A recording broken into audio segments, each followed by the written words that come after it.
Thanks for watching and much love. Warning/disclaimer. This is comedy/satire. In no way are these our real opinions. We are all idiots and should not be listened to.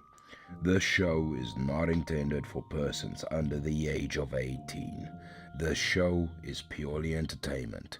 Sensitive viewers, please leave. We are not responsible for any offense or any feelings that are hurt. This is for entertainment purposes only. Chris Lestrange and any other person on this show are entertainers. They are not to be held responsible/liable for opinions expressed in this show. The things that are said in the show are fictional or only for comedy/debate purposes. Well, let's get into it.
Know what I mean?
What's up? What's up, everybody? How y'all doing? Let's move this. What? Death cat, not bad death cat. Okay. Okay, that's fine. Whatever. How y'all doing? What's up? It's good to see you guys. What are we on? Episode 5. D.N.A Episode 5. Deep Neutral Analysis. And today's subject is spending money. And why we spending money and what we spending money on and why spending money becomes so expensive. Dang. Speaking of spending money, Christopher, you dang legend, dude. Christopher Scott coming in with the early spending money on the stream about spending money. Christopher, you are a dang legend, a gentleman, and a squire, my good sir. Thank you so much, man. Christopher, kicking off the bloody extension, the hour extension with a big five. Thank you so much, man. God bless, dude. It's always good seeing you, man.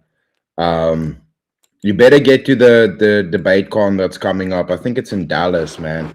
There's gonna be a lot of fun people there, dude. You definitely have to go hype mog everybody and just be the giant that you are. Except for Mantid, because Mantid's Nephilim. But Christopher's giant. Christopher's got giant blood. He don't got no Nephilim blood, but he got the giant blood going on. So yeah, you definitely have to make it there, man. If you can, God willing. Good to see you, bro. Good to see you. And then who else is here? Christopher, I appreciate you, my dude. Thank you so much. Marsory, you were first. Yes, I see. You were first. You dang legend, Marsory. Mr. Bloody Clarence. Yeah, technically you are first because you're in the future. But that's not fair, Clarence. Like you can come, that means you can be 7 hours. You can comment after the stream and still be ahead. So that's not fair because you're like 7 hours. Dude, the Americans, wait, for the Americans, you're 14 hours. Like in the no, dude, no. That's not fair, Clarence. You can't do it like that, bro. You're like 7 hours ahead of me. That's not fair. Now, it's on the list, dude. It's got to be documented on the list. Proof for Australia isn't real, bruh. Proof for Australia isn't real. Damani. Dude, good to see you, man. Good to see you. Indeed, it is the D.N.A stream. Blue Aqua Tiger. The bloody, the blue Aqua Tiger. The great white shark of the jungle himself. Let's go. You better watch out for William. William is the blood shark over here. He's the historian blood, the summon of the shark blood book. Chase, how are you doing, dude? Chase Crosp, you legend. Good to see you, man. Good to see you. It's always good to see everybody coming in here. I appreciate y'all.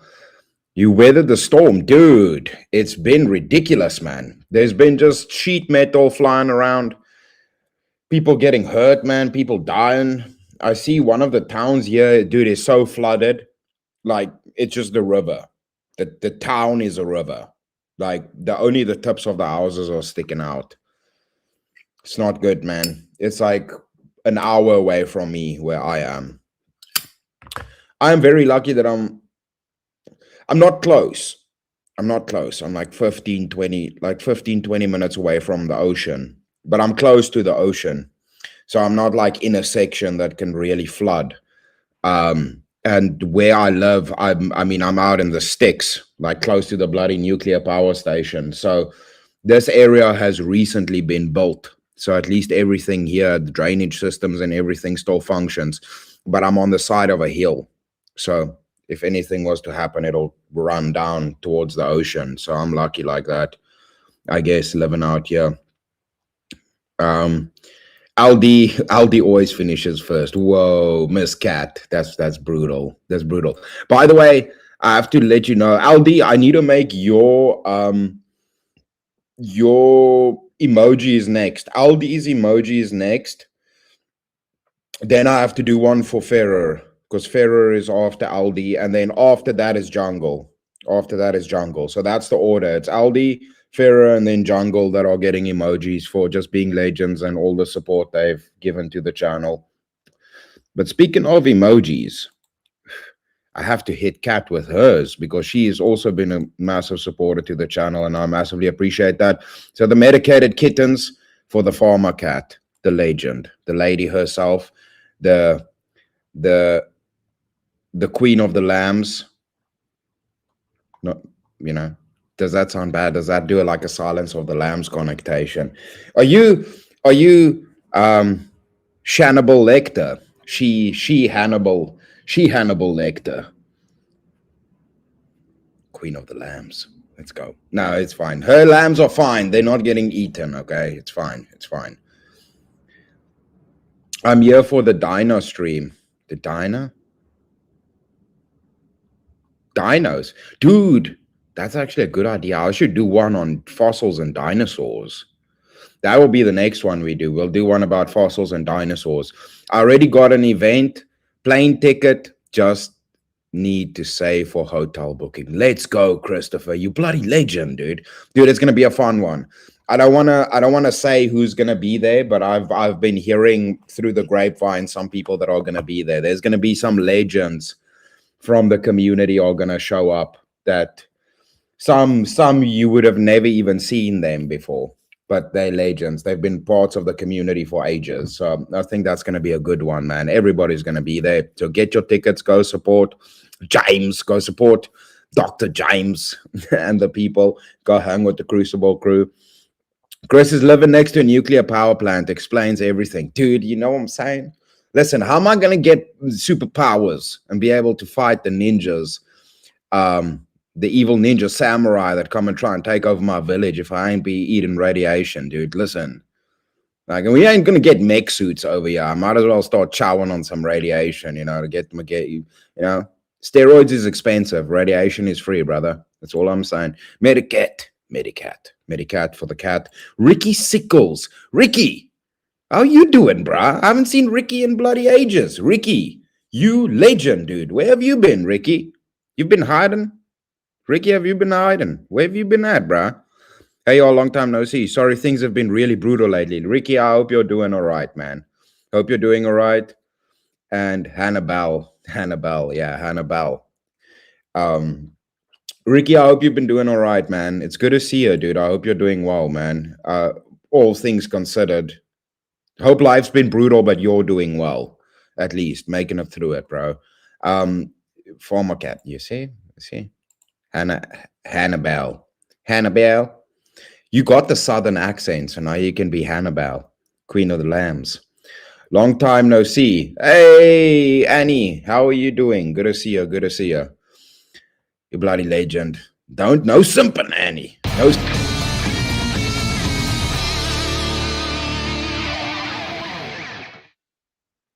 At Farm Cat $50. Cat, you dang legend. Cat, damn it. Thank you so much, Cat. You bloody legend. Massive thank you to you, Miss Cat. Thank you so much. You are dang ninja. I appreciate you massively. Our resident Southern Belle, West Virginian, in here, Hannah Lecter. Yeah, exactly. Dragons? Sheesh. Mr. Abe, how you doing, bro? Doomerang, always good to see you too, man. Hey, Mr. William. Oh, dude, now I got to hit William with these two. Cat, I have to hit you with some jams. I just realized I don't know how many jams I have. I don't know if I properly refilled the jam supplies. I don't know how full the jam jar is, you know what I'm saying? I don't know if the jam jar's been topped up so that we can be making some beet sandwiches, Dang. Abe, good to see you. Doomerang, you bloody legend, but I saw you earlier too. Mr. William, the shark, the blood shark historian of VK, with his ancient book of blood, just summoning demon sharks out here in the wilderness. Mr. Man. Cat, you are a bloody legend. I massively appreciate the support. Thank you so much, Cat. Thank you. God bless to you. I have to play you some jams. Let's start it off with some jams for Cat before we get into the show. Well, I guess now we have to look. Okay, let's see what we have. I might even have to. No, I don't have the backup ones like I do used to. You know what? For that epicness, I actually feel like I need to give you this, Cat.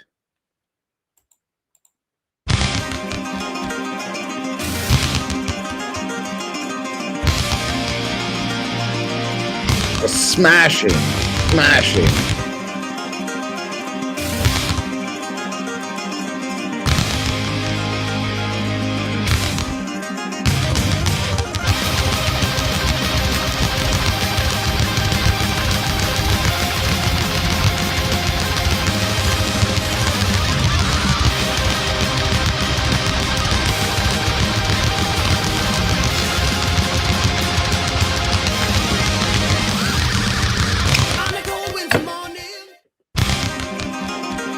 The mighty Dragon Force jams. Speaking of everybody saying dragon in chat, No, Cat. No. The rules is you have to get new jams.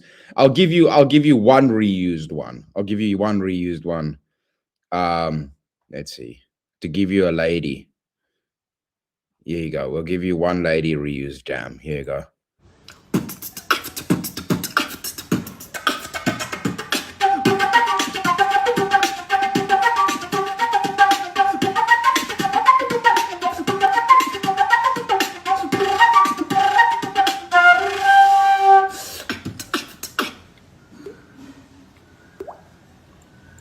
You bloody legend. But you're only one, and then you get another one for being a dang legend. I appreciate you, Kat. Thank you so much. Here's another one for you. And it's why we have to do extra ones is because you just smashed and did a champion and just locked in. No, wait, that's a legend. If you do a whole hour, that's a legend. You did a legend right there and did a whole hour extension on your own. So that's a legend. Massively appreciate that. Christopher's support just goes over to the second hour. But for doing a legend, I massively appreciate that, Kat. You're a dang legend. You know?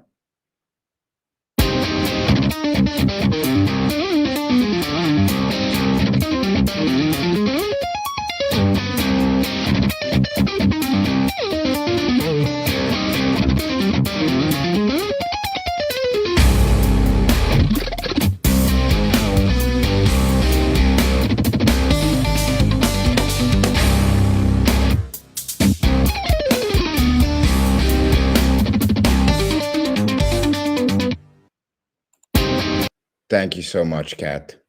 Bloody legend. And now for Kat basically soloing the first hour extension. What that means is first hour extension has been unlocked. Flawless victory. Fatality.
Kat, you unleash the OG hippie over there, Uncle Gas Lamp Killer right there.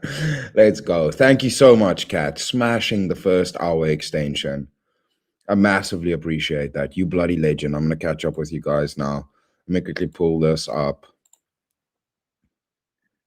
Okay, here we go. Well, I guess we're gonna. Are we gonna? I mean, yes, we can. We can start it off with this one because this was one of the ones that spurred on this topic. So I think we'll do that.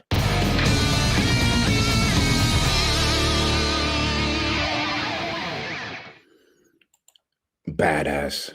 Long haul, Nate. My good sir. Good to see you, Nate. You bloody legend too. Another local legend around these parts.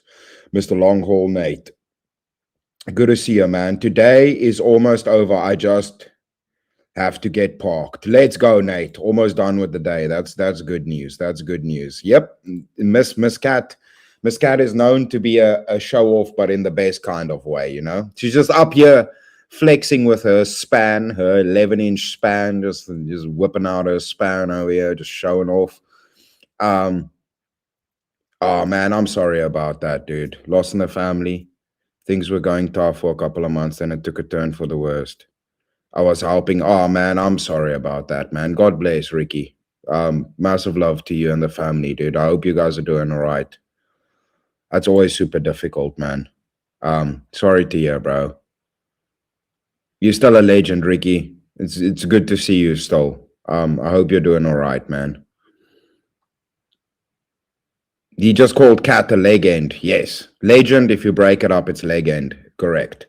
Badass, of course, I remember you exactly.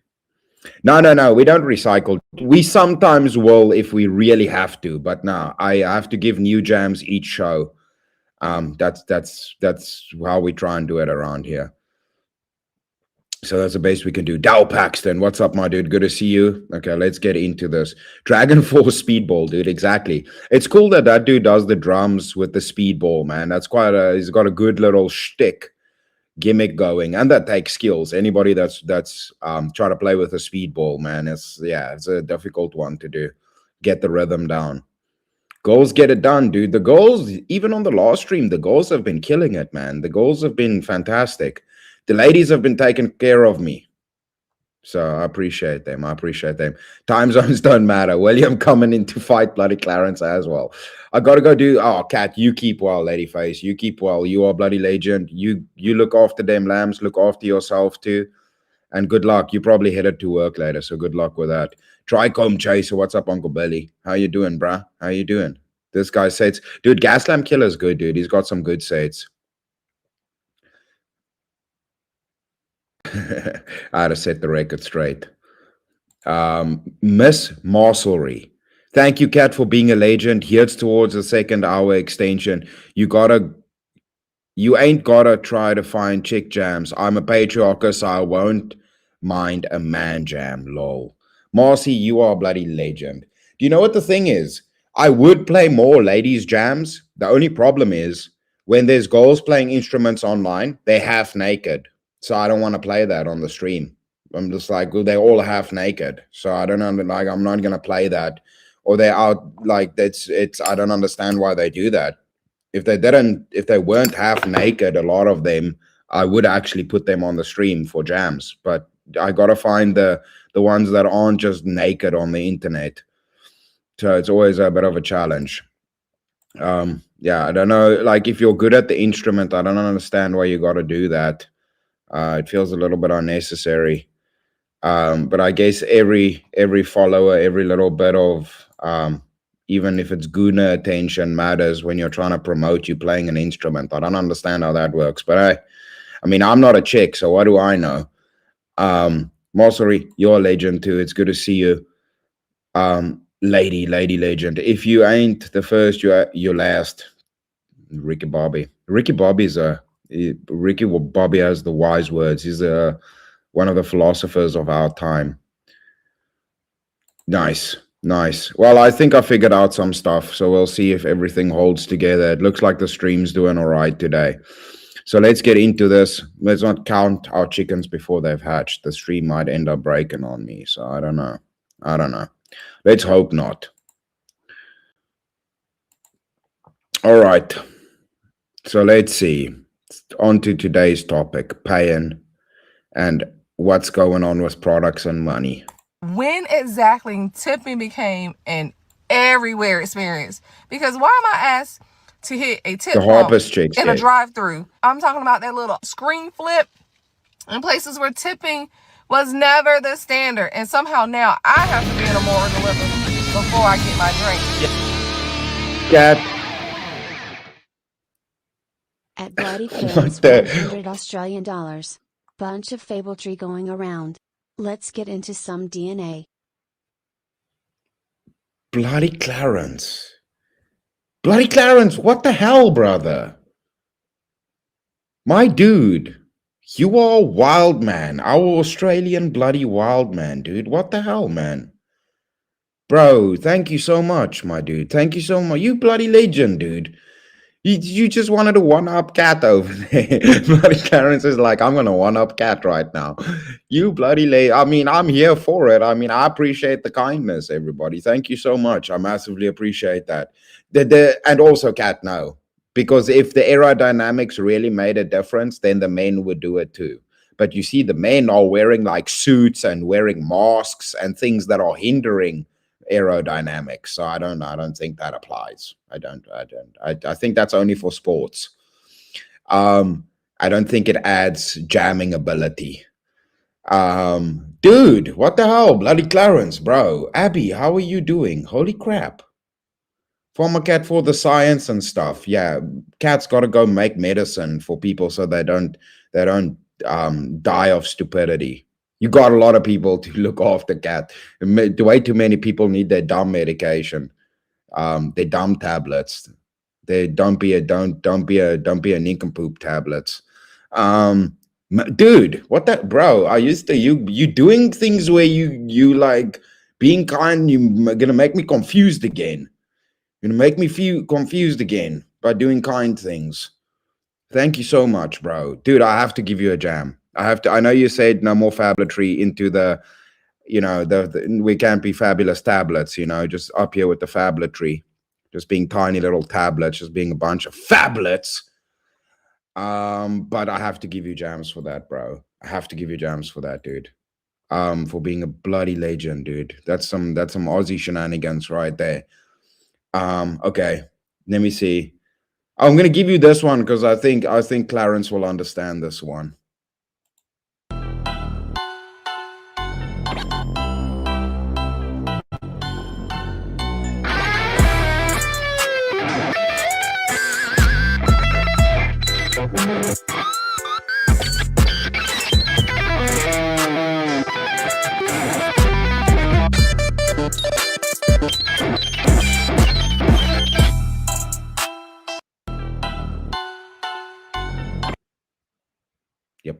Yep.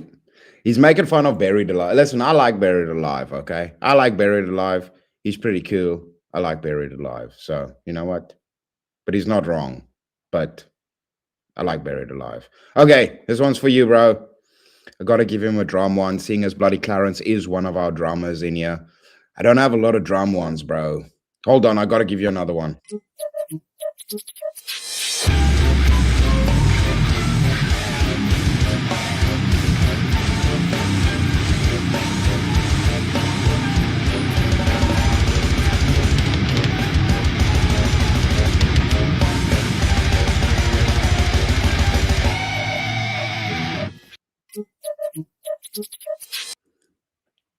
That's different kind of level of chugging right there. Okay.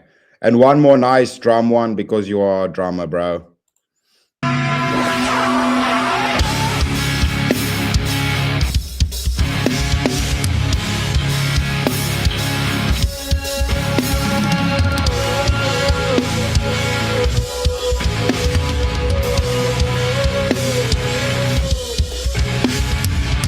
Looks like I'ma do everything myself.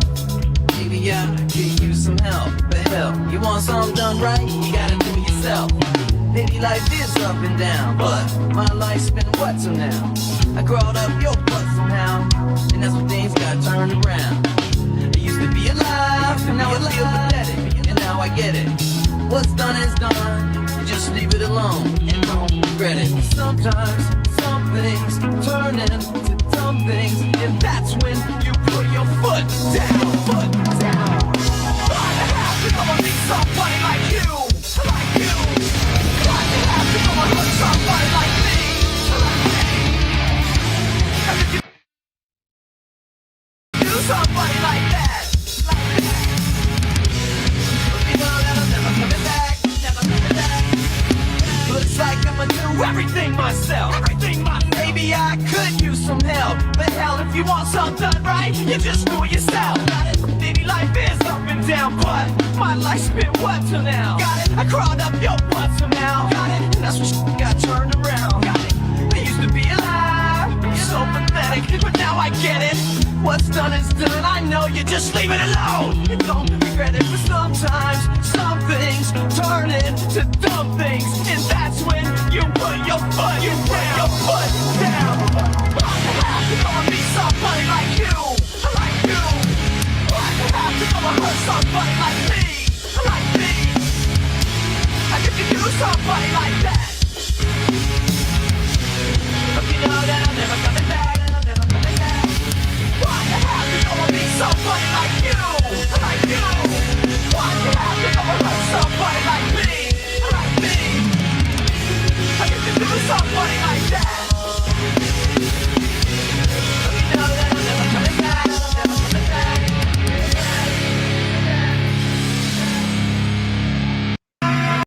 You legend, bro. You are a bloody legend. Thank you so much, my dude. I had to give you the long one. And I have to give you this one too. For nailing the second hour extension, buddy.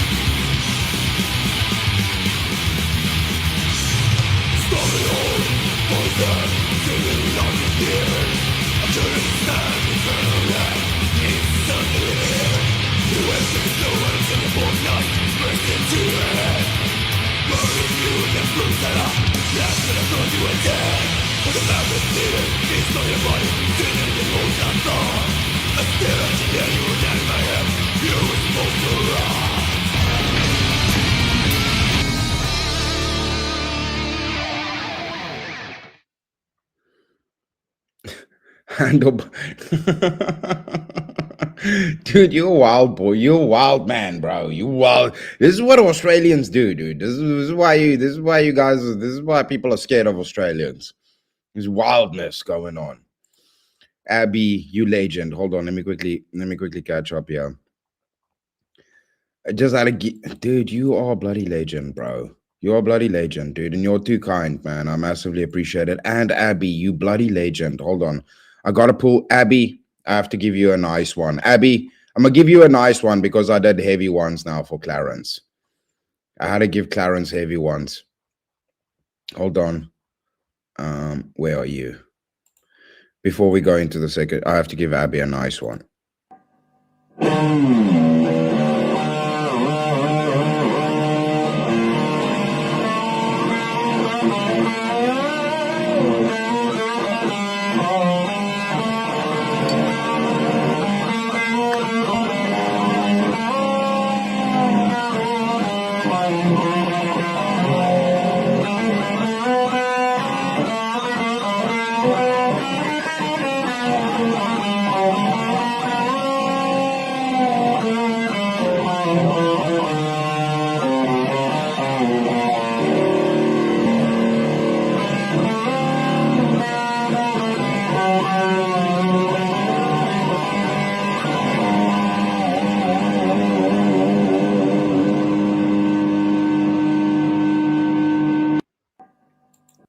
Give you a priest jam right there. There you go. You're legend. I'll be the last one. Since last one, make sure everyone else is taken care of first. Abby, I massively appreciate you. Thank you so much. Massive, massive, massive love to you. Shout out to you, Abby. Miss Abby, you legend. You pretty much killed it yesterday. Thank you so much for that big drum set. Yeah, dude, that's a crazy drum set right there. For the interruption. No, it's 100%. No, it's 100%. Some of the heavy ones also, I don't want to chase people away. Sometimes when we do the jams and I do some of the heavy ones, I can see people leaving. They're like, no, I'm not doing this. I'm not, but it's fine. Listen, dude, that's just how it is. That's just how it is, man. Almost halfway to the super chat gold. Legend. Massive love to you guys. Thank you so much. Everything else is gravy. Exactly. Okay, bloody Clarence, I'm gonna hit you with this one. You dang legend. This stream is about the money, right? Handleless bass jam, dude. Okay. We got this. And then from that, we're gonna do the second hour smashing, and then we're into it. Thank you so much, bro. Massive love to you, bro. Okay, let's go. Clarence coming in with his own jams. For the stream. What a legend. Okay, here we go. Let me just check. You see, I thought I need to just make sure that all of this is turned up. Okay, here we go. Dude, I'm a huge fan. Oh, thank you, man. Are you trying to get on? No, I'm in a rush. I'm catching the last train. Oh, okay. He's the speaker. speakers? Yeah, they're all speakers. So these are two. A pool noodle for like someone would appreciate this. This is how I do it. Oh, that's fire, man. You're not trying to do something right now? I kind of am. That's my next question. Oh. What kind of vibe we making? What are you thinking? I kind of wanted to let you lead the way and I'll follow. I just want to give you the bass line. You can even sample it and let it loop while I'm unplugged. Let me give you a little beat first. Bro. Dude, he's nubbing. He's nubbing the bass, bro. Instead of slapping the bass, you've been nubbing the bass. Keeping it funky. Just nubbing that bass. Nubbing that bass. I got the headset like I work at IT. People in the crowd busy eyeing me. What we doing on the spot right in front of the station, sitting on the pavement. At Formacat $50. You dang. Here's a biscuit to go with the gravy. Cat, you dang legend. You dang legend. Thank you so much, Cat. You dang legend. Cat's coming in. She's like, yeah, but mine's American. Cat. Today, Cat's like, I'm showing off again. Cat. Thank you so much. You and Bloody Clarence, you guys are legends. I appreciate y'all. And you guys have been here from pretty much the early days of the stream. When this whole thing was just getting its footing. So I appreciate both of you massively. Thank you so much. God bless to you both. You guys are bloody legends. I massively appreciate it. It's really live entertainment. Didn't see you, bro. You gotta wait in the line. I'm kidding, homie. I'ma wait for your time, get and shine. Watch me, I get on the mic and I remind. Real hip hop here, it will survive. Every time I do it, New York City gotta roar. The way that we be rocking this, the music we in store. We do it just for fun with the air in your lungs. Ari on the keyboards and you laying the drums.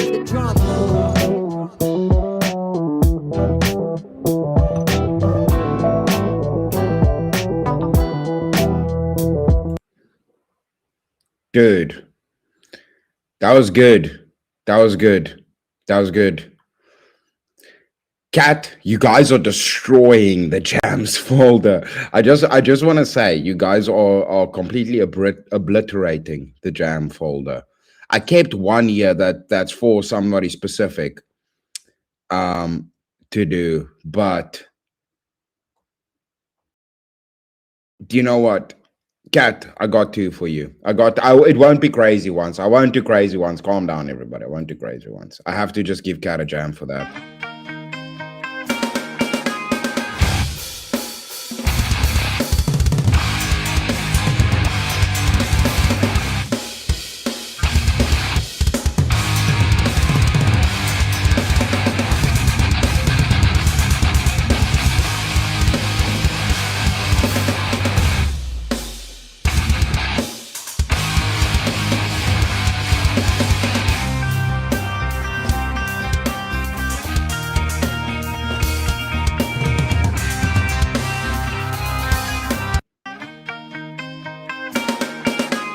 Okay, hold on. And here you go.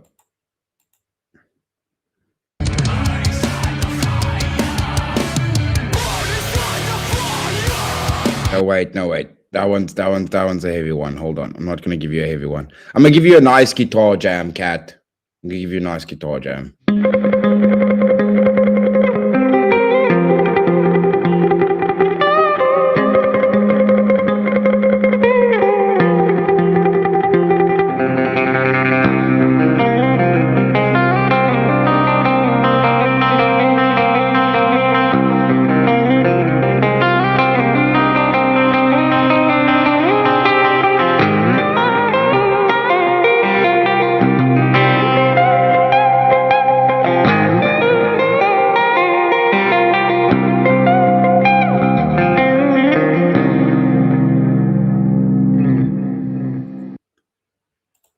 Add another one because you're a legend. And then we smash the second hour extension.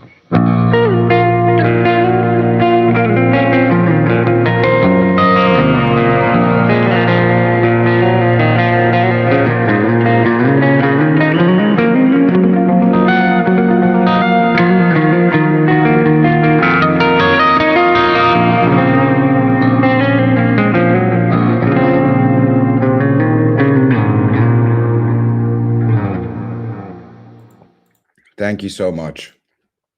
Kat, Abby. I don't even want to leave any. Wait, hold on. So I don't even leave anybody out. Just thank you so. Hold on. Thank you so much. Bloody. It was Christopher first, Marcelry, Kat, bloody Clarence, Abby, and bloody Clarence and Kat was just wandanging their spans. They're just spanning all over the place. Just throwing out spans. You're spanning all over the place, bro. Like bloody spanner webs. A bunch of dirty spanners, you two. Just fixing all the problems. Just helping out over here. I appreciate it so much. Thank you. Okay. Now, second hour. Let's go. Now I have to wait. That's the wrong one. Okay. Now see. Now I have to find something good for that. It's gonna be so difficult. It's gonna be so oh, dude, yeah, it's gonna be a difficult one to do. You know what?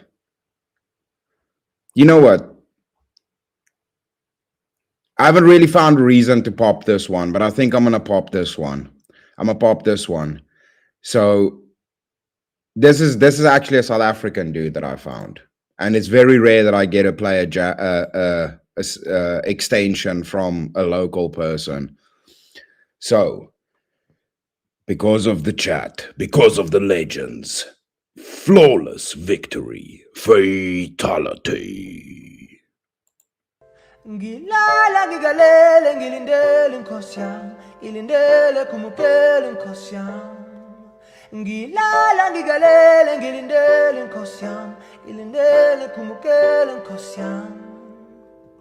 I feel the fire within me, I see it burning around. You better watch out 'cause he's coming, and the love of the king is profound. He sends his son of goodness, whose heart is purer than gold. I wanna be there to be ready for the story about to be told. Legend.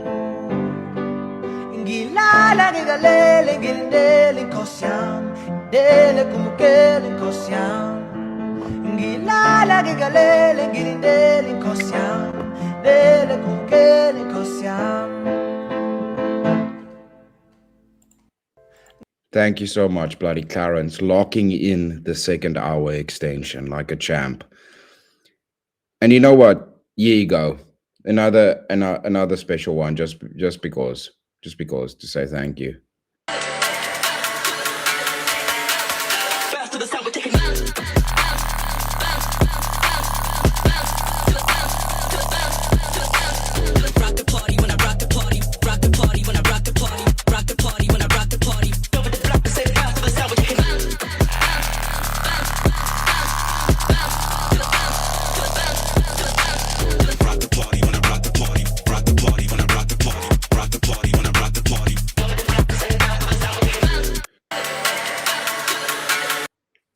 Legend, Mr. Good Godfather. Good to see you too, dude. Good to see you too, bro.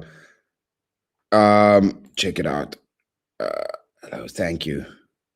Good to see everybody, man. Good Godfather, all of you guys. Massive appreciation, man. All these bloody legends are just being legends, dude. I don't know.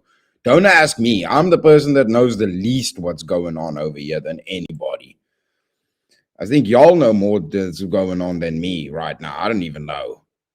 Nate doesn't know. Abe doesn't know. Nobody knows. But I massively appreciate that. Thank you so much. The Medicats all day. Portnoy, please. There you go. Nub and the bass, dude. Nub and the bass all day, dude. Ain't nubbing wrong with nub and the bass. You know what I'm saying? Chris, don't get stressed out about the jams. Hey, no. Dude, I have a whole folder of jams. I just don't like reusing them because it's I force myself to find new ones each week. I'm just trying to be a contrarian. I'm just trying to be different than everybody else. Everybody else finds really good ones that they can reuse. And I force myself to have to find new ones for every stream or find a couple at a time. So It's just something stupid I do, but it's just to say thank you. The whole point of it is just to say thank you. So I want to have new ones each time, you know? That's just how it works. But let's get into it with this one, and let's jump into the D.N.A stream and see what's what. Yeah, I'm not surprised you're tipping the Starbucks. Let me just fix this.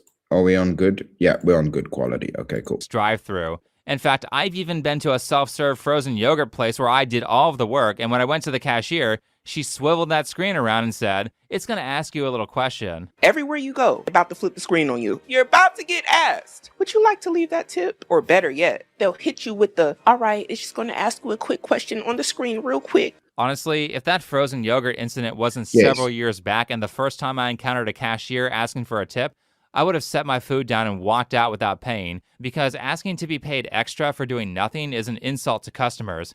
Obviously, I hit no, and actually, these days, tipping prompts have gotten so annoying that I now stare them in the eyes as I hit no tip, because I'm tired of literally everything getting more expensive with no additional value added, to the extent where it seems like, since COVID, the prices of everything have doubled and tripled. I feel like every month I'm getting emailed by a streaming service telling me, hey, we've got a price update. Oh, a price update. That means you're going to lower it, right? Of course not. How else is Amazon going to subsidize 5 seasons of a ridiculously expensive show that everyone hates without increasing their prices?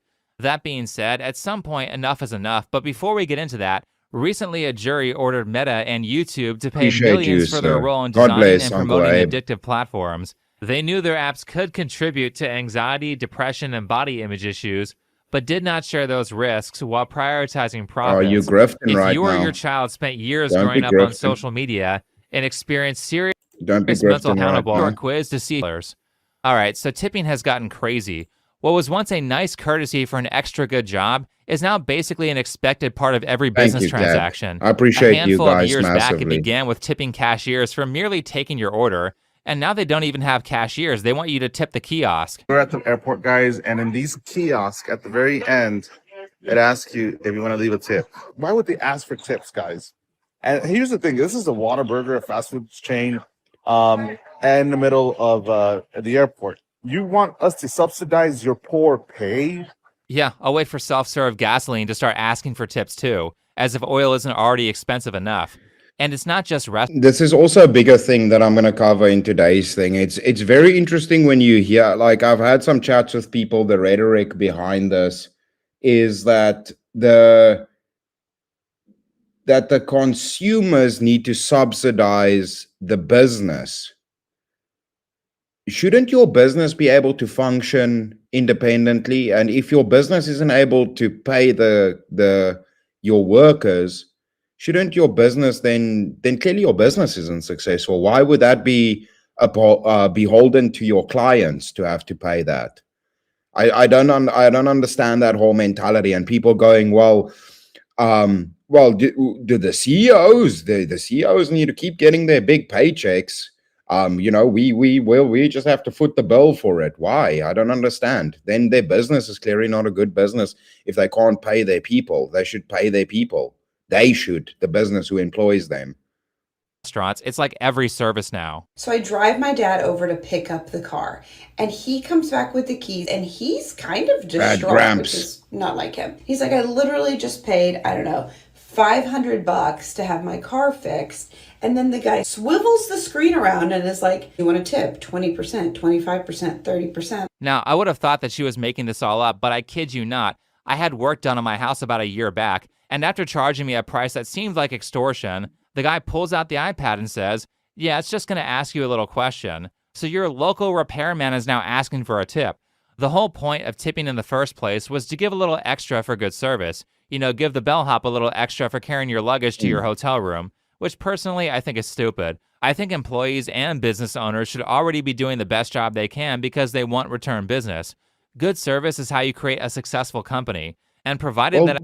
The thing is, it should be a thank you for good service. It shouldn't be something that is mandatory. It should be like, well, okay, I appreciate what you did. Here's a tip. It shouldn't be like, well, did you say thank you? Did you say, it's like, but if there was something to say thank you for, then yes, but you can't require thank you if there's no reason to say thank you, right? That's the whole point of it, right? And being a polite customer, I should not have to pay you extra to be nice to me. Because what tipping has turned into is this predatory anti-consumer system where you are essentially bullied into paying more than what you initially agreed to. Tipping culture is... Just hold on. Yeah, that dude was singing in Corsa. It's Corsa.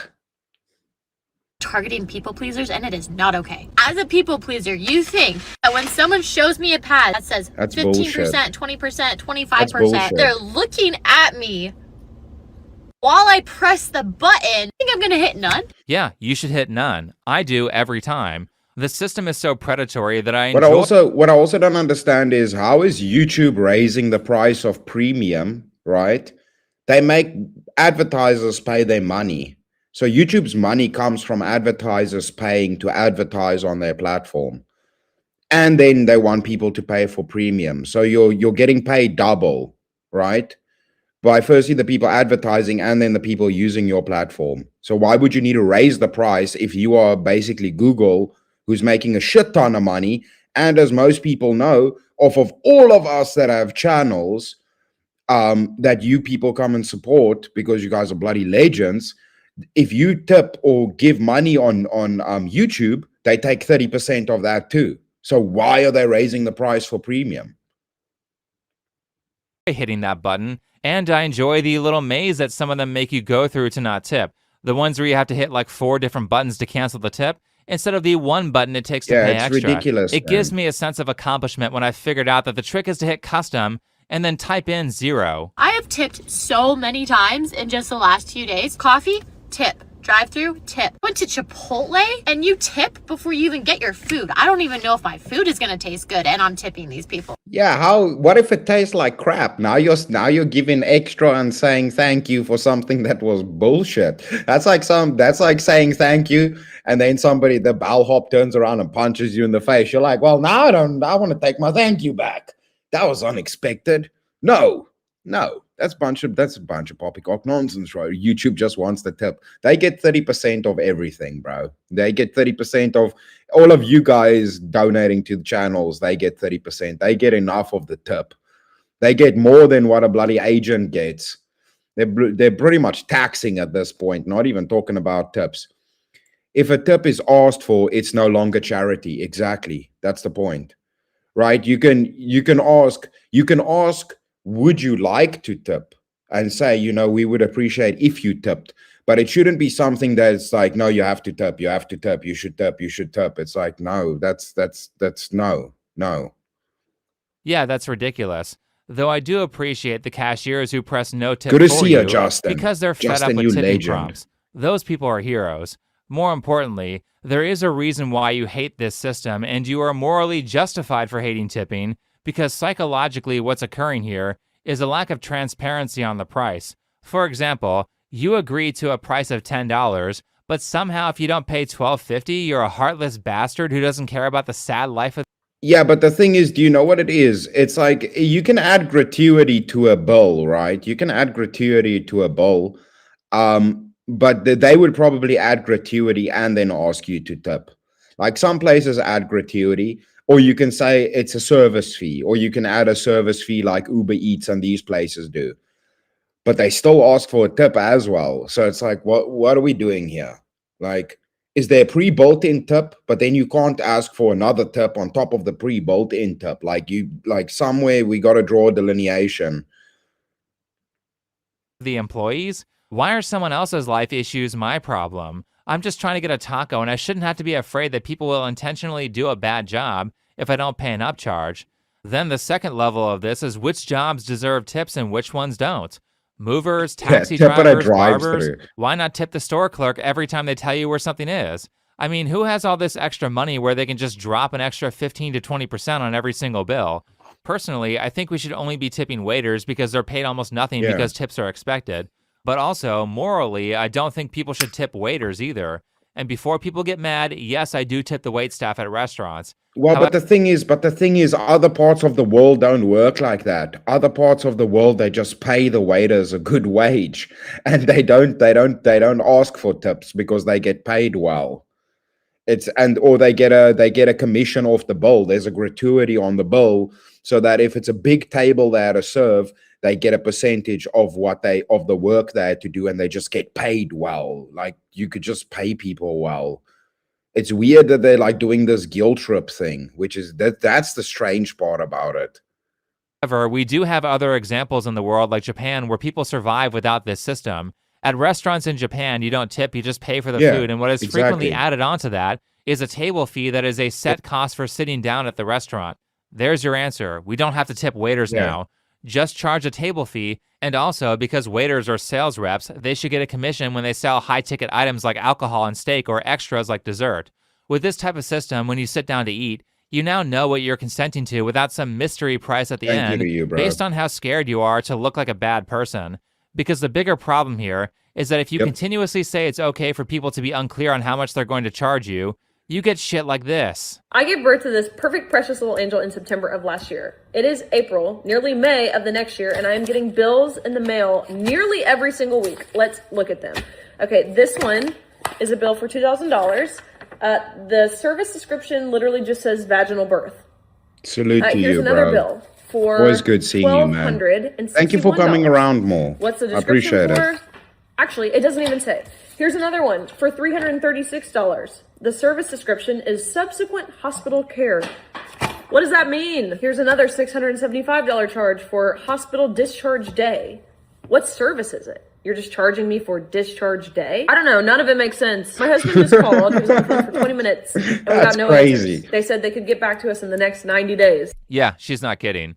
2 years ago, I got injured lifting weights and had to go to the emergency room without insurance because mine was randomly canceled. Too. And thanks to Obama, you can only sign up for medical insurance once a year. So my bill was really expensive, despite the staff basically. See, like I tip when I can. Like, especially car guards and people, I always tip if I can, even if I have nothing. But it shouldn't be required of people. Just because I do it doesn't mean it should be a requirement for all people. And sometimes I feel bad because I don't have something.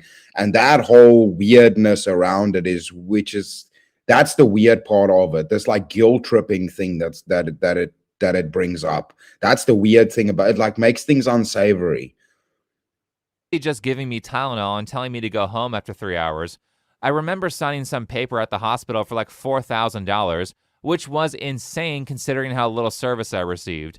And after around 2 weeks, they just kept sending me bills until the total cost was like $8,000. When did I consent to this? In fact, if you ask, they can't even tell you how much certain treatments cost. Or they do this thing where they tell you that your bill is a certain amount, but if you complain, they'll mark it down a ton. Sydney Watson showed that recently on Twitter. So basically, they're lying to you about the price. Pro tip, though, if you get injured during business hours in America, don't go to the ER. Go to your local urgent care instead, where they'll charge you like $50 to $100 for talking to you for 5 minutes instead of $5,000. $3,968.20 per month. That's how much it'll cost me, my husband, and my 3 kids to have health insurance. A month! What? That does not include dental and vision. No. That is just the bare bones minimum. That's wild. A mortgage on a... But dude, what you guys pay in America is ridiculous. And I've spoken to some people. I was raging at Ferrer as well, where I'm like, dude, why aren't they helping you? Like, why are you waiting so long? Why are you guys paying so much? Like, it doesn't even work like that. Like, I go and I see like a really good doctor, like in 2 days. Like, and I, like, for my kidney stones, it was like 2-3 days. They're like, you're in hospital, we sort it out. It's like they've been dragging him on for weeks. And I understand certain states are different, but it's like, dude, you guys are like number one. Like, why are you, like, they're crazy overcharging you guys on medicine, on everything. And it's just ridiculous. It's just frivolous costs, right? That's just shareholders, investors, and the top people of the companies raking in that money. It's not like it's because the compound, to synthesize this compound, it's very expensive, or it's a really rare. It's none of that. None of that's the reason. Like, that would be a reasonable reason for it to be expensive. Like, it's really difficult to make this medicine. It's not. Synthesizing most compounds is very easy. Most chemists can do it. Home, I'm not doing that math right now. She's also not kidding. My insurance randomly shot up 40% last year. Same service, Yeah, I know, now that's it's just crazy, 40% dude. more. It's so expensive that I've considered canceling it because it costs far more than just paying out of pocket. Yeah, I'm Even if sure. I go to the I'm sure. ER. It just seems like this system is designed to kill the middle class. Because if you're poor, you get your care for free. And if Yeah, you're think rich, the before you cost doesn't sleep's matter. good. But if you're middle class, you're screwed. Your effective income, even when you're making like 20,000 or like it's like 30,000, it's like closer to like 50, 60,000, right? Because you have like the medical assistance program, that's the MAP program. You have food stamps, you have other supplemental assistance, you have housing assistance, you have a phone assistance, right? The Obama phones, which is actually done by Bush, but doesn't matter. You have all these other things like, and yeah, you save so much fucking money whenever you're broke. But then whenever you're middle class and you're not making that, like, let's say you're making $40,000 a year, those are the people that are fucking broke because they can't get food stamps, they can't get assistance, but at the same time, they also don't have the money to pay for it out of pocket either. Now, this is where I and a lot of other people are going to differ. I think the answer to these problems is not various social programs, but more so a coming together as a culture to vastly reduce the cost of these services to the point where people can easily afford them. You do this by exerting market pressure, which we'll talk about later, legislation. Since President Trump has signed his executive order for hospital price transparency, only 1/3 of hospitals are in compliance. We need Trump, this is actually one of the things that I don't think he gets a big enough W for. Is didn't he like crazily drop the price on the meds for you Americans? Like I feel like he doesn't get enough. Everybody keeps bitching about him canceling Medicaid. It's like I feel like he did better for people that are sick than he's done them in any sense. I feel like he's aided a lot more Americans than he's hurt with regards to healthcare. From my analysis of what's going on over there with you guys, Miss Bree, it's very good to see you, by the way, as well. Act to rein in these unchecked practices and to protect I'm sure that's patients the case. and taxpayers. Personally, I don't think an executive order is enough because then the next president can just overturn it. Yeah, it needs to be an you actual probably law. know all about so market it. pressure, legislation, and we need to get rid of all the scammers and thieves in this industry, which is something that I've talked about in other videos. Yeah, dude. Man, it's sad to think about it. Here in the United States, we're literally being defrauded by people who are taking advantage of old people. Oh, yes. Young people in daycares, Yes, disabled people with autism clinics. Unbelievable. You have people who drive around in BMWs and make competitions, Mercedes. Meanwhile, everyday American citizens are struggling to be able to afford their own bills. But in my opinion, going back to what Asmongold was saying, this is all set up to kill the middle class. It seems like politicians and corporations want to make it so you only get to be independent if you're super rich and nothing costs that much to you. Otherwise, you get to be poor and dependent on government services, and you have to take whatever they give you.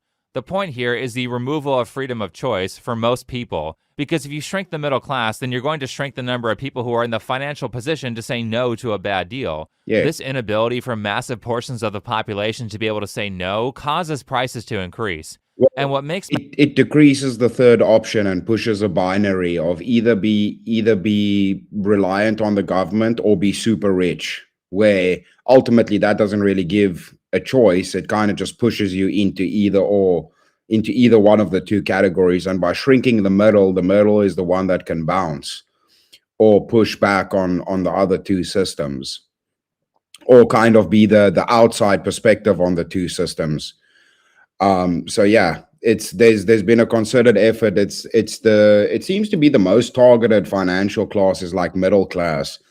The poor gets catered to and the rich gets catered to, but the middle class is kind of that's been trying to kind of be removed as something, or it just kind of both the gaps of them, whether like let's say you have the poor, the middle class, and then the high or wealthy class.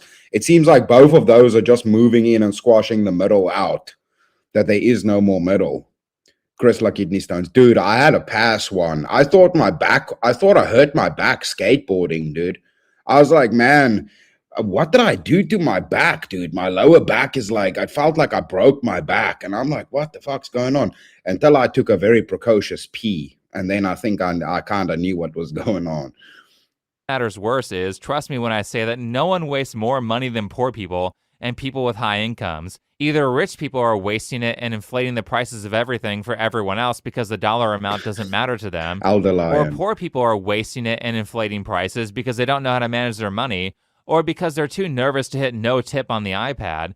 All of this enables companies to continuously increase their prices, and that's how you get situations like this. People, they want to have a special experience, and regardless of what your income level is, in some cases, a $9 experience does feel like you're splurging. And then what that means is we have to make it worthwhile, right? And then in other cases, people believe, well, this is a really affordable premium experience because they're saying like, well, it's less than $10 and I get a really premium experience. So regardless of where you're stationed in those income cohorts, we want to make that experience worth your while. So many of these CEOs for food companies are just liars. Yeah. I know he's pretending to be caring, but he talks like an asshole who's had every phrase he says thought up by a think tank. He's saying this stuff as they horrendously overcharge you for coffee. That's the way you should Starbucks is do not a it. premium experience. Starbucks is fast food. Shouldn't There's fall no for the reason guilt that trip. any of their drinks should cost $9. Now, I'm not super familiar with what Starbucks charges for all their drinks because I almost never go there, but I do know they charge around $4 for their black coffee, which is insane because the coffee beans that Starbucks uses are so low quality that it probably only costs like 20 cents for them to make it. I agree with that. Why would you give them money when they say they're going to donate it to charity? You don't know where they're donating shit to, and they just get tax breaks off of your money coming in helps them cut their taxes. Just directly go donate to people that you want to donate to. Donate to your church. Go donate directly to the food bank. Donate directly. That's the best way to do it. Don't let anybody else benefit off of it. It's also like it's just weird, man. It's just weird. They should be donating their own money, not asking. Like they get tax benefits from it. Why would you need other people's money? Donate your own money to get your own tax benefits. Like what the hell, man? Black. Why would anyone pay for this on a regular basis? Why would you go here like multiple times a week?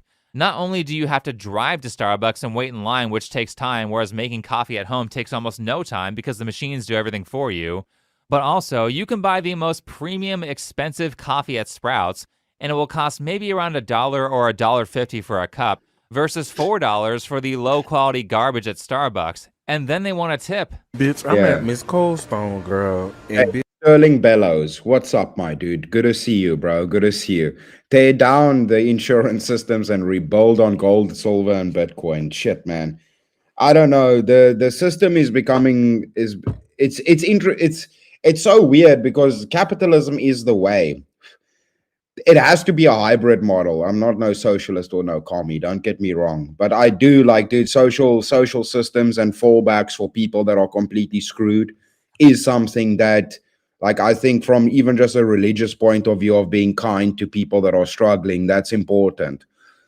But man, the system right now has become really untenable, dude. It's at a point now where, I don't know, man. Something needs to change. But unfortunately, the problem is with changing a system, people have to understand. It's like these liberals that go change the system, tear it all down. It's like, dude, you understand that comes with a lot of pain. Like it's like moving a house. You go, this house sucks. I want to move to a new house. Yeah, now you got to pack it all up.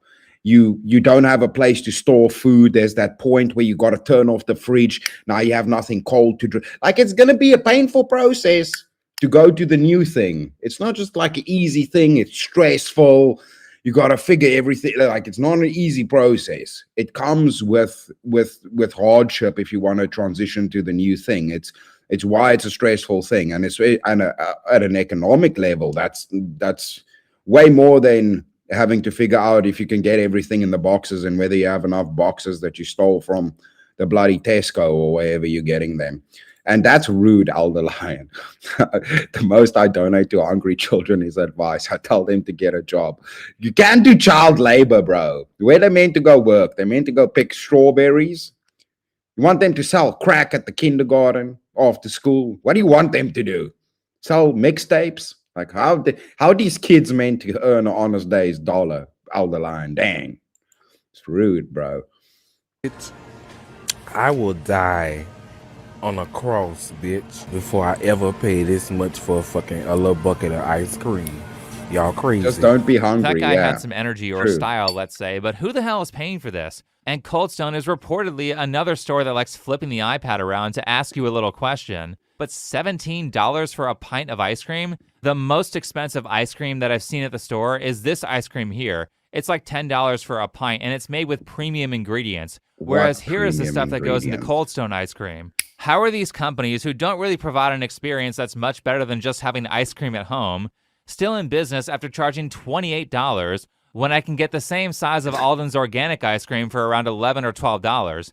And if you buy the cheap ice cream, I think it's like $4 or $5.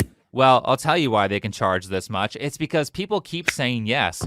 It's the same reason why they ask you to tip cashiers now. It's because lots of people say yes. Barista Dylan Shanker says tips make up 10 to 20% of his pay. See, but that's messed up, because it's like it's abusing people's kindness. It's abusing like people's kindness to want to help.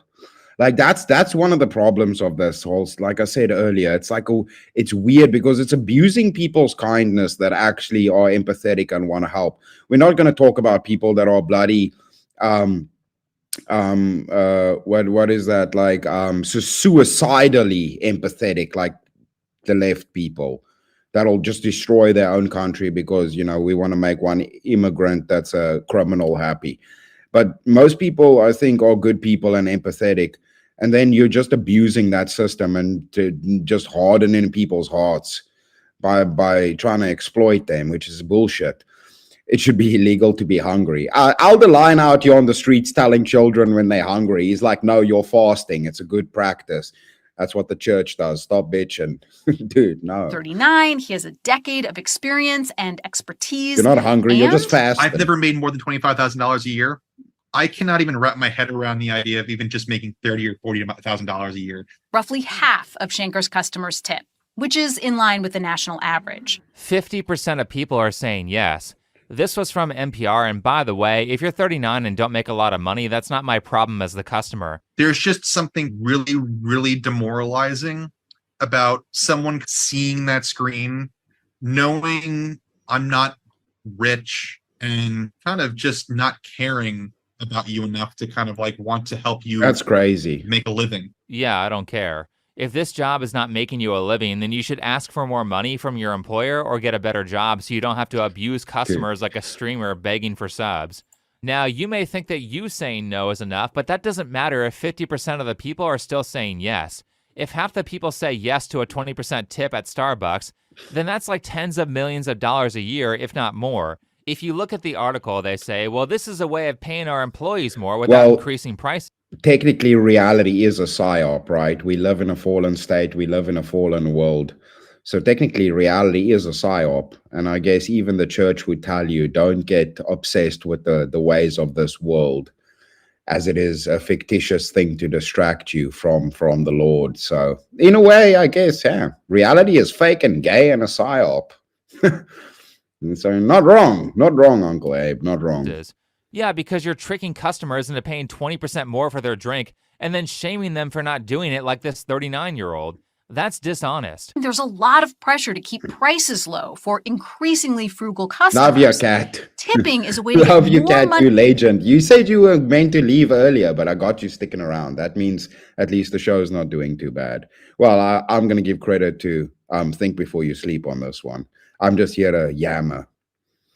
From customers without actually charging them more. It's a subsidy. It's a wage subsidy to the employer. It's not a tip. It goes to your wage. It's just the amount that the employer doesn't have to pay you. And people don't understand this. Not to mention the people who end up tipping because they clicked yes on accident. But all of this works on supply and demand. This may sound a little bit different from your economics course in school, but they are supplying, asking you for a tip, and you create more demand for that system by clicking yes. Here's the deal. That's true. It's the good real for price of character. I something agree. is whatever people will pay for it. So if you keep saying yes to a $9 premium experience at Starbucks, then in 2 years they're going to try to see if they can get away with a $12 experience. And everything else will increase in price too because other companies will start copying Starbucks. So the answer to stopping these price increases is one, in terms of the medical industry, true. demand price transparency. Of course, this isn't the only problem with the medical industry, but it is a major one that I think will significantly reduce prices. As for the tipping and the $9 That's true. coffees, we need to bring shaming culture back. This culture of extreme tolerance Hey. has had a lot of negative side effects. For example, being afraid to say that being fat is bad. Hey, bro, I know that's the same thing. It's like when I make fat jokes and these kind of things, and like I said, I'm an only child, single mom. I had a rough upbringing. I saw my mom struggling and stuff, so I understand how it is. I can be empathetic. I understand how it is. Trust me, I was blessed. Listen, I have no complaints. Like, I was blessed. I lived a good life. My childhood was awesome. Everything was awesome. My mom's a bloody ninja and a legend. But I understand. Like, some of my friends were really poor.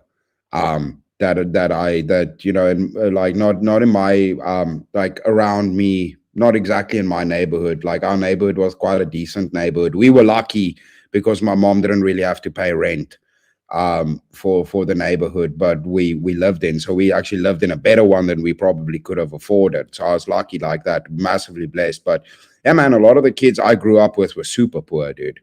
We even one of my friends stayed with us because his parents just didn't give a shit, dude. Like, completely like poor. So I understand, man. I understand. And dude, our government's not great at helping people, dude. We don't have like, it's good if you have a certain color of skin, but even the help that the people of preference get in this country is still not great. Our medical system is pretty decent. Like, our hospitals aren't great, but the doctors here are really good. And like, if you go to a hospital, you will get helped. Maybe not immediately, but you'll at least get helped. So, but like, the support systems are nothing. Like, dude, the money that they'll give you if you're in trouble is like basically nothing. You can't really survive at all off of it. It's not like EBT in America. But yeah, it's no, you don't really get the support if you of certain skin colors. You can. It's not, they're not going to give it to you, but they would rather not give it to you. Let's put it that way. Sterling. Hey, man, I appreciate it. Sterling, you are a bloody legend, dude. I appreciate that, man. Yeah, I have to post some bigger mold making videos. I've said this before. Anson actually asked me to do one about Mad Max Fury Road. I should actually pull up my hard drives and see if I can show you guys some behind the scenes stuff. And I thought about it, getting my friend who's working on One Piece right now. They're doing season 3 of One Piece now. To see if he'll come in and come have a chat with me. Him and me, we used to work together. We were like best friends, and we worked together for like 8-9 years in a workshop every day. He even slept on my couch for months. I had to look after his ass. But yeah, we both worked on Mad Max, and he was actually on set. No, wait, he didn't go either. The other guys went. Me and him had to stay behind and carry on in the workshop when everybody went to Namibia. But anyways, I was like to talk about all the stuff we did on there and show you guys some behind the scenes. I have like pictures with me with everybody's masks on, us making all the bodies and stuff for that. But I thought about doing one where I show you guys actually the crazy stuff I've done that I've never posted up anywhere, like behind, like proper behind the scenes stuff, like us working on the animatronic puppets for Critters, like all the crazy shit we've done. So I thought maybe I should one time do like a members only stream and show you guys all the behind the scenes stuff I did. Because all the stuff I post is just stuff I personally do at home that's on my like social media. I have almost nothing posted from movies because of NDAs. Most of the cool stuff I worked on, multiple people worked on it. So I can't like post it up and claim credit. Like, I have to give like 5 other people credit because each of us did one thing. Like, I made the mold, or I cast it, another person sculpted, another person painted. Like, you have to give like 10 people credit. So like, I just don't post that up. But maybe I should just show you guys the stuff and tell you guys this is what I did. This is what, yeah. It could be interesting. There's a lot of cool stuff. But I'd have to go through my hard drives if they're not all destroyed. So I'll do that at some point. But I appreciate, oh dude, dude, I'm talking about it, but I didn't even hit your comment. There, your comment has been posted. Sorry about that. But yeah, I was replying to your comment. Thank you so much, bro. I'm going to read it now, but my chat's being weird. Let's just carry on for now. My chat's being weird.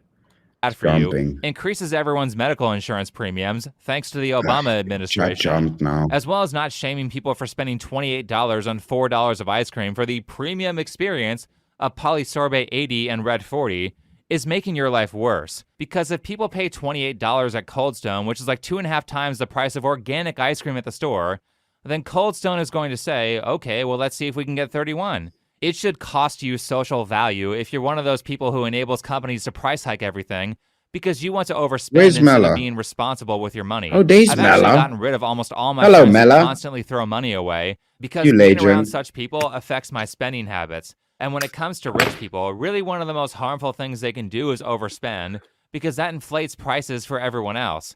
Last, when it comes to tipping, silently clicking no is not enough. Because when you do that, statistically, the person behind you is just going to tip anyway. So the iPad question doesn't go away.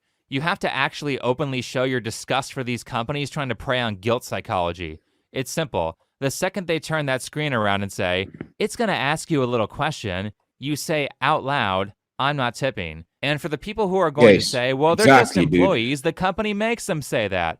I don't care. They're still engaging in it. Stop having empathy for people who are trying to prey on you. If they don't want disgruntled customers, then they can be one of the hero employees who presses no tip for you. Also, for those who are afraid, if you can't say no to an iPad, then you are definitely letting people walk all over you in other areas of your life. It's time to practice standing up for yourself. By saying no out loud, you're not just saving 20% on your meal, but you're also empowering everyone else in line who hears you say it to say no as well. Because none of these people want to tip either. They're just caught in the scam. And I guarantee you that if just 1 in 10 people verbally says that they aren't tipping and gets mad, all of this shit will stop. If just 1 in 10 people is a ticking time bomb every time a screen is turned around, companies aren't going to want to deal with that. So it's time to start being more disagreeable for the betterment of yourself. Anyway, thanks for watching. Follow me on Twitter, and I'll see you in the next video. Shout out to Think Before You Sleep. Appreciate you, bro. Hit a like for you. Hit a like on the stream too, and make sure you have that. See, I have it. That's not, you have it on all. Always make sure it's on all, so you get all the notifications. You know, it's not like the custom ones is just okay. We're just gonna never send you notifications. By the way, my reply before I even posted your bloody comment. Thank you, Sterling Bellows. You are a legend. One of the coolest names over here, Sterling Bellows. Dude, are you some kind of blacksmith or some jeweler? Because sterling is, you know, accustomed with silver, and bellows is what pumps the air into the forges. The forges to fire up the crucibles to cast sterling silver. Oh, you don't really need, yeah, well, I mean, you don't need bellows or forges to cast silver, but I mean, it helps. It's for, I guess bellows would be more for iron or bronze. But dude, good to see you. I have to give you a jam for that before we move into the next one. So yeah, Think Before You Sleep is good, but this kind of inspired me to look at a little bit of what's going on with all things. So like today's stream, I have a little bit of a section on planned obsolescence. So for those of you that don't know what planned obsolescence is, it's stupid because the fact that we have a word for it shows you how much of a problem it is. Planned obsolescence means something is planned to become obsolete. It is planned to be shit. It is things made to be dog shit. It is things made to break. It is things made for a certain set of time that it breaks and you have to get a new one. It is actually a term that, because it exists, because things are engineered in a way to break.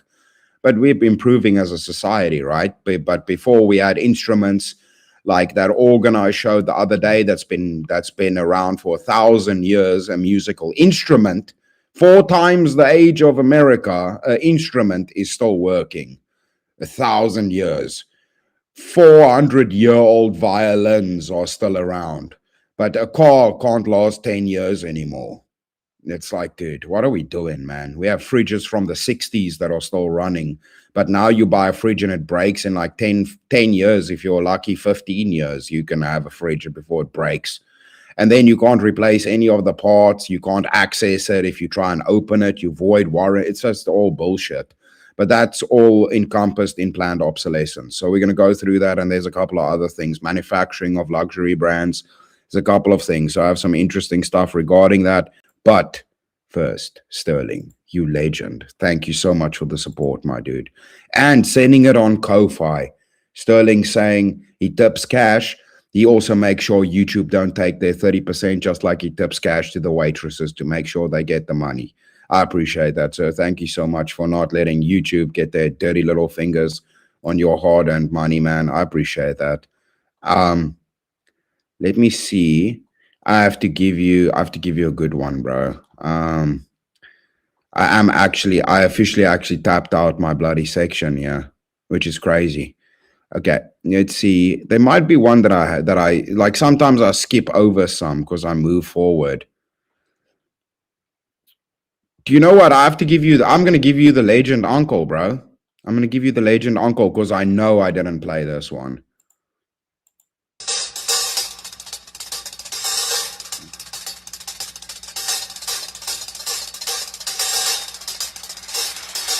I appreciate you, man. Thank you.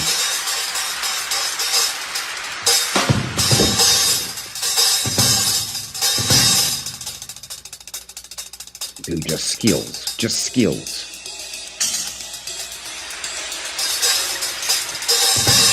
It's like he's conducting while playing drums.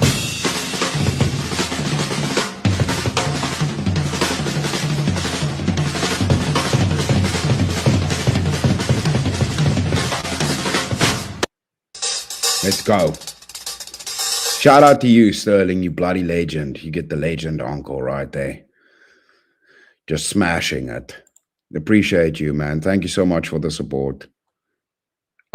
Okay, let's see. Let's actually see where we're gonna go with this now. We should go.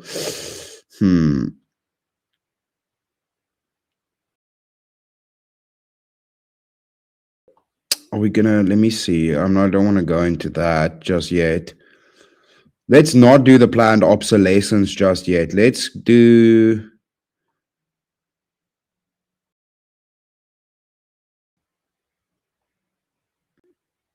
Let's do this one. It's no secret that luxury brands have been charging a huge premium for their products. From Prada selling a paperclip for $185 to Balenciaga selling a trash bag for $1,790. Bro, I blame Supreme for this. Honestly, I blame Supreme for this. By the way, and what's interesting about Supreme is Supreme just stole the idea from Mischief, which Mischief, I don't know if you guys know Mischief. It's a whole thing. I don't know if I should see that would have been a good section for today's video. But the thing is, I've pulled there's not going to be a video on YouTube about this. Okay, so Mischief is a brand that's done a lot of weird stuff. They made things, but they made things like under the guise of being products, but also being like fine arts related. So like their shit would be in galleries. So they did like weird, like social experiments / art, but / products. And I think that inspired Supreme to go, well, we can just do exactly what they did. That was kind of clever. Like I give Mischief some credit for being clever with what they did. They did some interesting, weird shit that they did. But then Supreme stole that idea and just started producing garbage and limiting it and acting like it's special, but it's not. And then everybody jumped on this train. But I blame Supreme for like commercializing this nonsense of, well, it's a paperclip with our name on it, so we're going to charge you 500x the price of what it's meant to cost.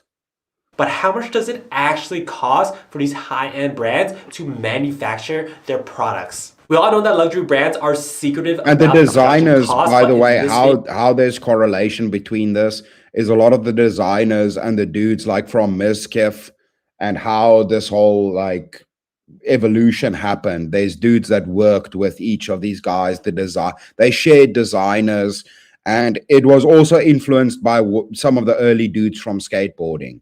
So some of the dudes that were designers in skateboarding counterculture were the ones that inspired, that created Mischief, that also created Supreme. And Supreme also comes out of fucking skateboard culture, which they just inverted our culture and turned it into dog shit.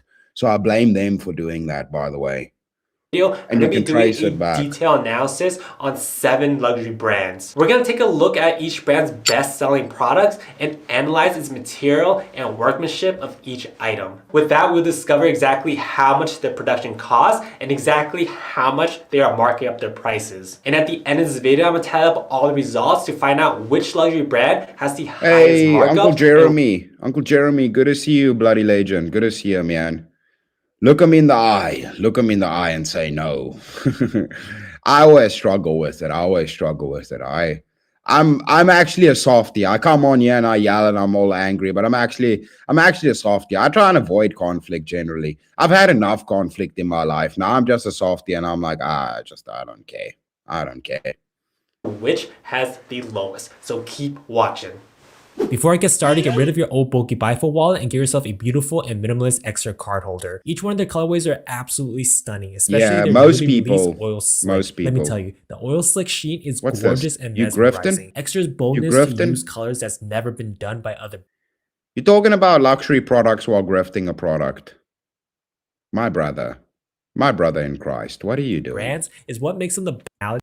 It's so easy to carry. Rocks RFID to prevent wireless theft. Having their anniversary sale. Plus, you can get the 25% off. Use my discount code MFF at checkout. So click the link in the description and in the comment, and I promise that you won't be disappointed. No, Let's start off with our first luxury brand, and that is Christian Dior. Dior was founded in 1946 in Paris. His first collection, New Look, which featured full skirts and feminine silhouettes, catapulted Dior into stardom. Soon after, he opened numerous stores in major cities. In 1980, LVMH acquired Dior and introduced to us its first men's division, which brought us the B23s. The B23s are no doubt a head turner. See, The Sterling Dior knows printed Mischief. upper emphasizes to strangers that, hey, I got luxury brand. Didn't they also buy like what they did was, who's the painting that they bought, man? They bought a painting and then I don't know if they cut it up or what did they do with the painting, man? They reproduced like different versions of it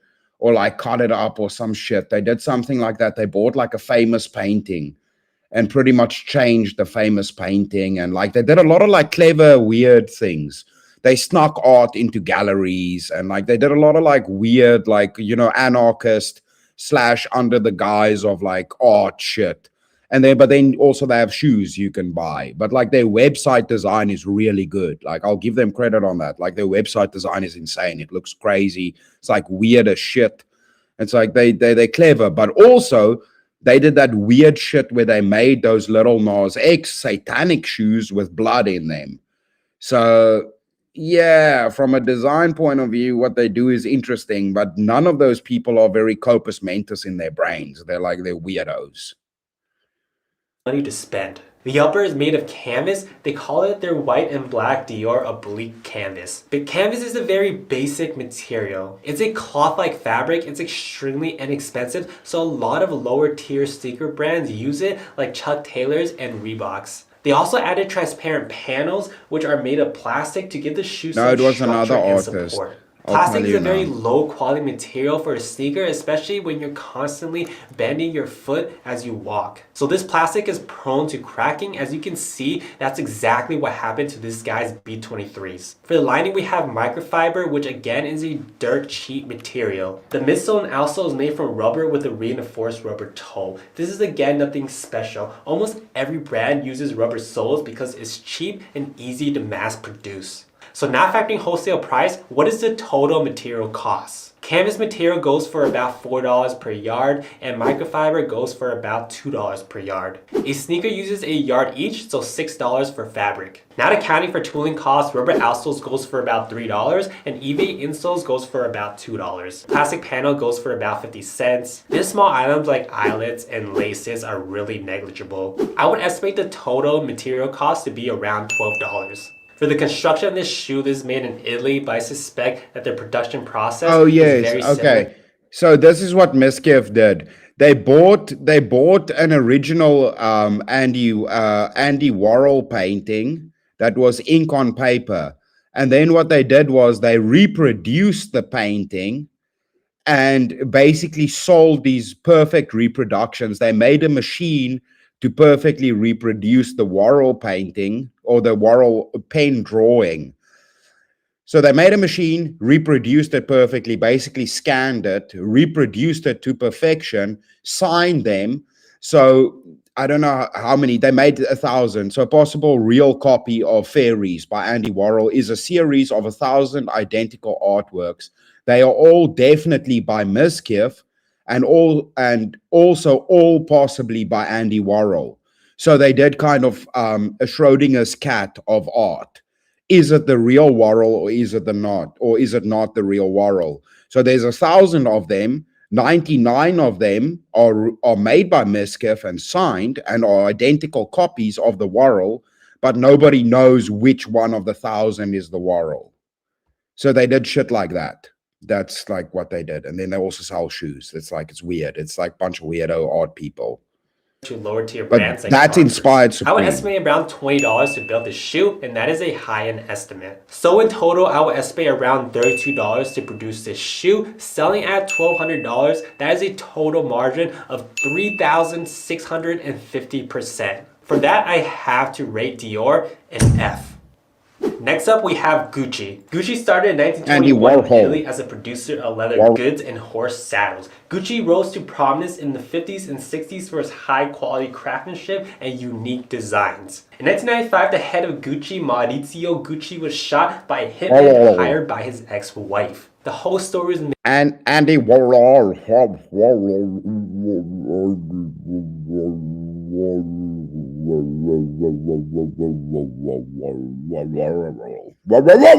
Andy Warhol. made into a movie called House of Gucci. Then in 1999, Gucci was bought out by Kering. Let's analyze the Marmot wallet. The Marmot wallet is a standard leather bifold wallet. It has pebble leather texture with a double G hardware glued on the front. It's not specified the exact leather on their website, but I do know that it's made out of calfskin leather. Calfskin is one of the highest quality leather there is. It's made from a calf or a baby cow, so the texture is extremely soft and supple. Most Gucci leather products uses calfskin leather, but the messed up thing is that they coat it with a thick and cheap plastic coating. The plastic will make the wallet waterproof, but in turn, you sacrifice the feel of that authentic calfskin leather texture. It's like buying Wagyu and making a sausage out of it. For the craftsmanship, it is very well put together. Yeah. Stitching looks great and everything looks on point, but then again, a wallet is not so hard to put together. The edges are painted, which is terrible for the long term because eventually the paint will crack. Another downside to the plastic coating is that it's sensitive to heat, so it will melt and damage the wallet. So not factoring wholesale price, what is the total material cost? Calfskin leather sells for $190 per 10 square feet. On average, a wallet uses 2 square feet of material, so 20%. So leather costs add up to about $38 plus the hardware, so bump that up to $40.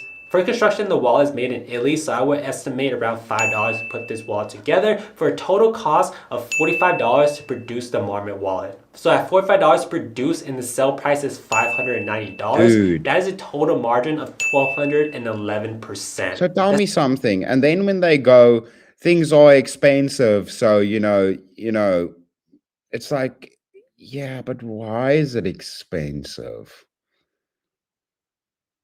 Is it out of necessity or is it out of bullshit that it's expensive? Because them's margins, I listen, I understand business. I understand you want to get a nice 100% margin. Maybe, you're a little bit greedy. Maybe you want to get 150% margin, but 1,211% margin? Nah, my N-word, nah. No. Sounds a lot, but with all things considered, I would have to rate Gucci a B. Next up on the list is Balenciaga. Balenciaga was founded in 1917 by Cristobal Balenciaga. In 1937, he moved to Paris where he opened his iconic fashion house. He quickly gained a reputation for his craftsmanship, they're the Satanists. use of high-quality fabrics, and creating shapes that's never been seen in women's fashion. Fast forward in 2001, Kering acquires Balenciaga. After the acquisition, Balenciaga started pushing out insane products like their coffee mug for $125 and their towel skirt for $925. Seriously? Are you seeing this? But anyways, let's focus on one of their best sellers, and that is the Speed sneakers. The Speed is a sock-like sneaker. They're going for that barefoot feel. That looks like aqua socks, dude. That looks like aqua socks. It looks like the shoes we wore when you like put on your fins. Like aqua socks when you'd go scuba diving. It literally looks like aqua. Like, dude, you can just go buy a pair of aqua socks if that's what you require. Like, what are we doing? Material is a technical 3D recycled knit, which is all buzzwords that don't mean anything. Essentially, it's a mesh-like fabric made of 92% polyester and 8% elastane. It feels no different from any other knit sock shoes like the Adidas NMDs. For the outsole, they advertise it as no memory sole technology bicolor sole unit. It's essentially just a rubber sole that you'll find from every other sneaker out there. I feel like Balenciaga is purposely throwing out all these buzzwords to cover the fact that they use very cheap materials on their products. Then the real kicker is the Balenciaga logo. See, the problem with these luxury brands is they realize this is a part of their... What's interesting about this is most people wouldn't think about it like this, but this is what's happened with fine art. This is the inversion that happened with the fine art space, right? When fine arts became so ridiculous that anything becomes art, right? When anything becomes art, now products can be art, right?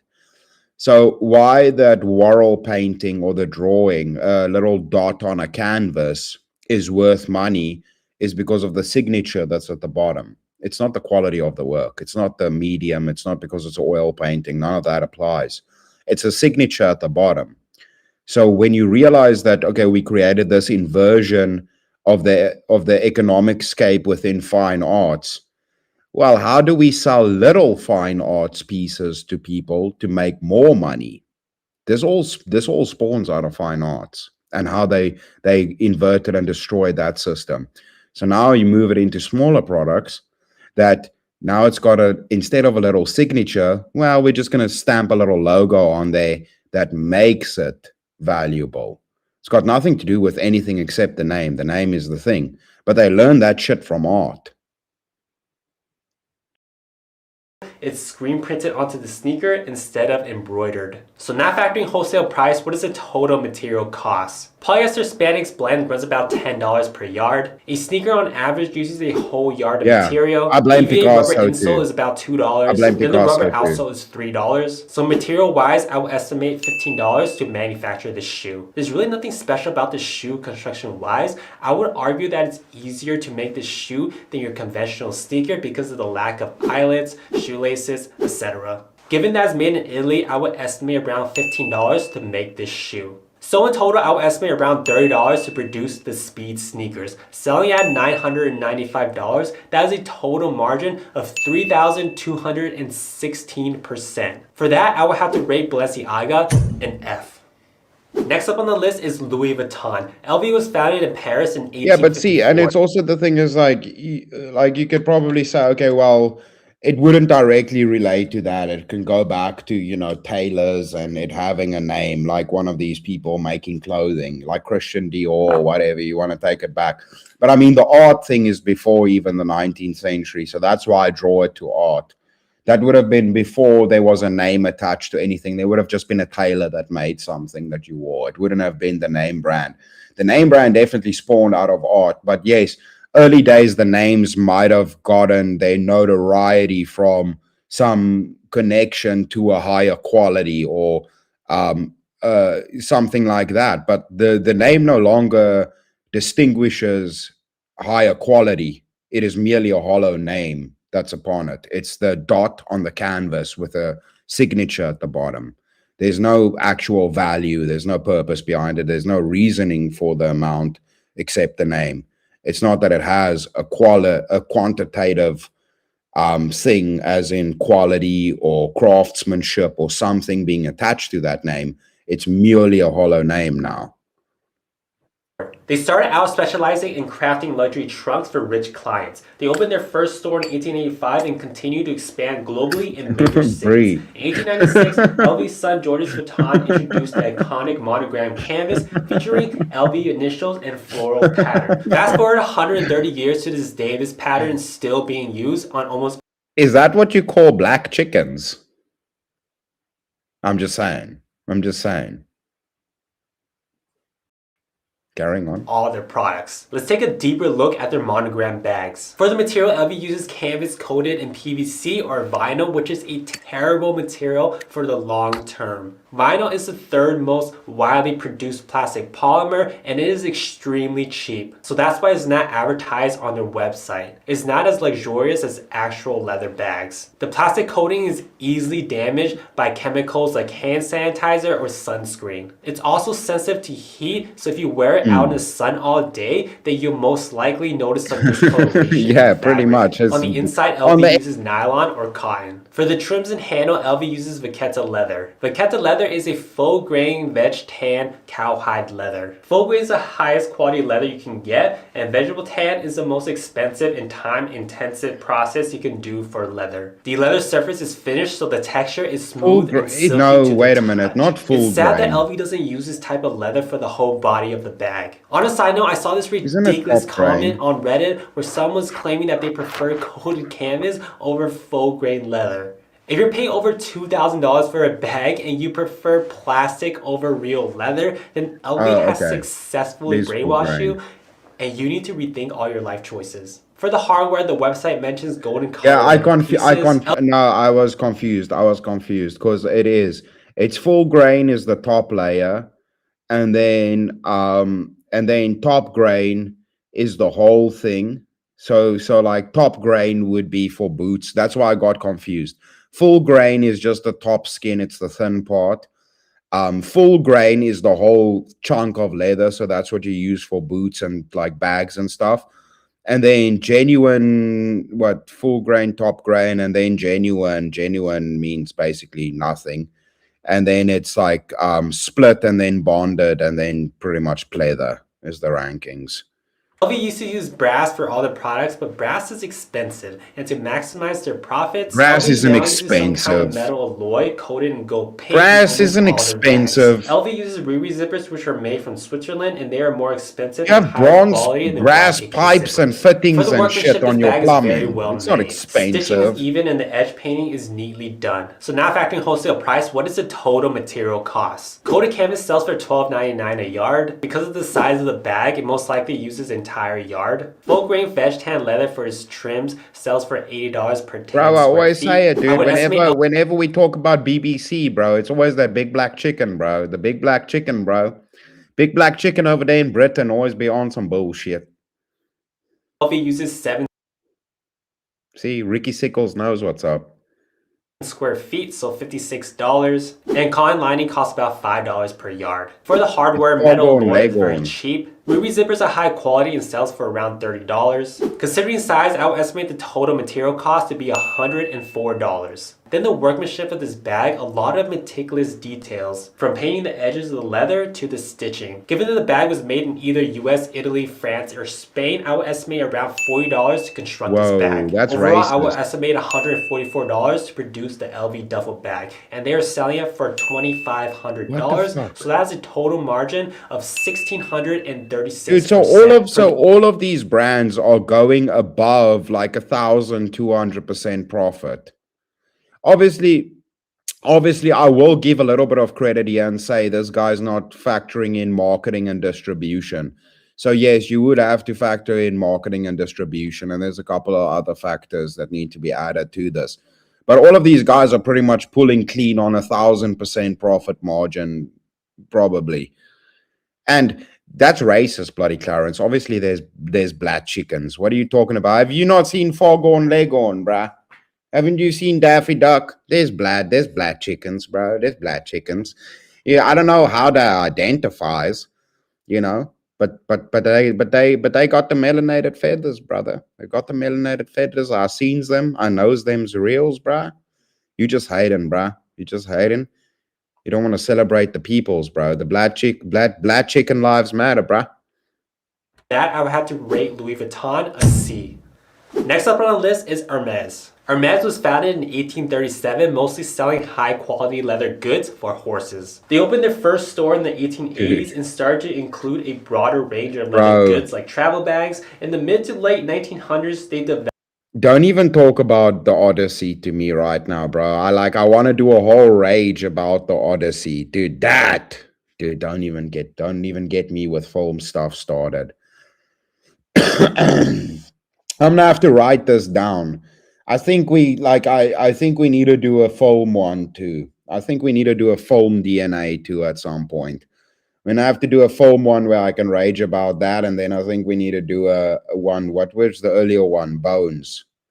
Was it bones or fossils or skulls? Either or. We'll do one on that too, because that's also I've done a rampage about that on overanalyzing, but I think we require another deep dive on that too.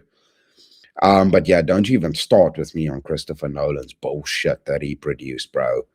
Dumbass. That's why, dude, listen, I usually say we should separate the person from the art. But you know what? In Nolan's case, he's had so many L's now that I even say now your Batman movies are disqualified.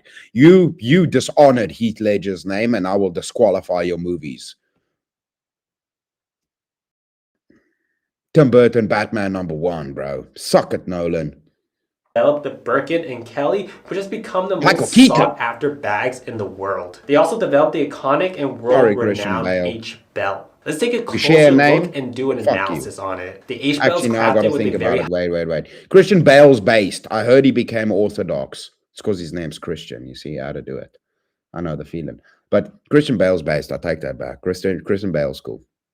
High level in detail and precision. Holes are precisely centered to exact distances. Stitch length and density is very consistent. Unlike the Hermes wash straps that are sewn by hand, the H belts are machine sewn, which makes me feel like this is a mass-produced item rather than something luxurious. The edges are cut and then burnished, which is processed using a hot iron going over it until the edge has a smooth finish. Almost every single belt does this because it's so fast and easy to do. A high-end belt, however, uses a method called skiving, which is they fold over the edges so that the top and bottom edges have faux outside leather and no cutting edge is visible. It doesn't just look better, but it takes more... No. You don't, no trap card happening. Bree, don't you even get me started. Ducks is just aquatic chickens. Ducks is just aqua chickens, bruh. There ain't no such thing as a duck. That's just an aqua chicken. That's just a chicken on a boat. That's just a chicken that's having a bath. It's just aqua chicken. More material and more expensive to do. For the material, Hermes uses a high quality, full grain, chrome tanned leather. Chrome tan is cheaper than veg tan because it's quicker to produce, but it does break in faster and is a lot easier to take care of compared to veg tan leather. Deep neutral analysis. So on my one stream, I look for the positive. On my others, so good news is I just look for the positive. I don't get negative. Over analyzing, I'm allowed to just be negative. And then this is DNA. So it's a deep neutral analysis. This one I'm in between and I can just say whatever I want. I can look for the good, look for the bad. I just look at it like whatever the opinion is. There's no like restriction. They also added a unique texture so it's more difficult to create outfits. The belts are thin, but they use 2 layers of leather. Looking into the holes, you can see that there is a third lining of leather in the middle because the belts are reversible. For the hardware, Hermes uses a brass buckle that is gold or platinum plated. Brass is a great material because it ages well. Okay. Not accounting for wholesale price, let's talk about the total cost. Before he gives the price on the brass, the very expensive brass. Deathcat, are you all right? Okay, Deathcat's fine. Whatever bones we're finding is of big animals. But what I can tell you is the whole thing, the whole category of dinosaurs is made up bullshit. It's just old animals that aren't here anymore that passed away, and most of them are not cool, bloody dragon-looking T-Rexes. And the shit that they're painting it to be. That's all funding and marketing to do archaeology or paleontology. That's all just paleontology funding. They had to make up cool animals to keep getting funding. That's just bullshit. Most of those things are just like normal bloody like Komodo dragons and shit. That's a different species that's a little bit bigger, and it's like the raptors are pretty much just like a different ostrich that's like dead, and like they just make up that it's another reptile, and the whole lizard category and all of that. That's all just to fit like the whole little evolution story. That's all they did there, and then they added some colors and made up a whole category of new animals. that don't exist anymore apparently, but a crocodile is one, but they don't exist, and chickens are one, but it doesn't exist, but a chicken is. It's just nonsense. It's just nonsense for materials. movies. 10 square feet of And I floating love leather retails for dinosaurs. $80. The It's belt length is, nonsense. let's say, 2 feet long and 1.5 inches wide. So that's 72 square inches or half a square foot of leather. Half is 5% of 10 square feet, so that is $4 worth of leather. Since there's leather on both sides, multiply that by 2, so $8 worth of leather. Then there's a thin third lining of leather in the middle, so that brings the leather cost up to $12. For the hardware, brass is $1.82 per pound. Given that it's gold or platinum plated, I would estimate that the buckle costs no more than $5 to produce. For the craftsmanship, there definitely is a high level of detail and precision, but overall, it's machine sewn and it's mass produced. Given that the belt is made in Switzerland, I would estimate about $8 to produce. So that brings the total cost to $25 to produce this belt. Hermes is selling for $900, so that brings the total margin to 3,500%. Dude, that's wild. I have to rate Hermes. That's wild. Next No, up on the dude, list is 3,500%. Saint Laurent started his career working for Christian Dior in the 1950s. In 1961, he decided to open his first store in Paris. His brand stood out because he was constantly challenging gender norms. Okay, I'm over this guy. He's just rating luxury brands. I don't actually care about this. I thought you were going to spit some knowledge on me right now, brother. You're just rating things. Video feels forever and it's a 10-minute video, bro. You need to sort that out, my dude. That's like, it's wild, bro. Okay, let's see what this says. Let's see what I want to see what this says, because this is the way it's meant to. Wait, before we go into, is that an Australian? We might have to hear what an Australian has to say about this. Oh, dude, I don't wanna. This lady looks annoying, but her video seemed like it had good information. Let's see what Steve Jobs' video has to say about that. Product pricing is a masterful psychological manipulation technique that we're exposed to on a daily basis. Before I get mad. From simply picking up a gallon of milk for $1.99. This is ridiculous, dude. 3,500% profit. That's a joke, dude. That's a joke, dude. Like, come on, let's be real, dude. That's just some bullshit joke. Like, you should just make things out of more expensive materials so that your profit margin is higher. Like, if you're making a cotton t-shirt, now you get paid for making a cotton t-shirt. If you make a t-shirt out of gold, now you get paid for the equivalent value of like whatever the margin is on making a t-shirt out of gold. It should never be 3,500%. That's retarded. To pre-ordering an iPhone for $9.99.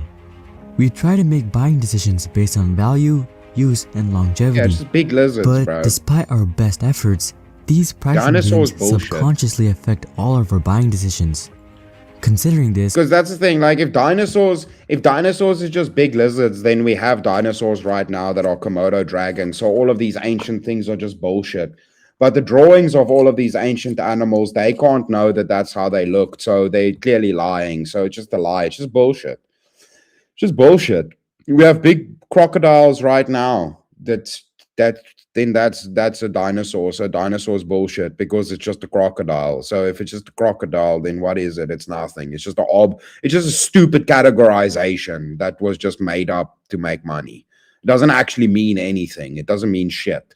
Because then people will tell you birds are dinosaurs. It's like, okay, so if it's meant to just be giant lizards, but it's also birds and it's also and fish is dinosaurs. It's like, dude, what the fuck, man? And it's also like, oh, okay, so the things that were alive with the dinosaurs that aren't reptiles, they're not dinosaurs. No, they're not dinosaurs. Okay, so it means nothing. It doesn't even mean old animal. It doesn't mean shit. It's just a bullshit term. How exactly are products priced?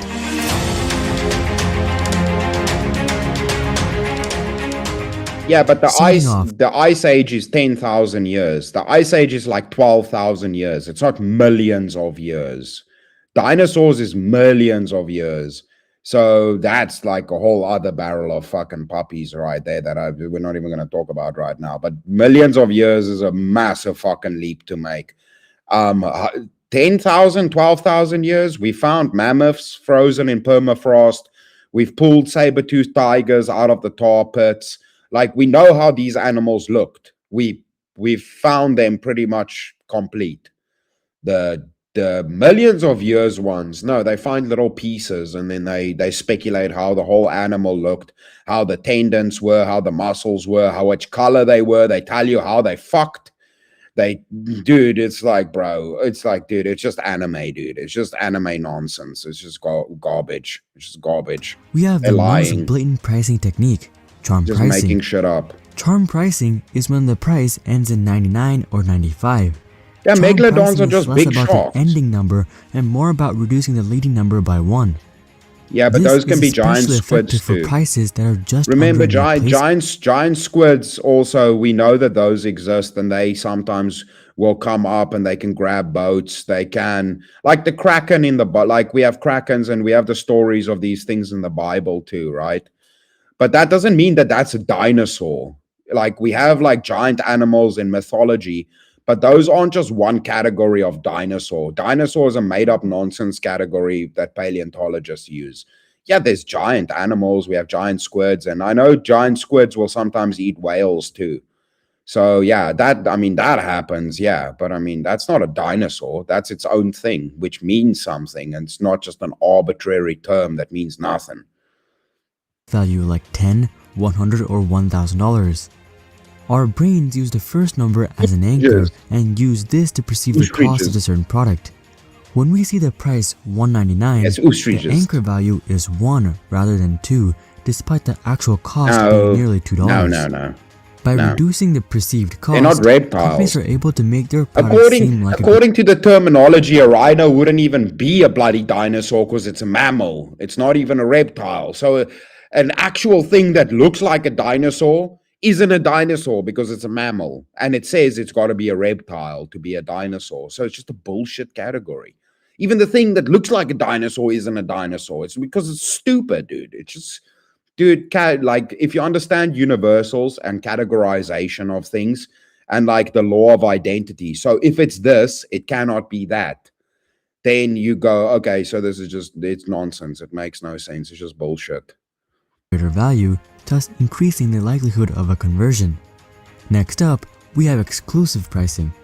Logically, we want the best value for the cheapest price. Hey! But in practice, we often prefer getting I guess I need to call more of my streams paying, dude. It's like, pay me money, dude. Just make all of my streams, title them, pay me money.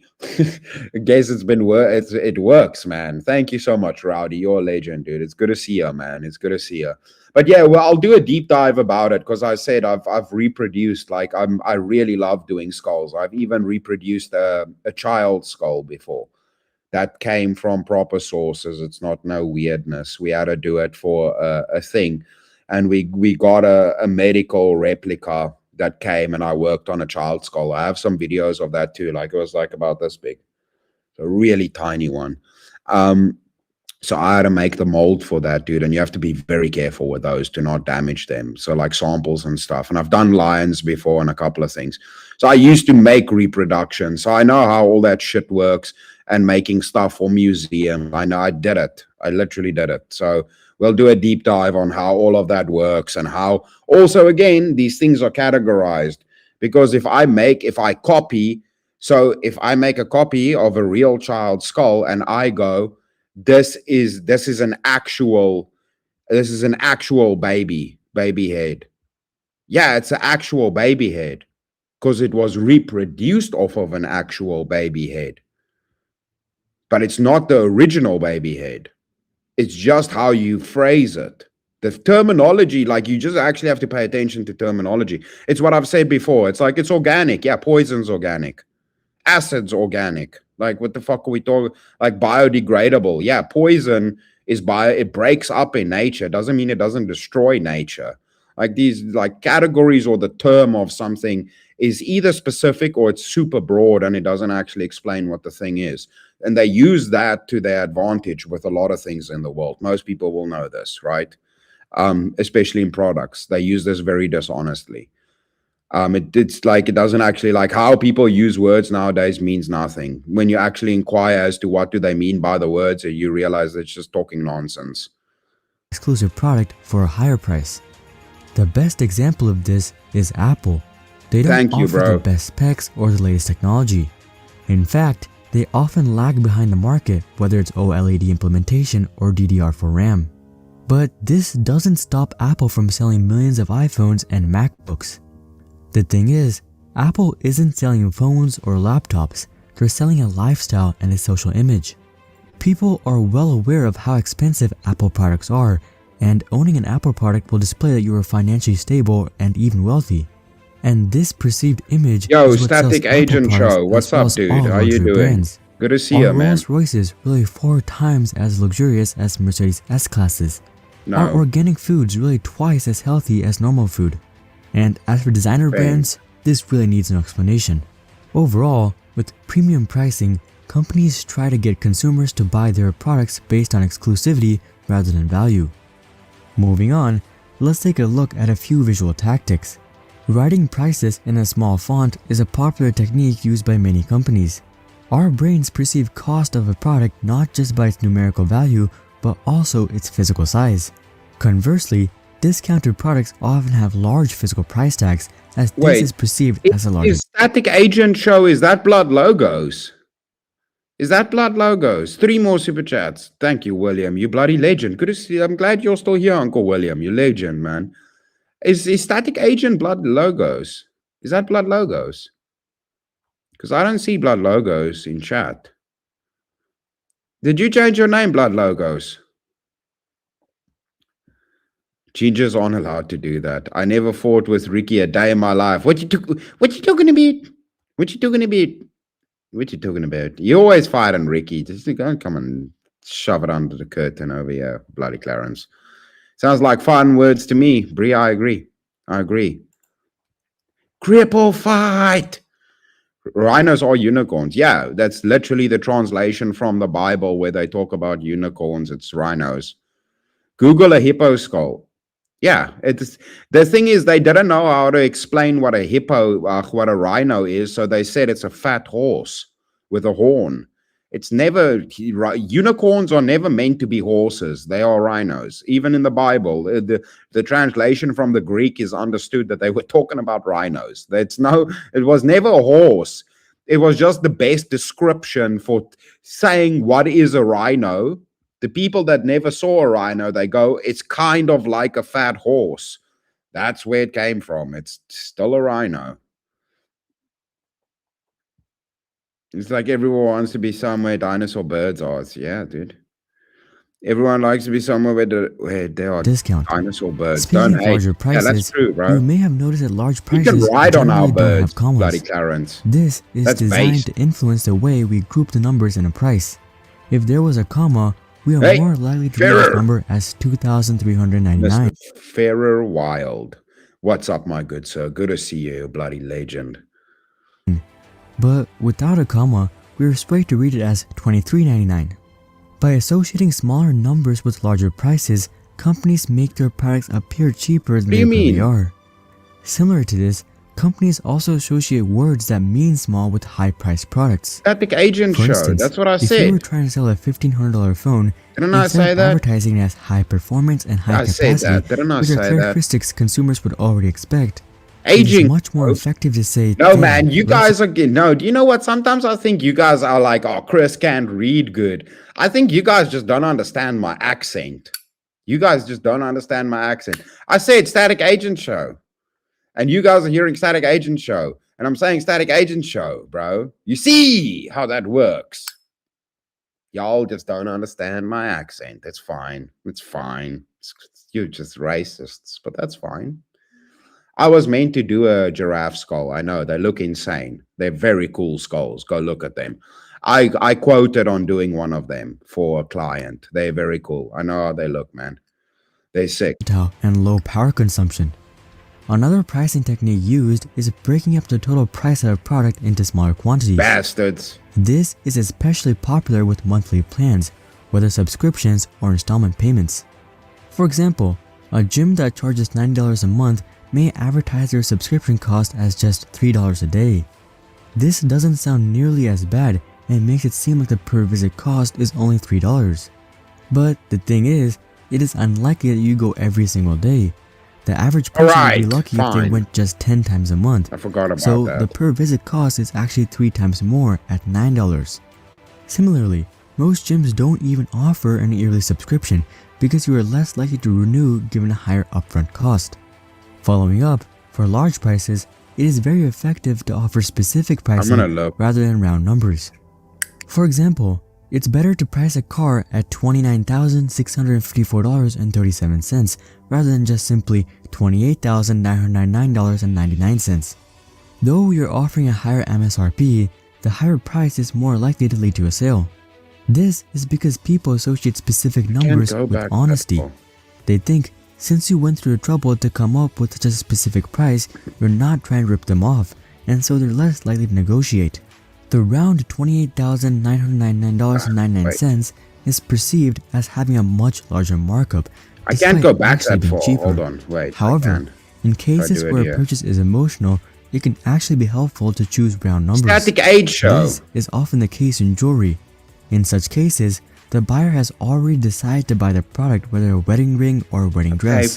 Here, people's budgets are much more flexible, and they choose to buy a product based on how much they like the product rather than the price. As a result, you want the price to seem higher, as this is one of the few cases that people are actually proud to pay more, as people are proud of these purchases. As you can see, the psychology of pricing is a very complex subject, as the rules and strategies vastly differ based on the price, emotions, and the product itself. Sometimes you want round numbers, sometimes you want specific numbers, and other times you want charming numbers. Put it in chat. Similarly, sometimes you're selling value, while other times you're selling exclusivity or emotions. But these are some of the most commonly used pricing strategies across all price ranges, and all companies use a combination of them. So next time you're shopping, take a closer look at the price, because I assure you, there is more going on than what meets the eye. If you guys thought this video gave a good overview of the psychology of pricing, then make sure to listen, bro. Don't do me like this in front of my friends, Clarence. Don't you be doing me like this in front of my friends right now. You're making me feel embarrassed in front of my friends right now. I'm fine. I'm a tard and I'm a bastard, okay? I might be a tard, but I'm also a bastard, you know? Like Bricky would say, is bastard. Bastard. So I'm a bastard, okay? I'll be riding that short bus, that chassis short bus, okay? So I might be a bastard. You know? You might be a bastard. Fuck, man. Fine. You know, sometimes I do a bit of interpolations, okay? I'll be doing interpolations, okay? It's like, it's African things. You don't get it, dude. It's like, you just, like, I'm rhyming, you know. You wouldn't hate on somebody who's freestyling a rhyme, you know. I'm like, you're just being a hater. You're trying to stifle my creativity, man. This is how the man works, dude. They just want to put you down when you're trying to hit your rhymes out here, making things fresh in the world, trying to be creative. And they just want to point out that you don't do words good and can't be spelling. Just trying to put an African brother down, man. I won't have it. You see what this is? Just trying to put an African brother down, man. I don't vibe with it, bro. See? This printer costs $160, but HP would probably prefer it if you paid $8 a month to rent it instead. It might not sound like a lot until you realize. We're going to get into the planned obsolescence now. Let's see this one, because this has got to do with the subscription model that's happening. So then the next obviously step in this is subscription models, because it's interesting how the whole thing of you will own nothing and be happy, and then everybody says, yeah, dude, whatever, dude, you're not going to take our stuff. And it's like everything is becoming subscription based, and you're like, do you own movies anymore? I don't own movie. Where's your music? Show me your music. I don't have yeah. Oh yeah. It's like, no, we'll never let that happen. It's like, where the physical things? You don't have the physical things no more. Where they at? Show me. You don't have them, do you? They're all on a little device until they tell you, no, you don't own it anymore, and then it's gone. And you got to keep paying every month to have that thing. Otherwise, it's gone. It's just gone. You can't even buy it. No. That's bad for the environment. You buying things. It's bad for the environment. Yeah, whatever. Yeah, whatever. Listen, I never proclaimed to be a smart man, okay? I never proclaimed to be a smart man, okay? Listen, that's just, you know, I just thought it was funny off the back of the words matter thing. Dude, you know what? Listen, he knew I was talking to him. Listen.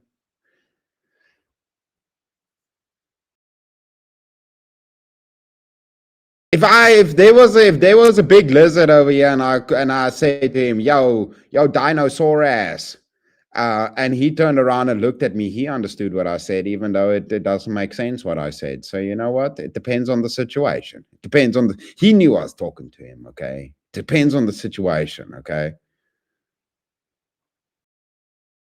Depends on the situation. Don't be like that, dude. I'm embarrassed now. Now I'm gonna have to go. Now I'm gonna have to go punch myself in the chin so that I can mog you. Do a blue steel. I'm gonna have to go clavicular. You want me to go clavicular right now? You want me to go punch myself in the chin so my upper maxilla is all potent so I can mog you? Because you attacking my intelligences. My intelligenitals. You're attacking my intelligenitals. You're sexually abusing me right now. You're intellectually abusing me right now. I don't appreciate it. The subscription locks you into a 2-year commitment. After 2 years, you'll have spent $192, 20% more than it would have cost to buy the printer outright. The subscription includes ink, but HP artificially limits how many pages you can print each month. Exceed that, and it charges you more. But it gets worse. After those 2 years, you still won't own this. I know. HP's terms of service explicitly state you do not own HP device and subscription. Shut up, Nightbot. You're not helping. Shut up, Nightbot. Shut up. You suck. You eat electricity, you stupid little bastard. Shut up, Nightbot. Shut up. Cartridges provided, even if you complete the entire subscription term. Over the past 20 years, subscriptions have taken over our economy. You can't buy a car today without seems like a half dozen subscriptions. I'm powerless. I just turn up one day and suddenly I've got to pay more money. But the cost isn't the only problem. If everything is a subscription, we won't actually own anything. Yeah, it's just going to happen. Consumers are fed up, and some are fighting for the right to own what they buy. Well, that's a funny thing is like when people say this, like the whole like you'll own nothing and you will be happy. And then, you have people going, yeah, the fuck I will. Let's see them try. And it's like, buddy, look around. And they're like, oh shit, how did that happen? It's like, yeah, you weren't paying attention, you retard. It's like, dude, what did you think? Did you think a dude was going to knock on your house and come and steal your shit? How did you think this was going to happen? You think you had a say in this? You think you had a say in it? To have a say in it, you at least need to be paying attention, brother. Shit. It's a matter of liberty. Am I free to own things or should I rent indefinitely? But challenging subscriptions means taking on some of the largest companies in the world. A whole bunch of industries that are not trying to make their products or services better. They're trying to find new ways to earn money from consumers every month. So how did we get to the point where practically everything is a subscription? And why is owning nothing making everything so expensive? Subscriptions feel modern, but they've been around for centuries. Yes, Americans used pay-as-you-go for newspapers, magazines, milk, and even fruit. But technology... Did you, by the way, just as a little bit of a tangent, did you guys see the genius idea that Uber has now? Okay, so I'm gonna let you guys know. They're revolutionizing. Guys, we're moving forward into the future, right? So you got to know. Uber has this genius revolutionary idea, okay? So they're going to set up a designated Uber routes. So there's going to be a designated route in which the Uber vehicle is going to travel. Okay, but wait for it. You don't understand yet, okay? Then they're going to be traveling at designated times. But then you catch a ride with other people, you see. So it's like everybody rides at a certain time to a designated location in the Uber. They're revolutionizing. It's a bus. It's fucking bus routes. Like, dude, I thought we were progressing. It's like you dumbasses you're just giving us old shit at a premium price.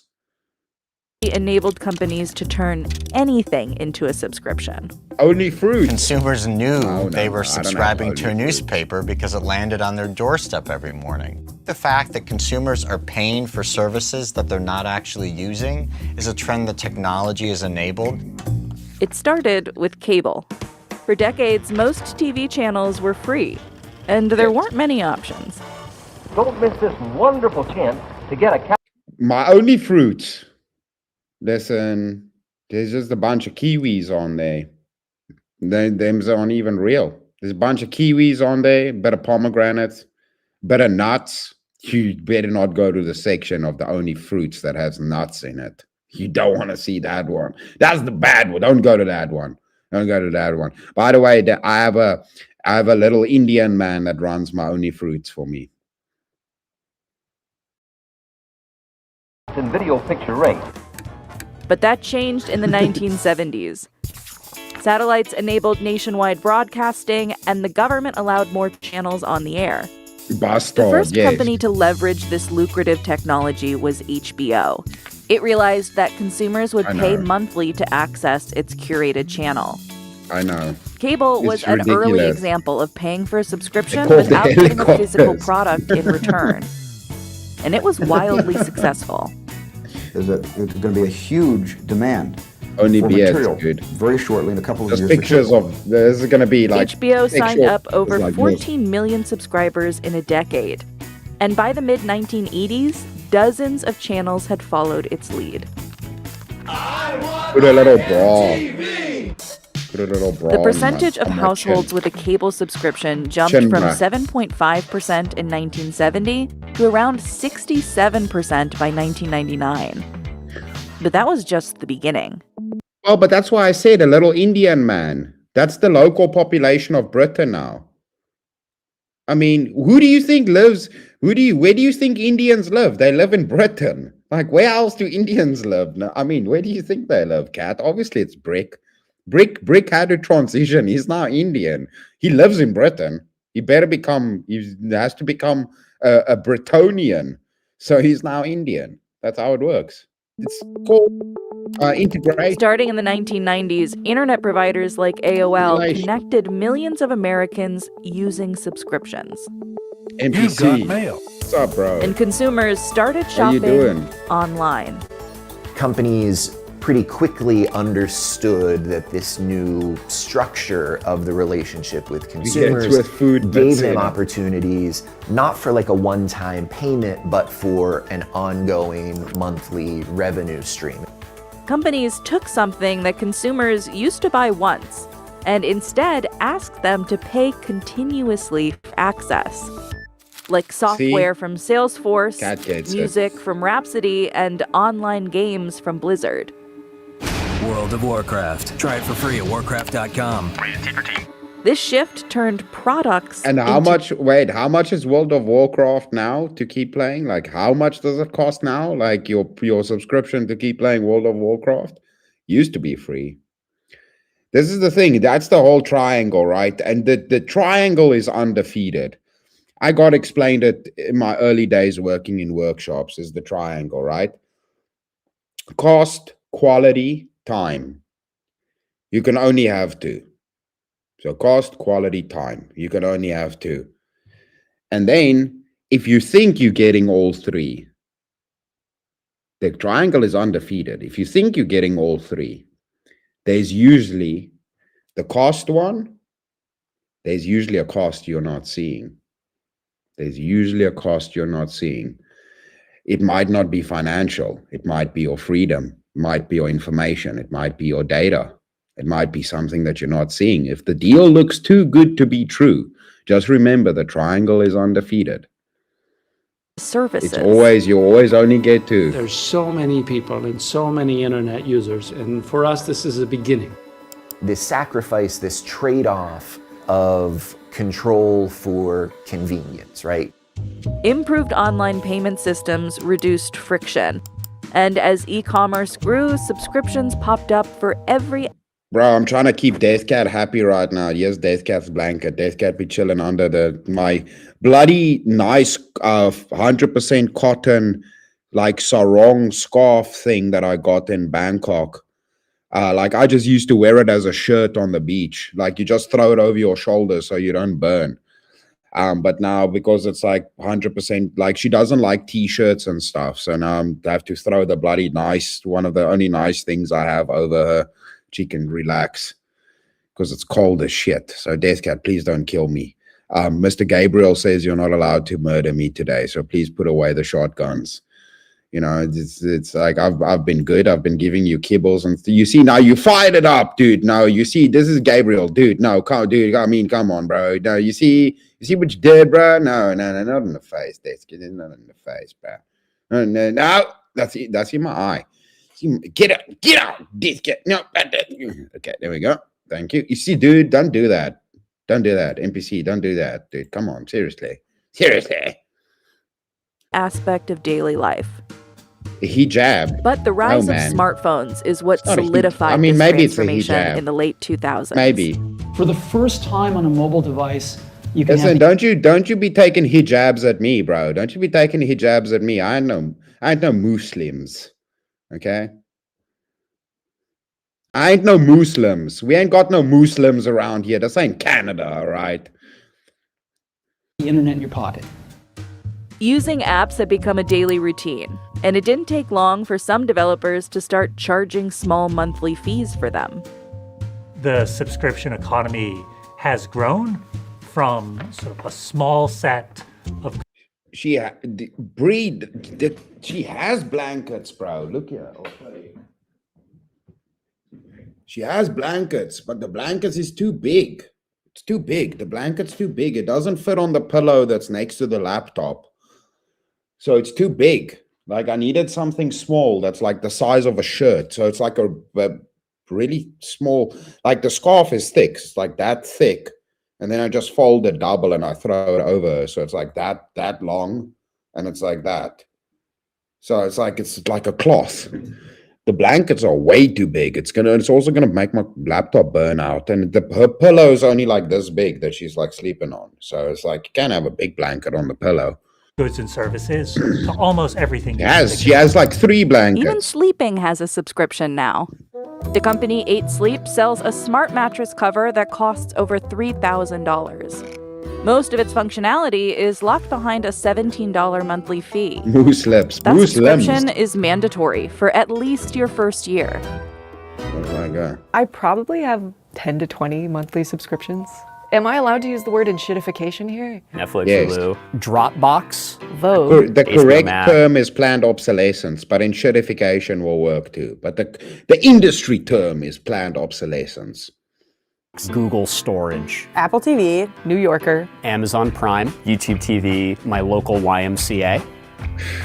You don't go to the NBA League Pass. You do not get access to local games. If I want to watch a Knicks game, I have to subscribe to a totally different service. I'm convinced that there's just like a few hiding. You don't go to YMCA to go swimming or get exercise. You're going there to give out tips, aren't you? You're going out there to give out tips, like we addressed earlier in the stream. You're just going out there to give out non-consensual tips to people. That I don't know about. Oh, Spotify. Oh my gosh. It's really impossible to have one service that gives you everything you actually want. Not a hijab. Technology proliferated subscriptions, but the reason they're everywhere is because they make companies a lot of money. Subscriptions give companies recurring revenue, something investors love. And subscriptions are sticky. They're good at retaining users because most are automatic. People are 4 times more likely to cancel when they have to make an active choice. That allows them to make more money than they would. Like if you did that with a bigger cloth. So your shoulders don't burn when you're on the sun and you cover your neck. As 200% more revenue thanks to inattentive subscribers. Industry has figured out that this is a profitable business model, and they've been moving towards it to maximize their profits. One company doing exactly that is Adobe. You don't understand. the dynamics. All right, you don't understand the functional dynamics. If I fold it, it's too heavy, and then she doesn't like it. I've tried that. That's why she's got a thin blanket now, because that if I fold it, it's too heavy, and then she doesn't like that. She's difficult. This guy's difficult. You want me to get shot in the face? You want me to get shot in the UFC? You want me to get shotgun shot in the face? It's been selling software since the 1980s, typically releasing a new version every year or two. Oh, okay, yeah. But in 2012, the company launched its Creative Cloud subscription. Instead of allowing consumers to buy the software once and upgrading when they want, Adobe now sells all of its apps bundled together for a monthly fee. So if you want permanent access, you need to keep paying, even after you've spent way more than the software used to cost.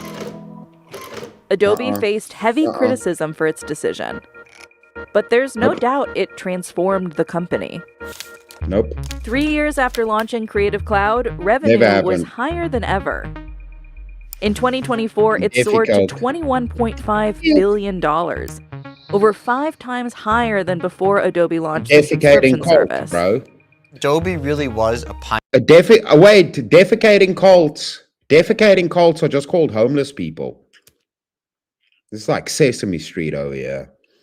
Pioneer in realizing that they can squeeze a lot more revenue out of consumers by signing them up for subscriptions rather than selling software and letting consumers keep it and use it however they want.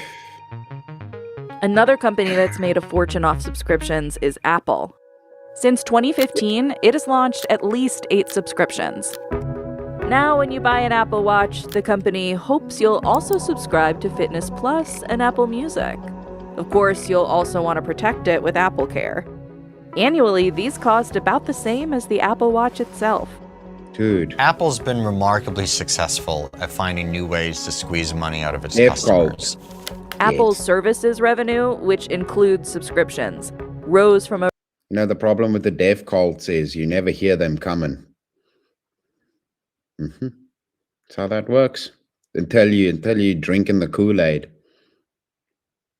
That's how that happens. Around $20 billion in 2015 to over $96 billion in 2024. Interesting thing how like all of those, there's now free, like Da Vinci and those kind of things came into play to hold on. Let me just move on this chair, but this chair is so precocious because it's on tiles. How many times have I fallen off the chair on stream? Like 2 or 3 times already now. It's because it's like, dude, look here.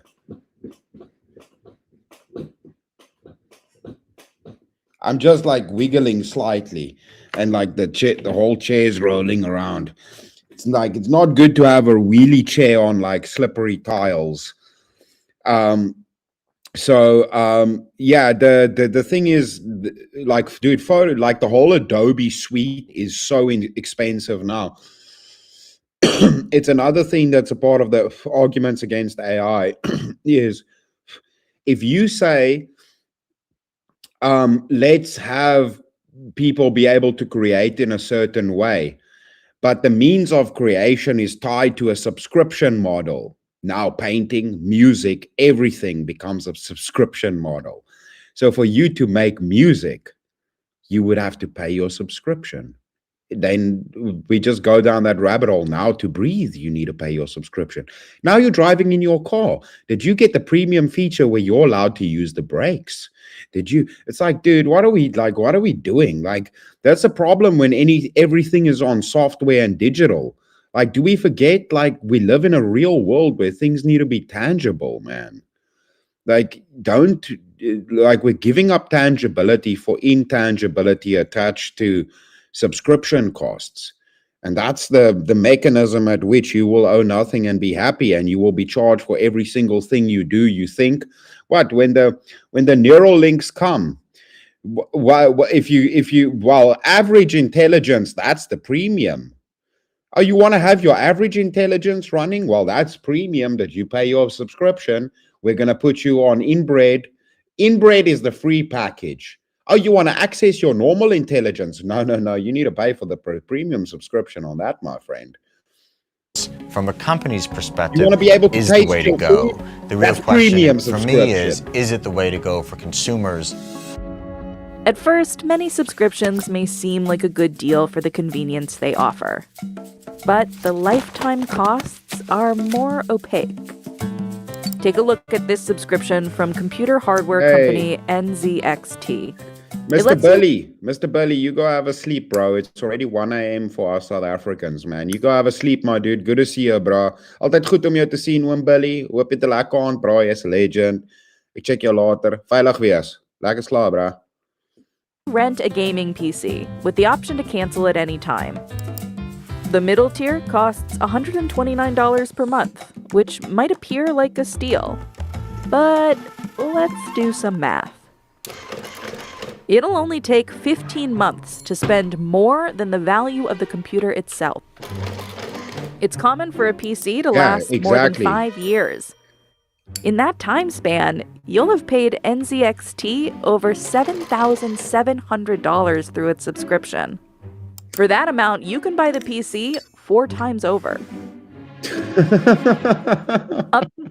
Dude, that's ridiculous. What the hell, bro? And then now the CPUs and the RAM is super expensive because it's funding the AI to run the subscription models. It's like, oh, what are we doing? We're just making everything more expensive to make everything more expensive. Can we make this more expensive so we can make other things more expensive, please? Can we just more expensive? Cheaper? No. More expensive. Complicated? Yes. Is the complicated more expensive? More expensive. More expensive. Increased profits. Thank you. Yes, and the funny thing with the cars is, if any kind of solar flare or EMP or something like that happens, everybody's like, I'm going to build an EMP to sort out the drones. It's like, bitch, you're going to fry your car, all of this, everything electronic, you're going to fry because everything is electronic now. So how are you going to move? The only cars that are going to work is old cars. None of the new cars are going to work. Like, you understand that even like my older little pickup I have has a computer in it. Like, and that thing's from like 2010, or I think mine's like a 2010 model. Like, even that's like, it doesn't have like fancy electronics in it, but it still runs with a computer. Like, you need an old car like from the 90s or 80s that doesn't have a computer in it. Otherwise, you're screwed, man.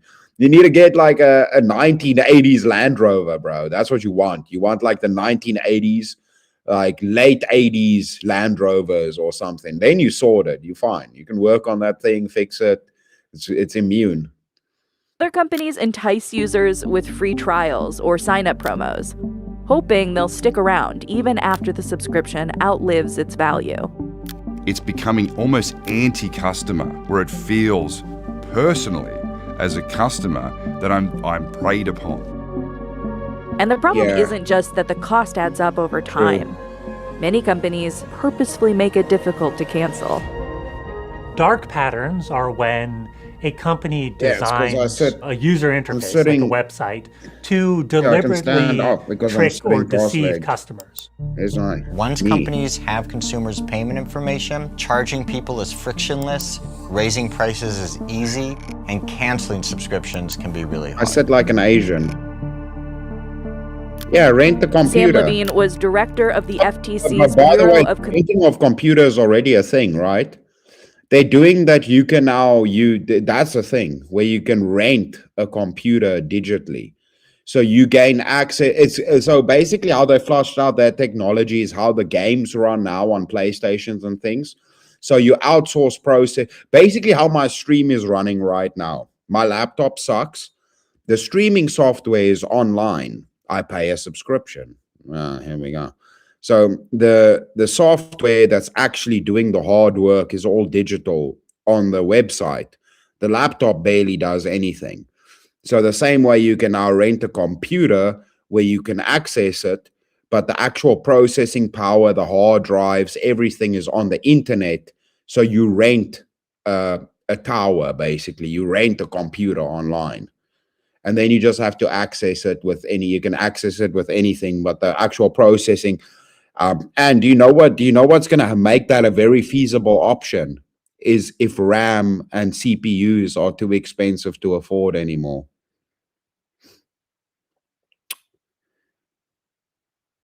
And do you know what you need to run online computers? Data centers. What makes CPU and RAM more expensive? Data centers. See the problem. It's a bit of a fucking conundrum. Consumer protection under Joe Biden.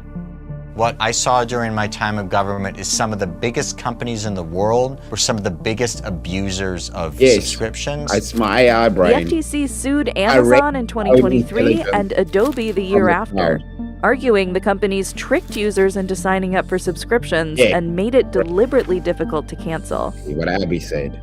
Let's take a look at Adobe's Creative Cloud. It defaults to a plan that looks like it's month to month, but it's actually a year-long commitment. The FTC said Adobe didn't clearly state that customers needed to pay a fee to unsubscribe early. These fees were so big and so important to Adobe's bottom line. I know, dude, that's a One problem. executive of Adobe described it That's as why I being can't like read good. heroin in how addicted the company was to these fees. Nice, Adobe declined Business Insider's request for comment. In 2024, it told The Verge that the quote...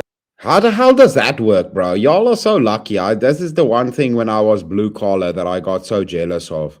My friend would be like, yeah, I'm just playing games and like I'm just checking my email. I'm like, you get paid to do that? He's like, yeah, I'm done with my work. I'm like, how are you done with your work? Whenever I was working in workshops, they're like, oh, you're done with your work. Start cleaning the workshop. And you just pick up a broom, you start cleaning.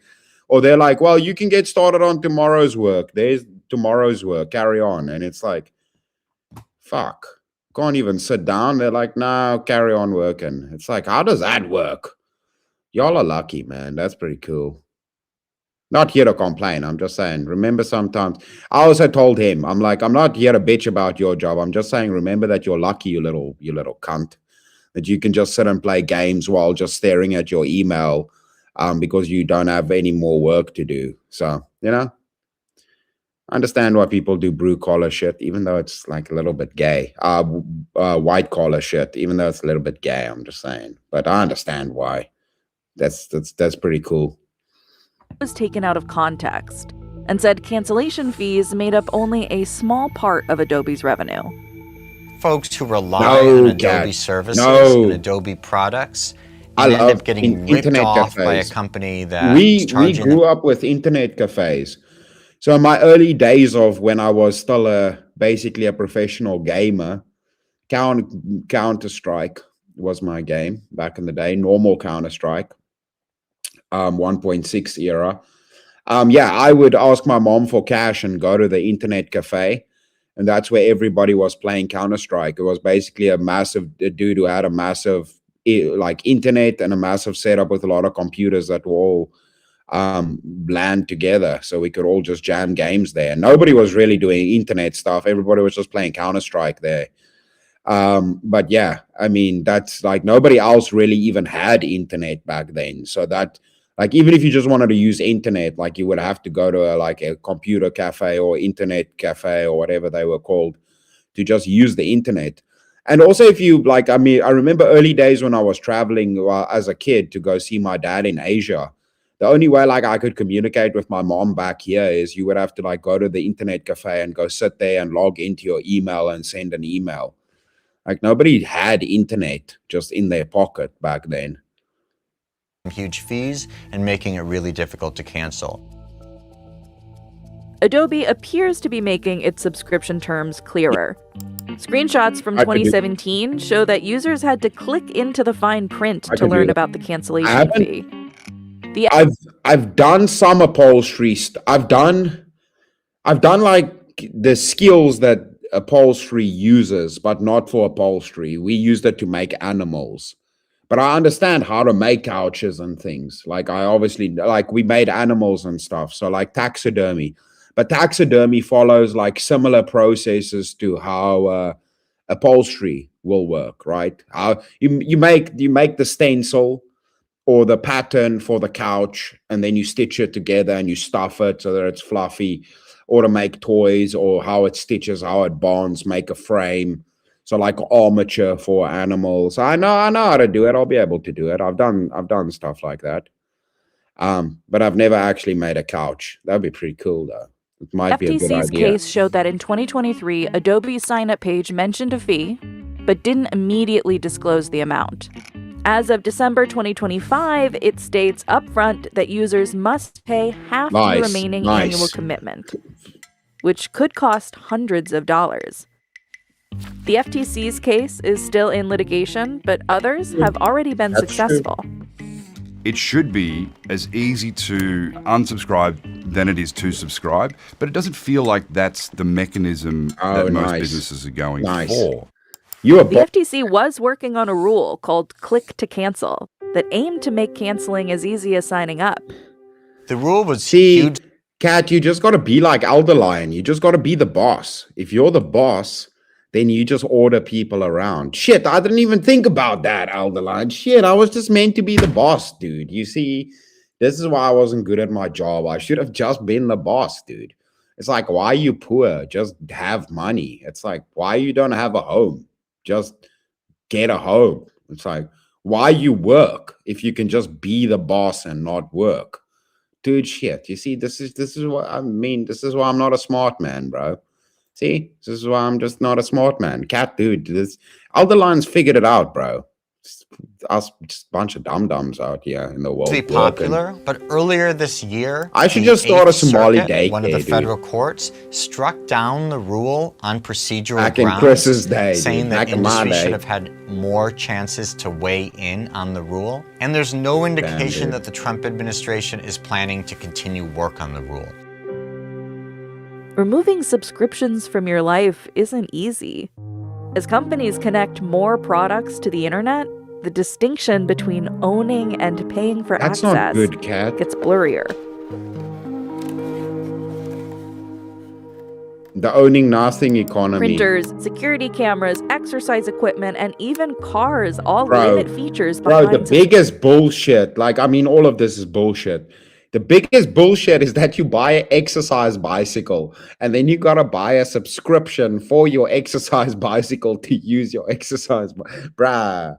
Like, dude, how are you paying to ride a fake bicycle in your house? You are paying for the ability to ride a fake bicycle in your own home. Now, shit. If that ain't retarded, then I don't know what is, man. Come on, bro. These are all things that are software dependent. And so when you don't have control over the software code, that means you don't have control over the physical product itself. Sometimes that means features get added, features get taken away without the consumer's Professional consent. game, man. It even gets to whether the device continues to operate at all. Aaron co-wrote a book in 2016 called The End of Ownership. Since then, he's only become more pessimistic. Clarence, no. I think things are worse than we imagined they would be. Our daily behavior is really built around the idea that the things that we use every day are within I molded one of those. I can show you guys. Wait, that's an Apple III. I did an Apple II. I had to mold a whole Apple II computer. I think it was bought for like $1,000. Yeah. The props guys bought it for just over $1,000. And then I had to make a mold of the bloody, the box, the keyboard, and the whole screen and everything. We had to reproduce Apple IIs for a movie because it's like in the 80s. For The Office, we had to make fake ones. Nice. It's cool. I remember this is like, dude, I was looking at that thing for so long. Dude, yeah, no, there's cool animals here, man. But there's like, dude, we have insane taxidermy people here. Like, it's probably something, I could, like, I never even thought, I've worked with some of them, but I guess that's, day job. If I ever need a day job, I could just go work with them. The problem is a lot of them just hire, cheap labor. Labor around here, you can find very good quality labor for very low prices, brother. It's Africa. So not to hate on the people that work there. Obviously, the people that work there are really talented, but unfortunately, they don't really have to pay them anything. That's the problem we have around here. Is skilled labor doesn't really make you any money, unfortunately, around here. Yeah. So, but yeah, we have really insane taxidermy, dude. Like, dude, the people here are crazy with the stuff that they do. Like, you should check out some of them. Like, the coolest taxidermy pages I have found on like Instagram. When I look, they're all in South Africa. I'm like, okay, well, that makes sense. Exclusive control. And I think when we move away from doing like that, big things, what's the model for what a non-ownership economy it's also, do you know like? why? Also, another thing, do you know why we do it? Because we're one of the places that's seen as the biggest with like trophy hunting in the world is South Africa and Africa, right? So we are kind of a hot spot for trophy hunting specifically. And because most of those people are foreigners, we have to export the animals as a taxidermied thing, right? Because they can't take meat or carcasses, obviously that makes sense, right? So like the papers have to be good. You have to like prepare the animals properly, everything, so that the foreigners can have it shipped to them in whichever country they are. So that industry here is fucking top notch, man, that we have over here. It's like it's big business around here. So the dudes that do it are really good at it. There's some very smart people out there who, describe this as a kind of return to feudalism. A world in which we don't own anything, we don't control anything, and the benefits of these resources are sort of, hoarded by the handful of technology and media companies that control our access to them. Mergers further concentrated this control, and with less competition, prices could rise. Exactly. They're in a much better position to sort of eliminate consumer surplus and push consumers to paying the maximum price that they can bear. That might look good for a handful of companies, but I think ultimately it's pretty harmful for society as a whole. I wouldn't be able to like Death Cat as well. You think about it, because I could prepare it and do it and articulate the skull and all of that, and I'm like, I don't want it. It's gonna make me sad. Like, it's not gonna make me feel better, like having my animal dead in my house. Like, if it's if it's an animal I shot and killed, yeah, for sure, yeah, I'll have that in my house. Those are dope, but not an animal I loved. I don't want the dead body of an animal I loved in my house. I don't want that. The erosion of ownership has already happened to media. Yeah, for sure. Yeah, I've done lots of eyes. I like doing eyes. 84% of U.S. reported music revenue came from streaming. Physical sales accounted for 11%. It's even lower for movies and TV shows. Spending on physical media made up less than 2% of revenue. Yep. Consumers don't own the majority of media they consume, which means they give up the right to resell it, loan it to a friend, or pass their collection down through generations. When Netflix blocked password sharing, it made this imbalance clear. When you move to digital, those secondary markets are essentially eliminated. And that's something that a lot of publishers, studios, video game developers, that they've been It's also why it's very interesting, the resurgence in physical media that's happened right now. A lot of people are buying videotapes again. A lot of people are buying vinyl. Vinyl is doing better now than it did when CDs and tapes were out. Like, vinyl's making more money now. I think vinyl's even rivaling like streaming. Like, I saw a thing the other day where it was like, dude, it's like picking up highly the amount of money being brought in by vinyl. So, like, I think people are realizing, DVDs and CDs as well. It's because people are realizing the whole you will own nothing and be happy. So now everybody's like, fuck that. We want to buy shit again. We want CDs, we want tapes, we want vinyl and stuff again. So I think that's actually going to make a comeback. Like physical media, when we're moving into a digital age of everything being fake and gay and artificial and bullshit and AI generated, people are going to want real things more and more and more. And yeah, I would say if you care about any of that, maybe grab some CDs and tapes and things now, or vinyls, before it's just gonna become insanely expensive moving forward. Because what is it?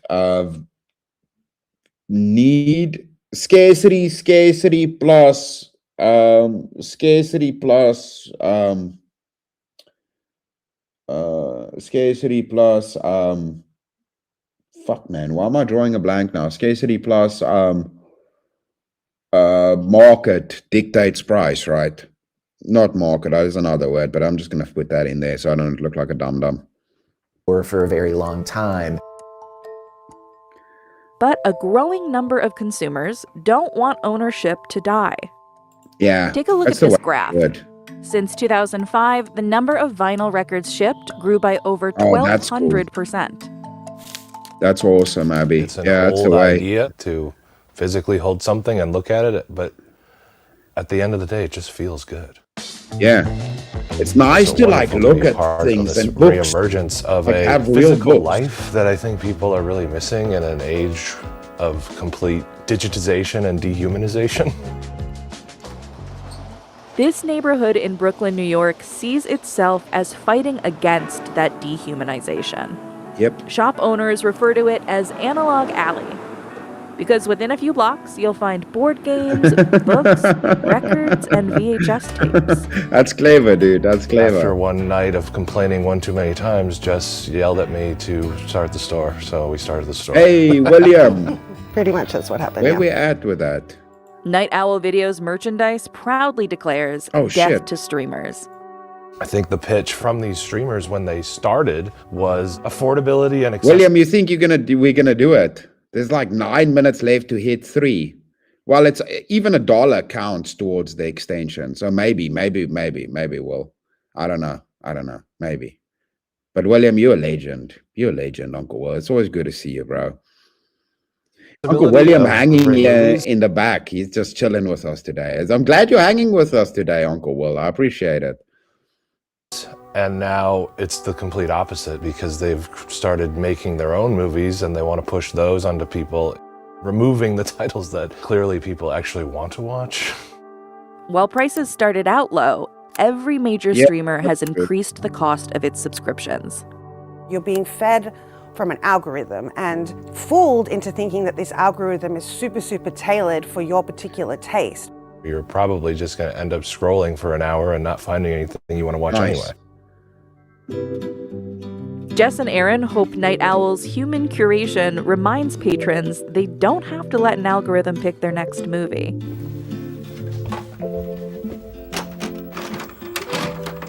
For your consideration, Spirited Away, this is like pretty rare. Night Owl offers an estimated 8,000 to 10,000 movies on DVD, Blu-ray, and VHS.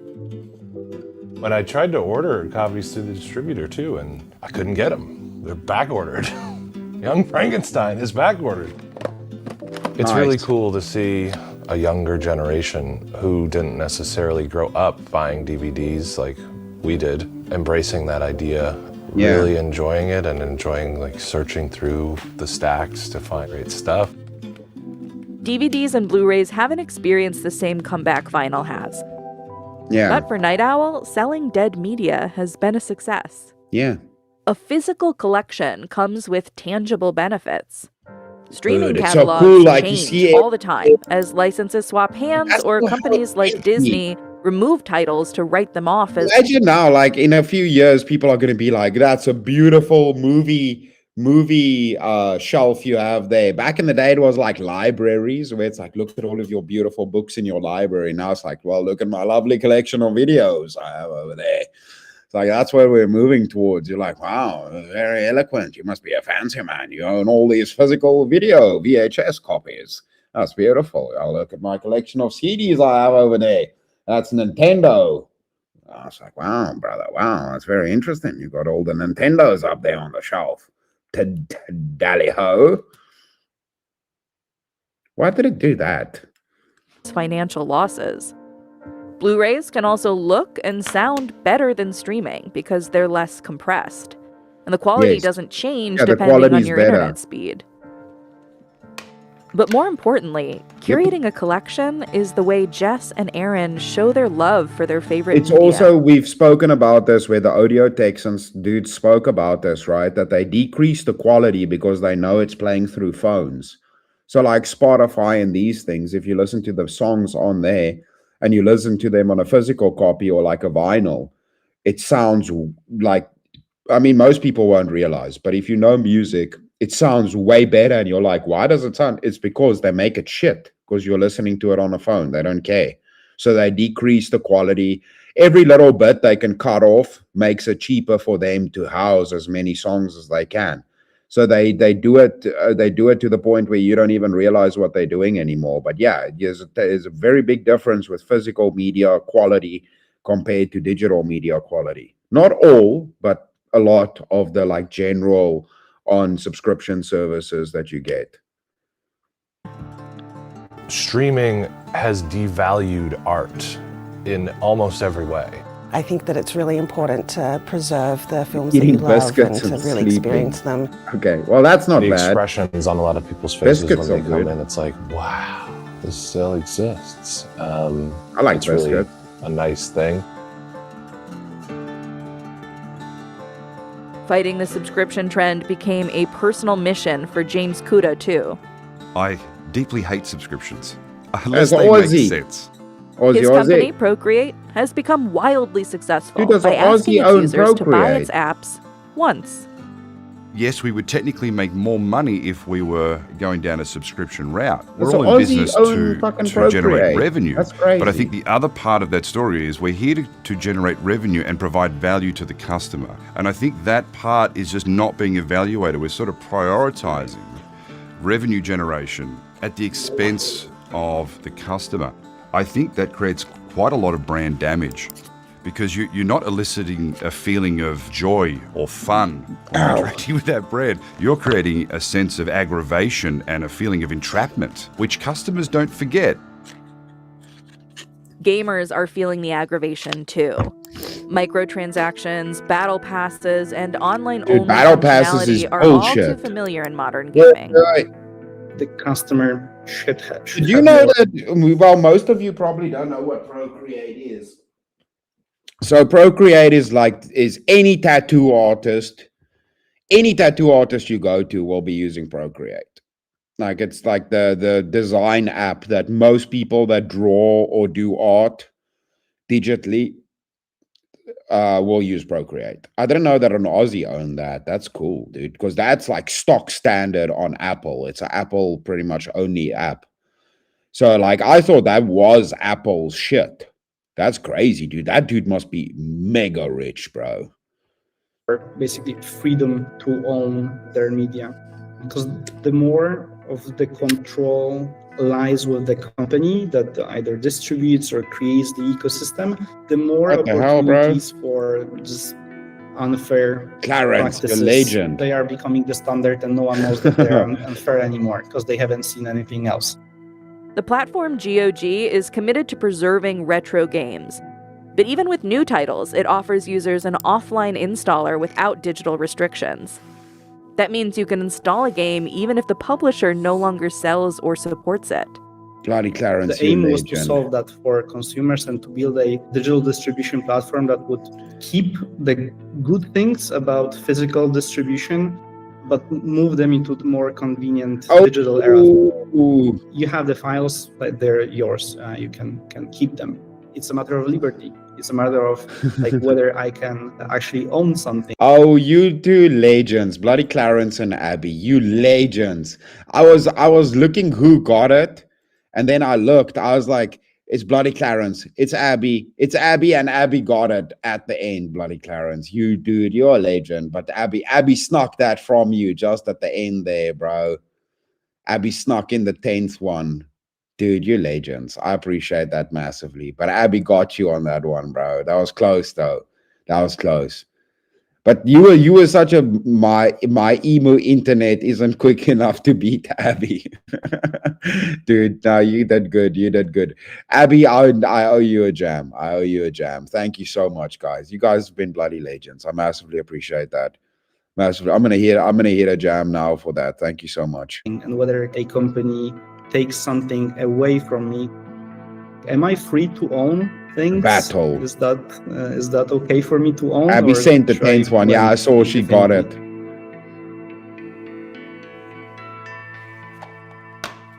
We're not delusional. I don't think streamers are necessarily going anywhere, but I do think that people are going to become more aware of how they're spending their money on entertainment.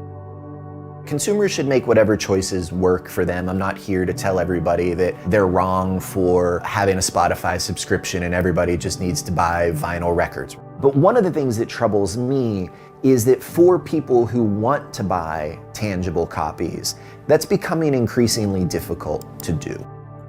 There are products that many of us no longer want and we're still subscribed to. And that's generating revenue for those companies. And it means that a new company, which is offering a product that we do want, they may not have an opportunity because our money is tied up somewhere else. But the FTC is going to keep playing whack-a-mole unless it actually issues a rule that applies to every company in the economy, saying you can't trap people in subscriptions and you can't lie to people when they're signing up. The problem is the deception. What worries me is I think the status quo is more desirable to the companies that control these markets, and I don't think they're likely to yield that control without a real fight.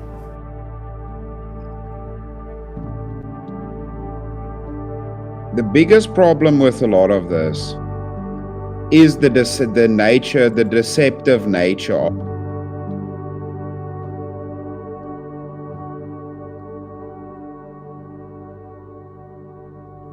spokesperson in Rodimer delivering the experience required, secure transmission plus real processing storage data. Unlikely many free tracking apps and services, we don't sell customer data. Yeah, that's the other thing, data collection. But yeah, it's the deceptive nature of it all. It's the same thing. That's another part of the argument. I'll give this one away as well. That I haven't even used for the AI arguments too is, why does it only work when it's deceptive? Why does it gotta lie about what it is? If it was so good, why do they specifically try and hide the fact that it's AI to sell it to people? Because as soon as people know it's AI, they go, fuck this. So the only way it works is when it's done deceptively. Is people go, well, it could be so good that you don't even realize. It's like, yeah, that's the only way it works, is if it's good enough that people don't realize. So what you're saying is, if it tricks people into thinking it's not what it is, that's how it's going to be successful. It's successful by how good it can lie. Is that not problematic? Like that's a problem if your product is successful on the means of it being able to trick people. That's your business model? Like, that's not good, dude. That's really not good. And that's not even, I want to, like, I have like 5 or 6, or like I said, I've thought about this a lot. There's a lot of these that you can run down with it. But yeah, it's weird predatory practices, man. It's very deceptive nonsense that they're doing. And they're under the guise of progression. It's like, no, you're doing nonsense and calling it progression. Also, what? Progressing towards enshittification? Progressing towards planned obsolescence? Is that what we're progressing towards? How about we stop then? If it's like we're progressing to things being worse, let's not. let's not. How about we just stop? We sit on the sidewalk and we have a smoke and we appreciate the way things are. How about we don't? It's like, no, but we got to keep moving. But there's no more bridge there. Yeah, but we're gonna fall off the bridge. It's like, no, let's just we're just gonna sit here, have a smoke. Let's not have a barbecue. Let's just enjoy. Let's just appreciate where we are. Let's just stop for a second. It's like, no, we got to keep progressing. It's like, yeah, I don't want to be a progressive. I don't like the whole progressive ideology.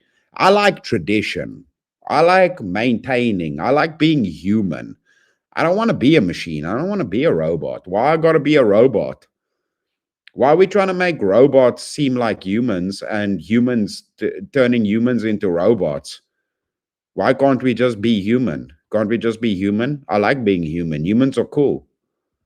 Humans are wild, but humans are cool. They be doing human shit. And let clankers be doing clanker shit. Don't try and make clankers do human shit and make humans do clanker shit. We don't need that. That's not necessary. Okay, Abby, Jam, for you. Bloody Clarence, you're a legend too, but Abby got this one. Abby got this one. And Abby, I actually have one that I haven't played. I have one that I haven't played. I think I'm going to hit you with this one. No, actually, yeah, let me hit you with this one. I haven't played this one.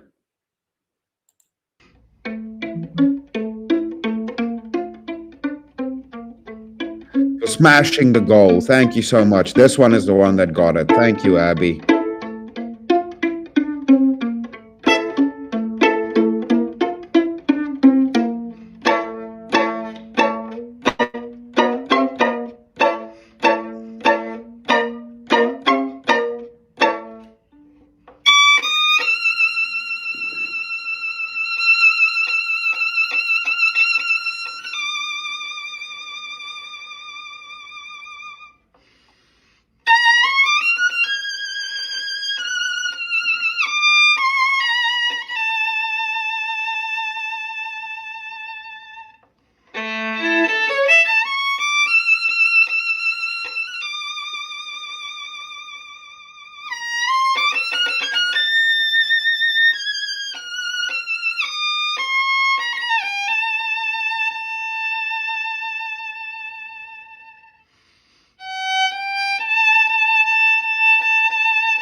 Dude, nice.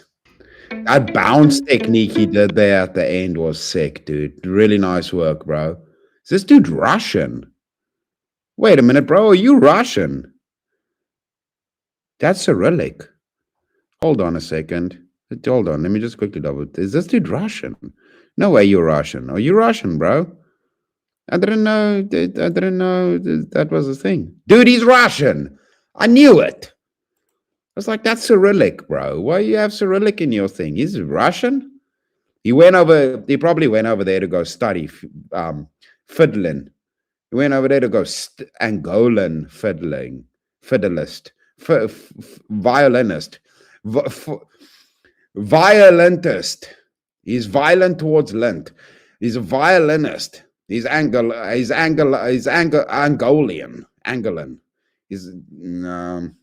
He's Angolian violinist Russian. He went over there to the Russians because they be fiddling. They know how to do them fiddlings things good, real goods over there. That makes sense. They have respect for tradition over there. Russian ballets and all of the classical work the Russians have done. Tchaikovsky and shit. They know what's up. The Russians keep it real, bro. Russians keep it real. They know what's up. Them's the Germans and the French. But I mean, France is like, France is a joke anyways, nowadays anyways. Uncle Jorms, the Clankers will never win, indeed. I'm not worried that the Clankers are going to win. I'm worried that majority of society is going to get hurt by clankers. That's why I speak out. I don't speak out of a point of nihilism. I have no worry with humans. I don't have a loss in faith of humanity or humans winning. It's not that. I'm trying to mitigate the damage.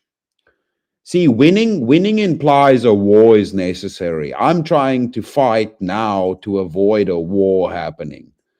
I have no qualms in the mind that we will win the war if it's necessitated. I don't want it getting there. That's why I'm yelling about it now. I'm in the fight to avoid everybody having to be in a fight. That's what I've always done. I'd rather get involved in the shit and yell about it and fight about it if I can save other people the need for having to fight about it. But it's not because I think it's a pointless fight. I don't like, if it gets to it, the humans will definitely win, Uncle Jorm. So I agree, the clankers will never win. And thank you so much. So I appreciate the support too. Thank you. I appreciate that. And thank you, Bloody Clarence and Abby. You guys are legends. They want your data. They always want to eat data. They always that's what they do. They eat data and they eat electricity. That's what they do. That's what clankers be doing. I don't need to progress. Yeah, progress towards what? How about we progress towards good lives? Progress towards church. How about you progress towards God? How about that? How about instead of progressing towards becoming a robot, how about you progress towards a happy family, children, peace, happiness, God, church, community, family, nature? Like, how about we progress towards that? Why we got to progress towards all the stupid shit we're progressing towards? It's pointless. It's hollow. It's got no substance to it. That's the reason people don't like the clanker shit. It's because it's hollow. Okay, let's see if we can do a good one. I got to do a good one now. We got to do a planned obsolescence one now before I run out of time. Ooh, there was the food one too, man. There was the food one too that I was meant to do. I don't know. I see I over prepared again today. There's the Amazon. We're not going to focus on that. We're not going to do that one. And then there's the manufacturing one. Do you know what the thing is? I might save manufacturing for its whole own stream, because manufacturing on its own can pretty much fill up a whole like 4-hour section for one of these shows, especially if I go into detail with injection molding and all of that stuff that, you know, I'm more familiar with through work. Okay, we got to do the planned obsolescence. I already mentioned it for this one. Okay, let's do this one. It's a Veritasium one, so this will be a good one. They make good videos. This is a video about things like cars, phones, and light bulbs, and an actual conspiracy that made them worse. This video is sponsored by NordVPN. Yeah, let's not and say we did. I like that. I've said that one too. How about no? How about no? Just how about no? Yeah, let's not and say we did. Bree, why are you doing slurry slurs up in here? Why are you doing slushy slurs? You slushing slurs up in here? He can't play the violin. That's racist. Wow, dude. Wow, that's rude, Clarence. Wow, dude. No, don't say that, dude. Wow, dude. Wow, dude. Dude. No, bad, Clarence. He can play it good. You saw he did it good. Shush your face. Clarence is making it funny. Hang on a second. Why did you choose a violin one? Is this because Abby's Asian? That's racist. Because I haven't had somebody that I didn't feel it was appropriate. I've played Asian people doing music for Abby. That's the fun thing about it.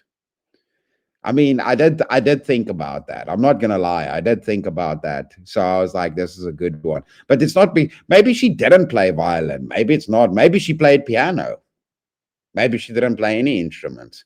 But usually, like Asian girls are usually either playing piano or violin. So I understand the stereotype. Okay, I understand the stereotype.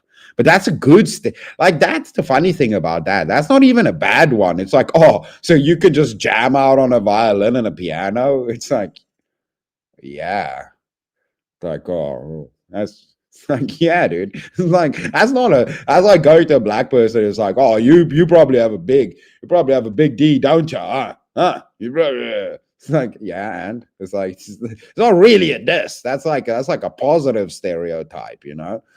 It's like it's not like a bad one. But I did think, I'm not gonna lie. Listen, I'm not no liar over here. I live in America though, bloody Clarence. That's true. That's true.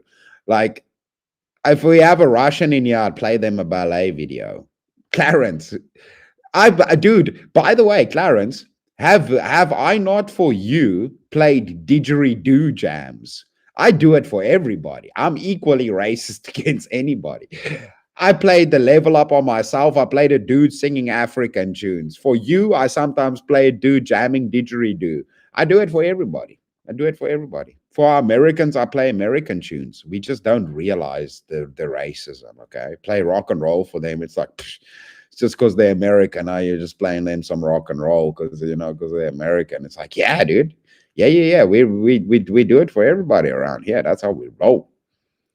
I got to do a work thing. Later, Skater. Hey, Cat, you keep well. Later, Tater. You keep well. Have a good one. Good luck at work.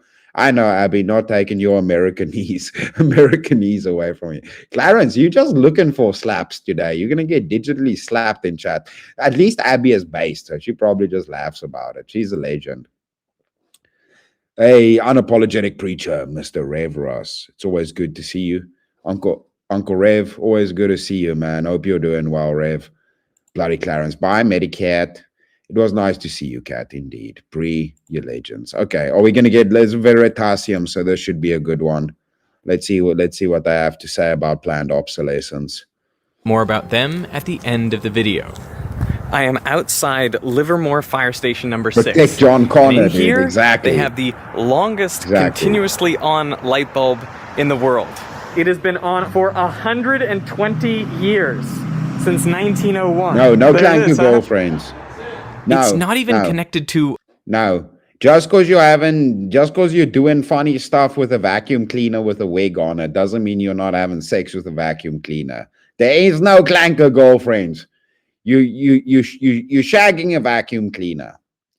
Just because it has a wig and some titties doesn't mean you ain't banging a vacuum cleaner. There ain't no clanker girlfriends, bruh. It's just weird.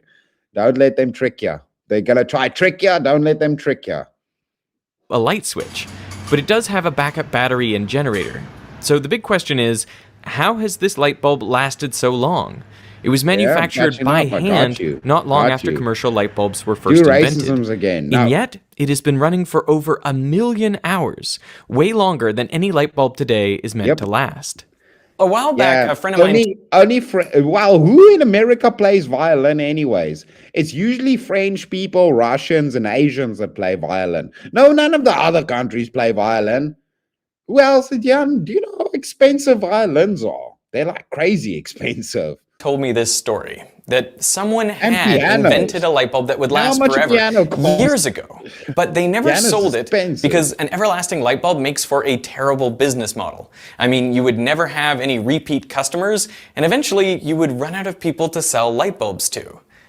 I thought this story sounded ridiculous. If you could make an everlasting light bulb, then everyone would buy your light bulb over the competitors. And so you could charge really high prices, make a lot of money, even... I know, South Africans, we play vuvuzelas. We play vuvuzelas, I guess. You know, or pots and pans over here. The white South Africans play, I guess, racisms. I guess that's what we're known for. I guess over here, the instruments the South Africans probably play is racisms, I guess. I guess that's what we're known for. I don't know. If demand would eventually dry up. Spoons, I just couldn't imagine that we had better light bulbs in the past Spoons and then are underrated. intentionally made them worse. But it turns out I was wrong. Yep, At least, that's true. sort of. Omni. Inventing a viable electric light Canadian was brother. hard. I mean, this Canadian is the typical brother. incandescent What's up, design, Omni? which just involves passing electric current through a material, making it so hot that it glows. You know, less than 5% of the electrical energy comes out Yes, as Marin. light. The other 95% Good to see you. is released as heat. So these are really heat bulbs, which give off a little bit of light as a byproduct. You know, the temperature of the filament can get up to 2800 Kelvin. That is half as hot as the surface of the sun. Oh, shit. At Did I temperatures like do a those, race? most Damn it, did I do a racism by accident? Damn it, I didn't plan that. I thought you were... And then I was... But you were... all the way, and then I did a... I don't know, whoa. Nobody did nothing. No, we edited that part. Nobody did nothing. Abby, don't look. Nobody did nothing. Edit that part out of the stream. Nobody did nothing. Nothing to see here, folks. materials melt, and if they don't melt, they burn. Nothing happened. Which is why in the 1840s, Warren de la Rue came up with the idea of putting the filament in a vacuum bulb, so there's no oxygen to react with. By 1879, Thomas Edison had made a bulb with a cotton thread filament that lasted 14 hours. Other inventors created bulbs with platinum filaments or other carbonized materials, and gradually the lifespan of bulbs increased. The filaments changed from carbon to tungsten, which has a... Mom, don't have to bother me while I'm cleaning my room. He just doofing, dude, and the vacuum like smashing against the walls. Dude, scary movie. I think that was a scary movie too. Good. Yeah, Brie caught the reference. Nice, laser. A very high melting point, and by the early 1920s, average bulb lifetimes were approaching 2,000 hours, with some lasting 2,500 hours. But this is when lifetimes stopped getting longer and started getting shorter. Oh, nice. In Geneva, Switzerland, just before Christmas 1924, there was a secret meeting of top executives from the world's leading light bulb companies. I mean, listen, okay, I'm African, okay? So for us, we're like that. No, that's rich people shit. Listen, drums was too expensive for me. I'm African and drums was too expensive for me, okay? I had to settle with a cheap guitar, okay? So maybe I'm projecting my Africanaities on the Americans.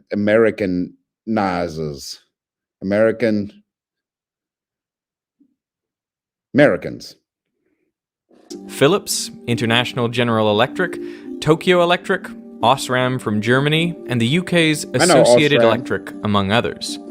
They formed what became known as the Phoebus Cartel, named after Phoebus, the Greek god of light. There, all these companies agreed to work together to help each other by controlling the world's supply of light bulbs. In the early days of the electrical industry, there had been lots of different small light bulb manufacturers, but by now, they had largely been consolidated into these big corporations, each dominant in a particular part of the world. The biggest threat they all faced was from long... Okay, fine, hold on. You see now, all of this controversy, I'm going to settle it right now. Here, I understand. I promise you I understand. Here, I'll show you I understand. Hold on. Here we go. I understand.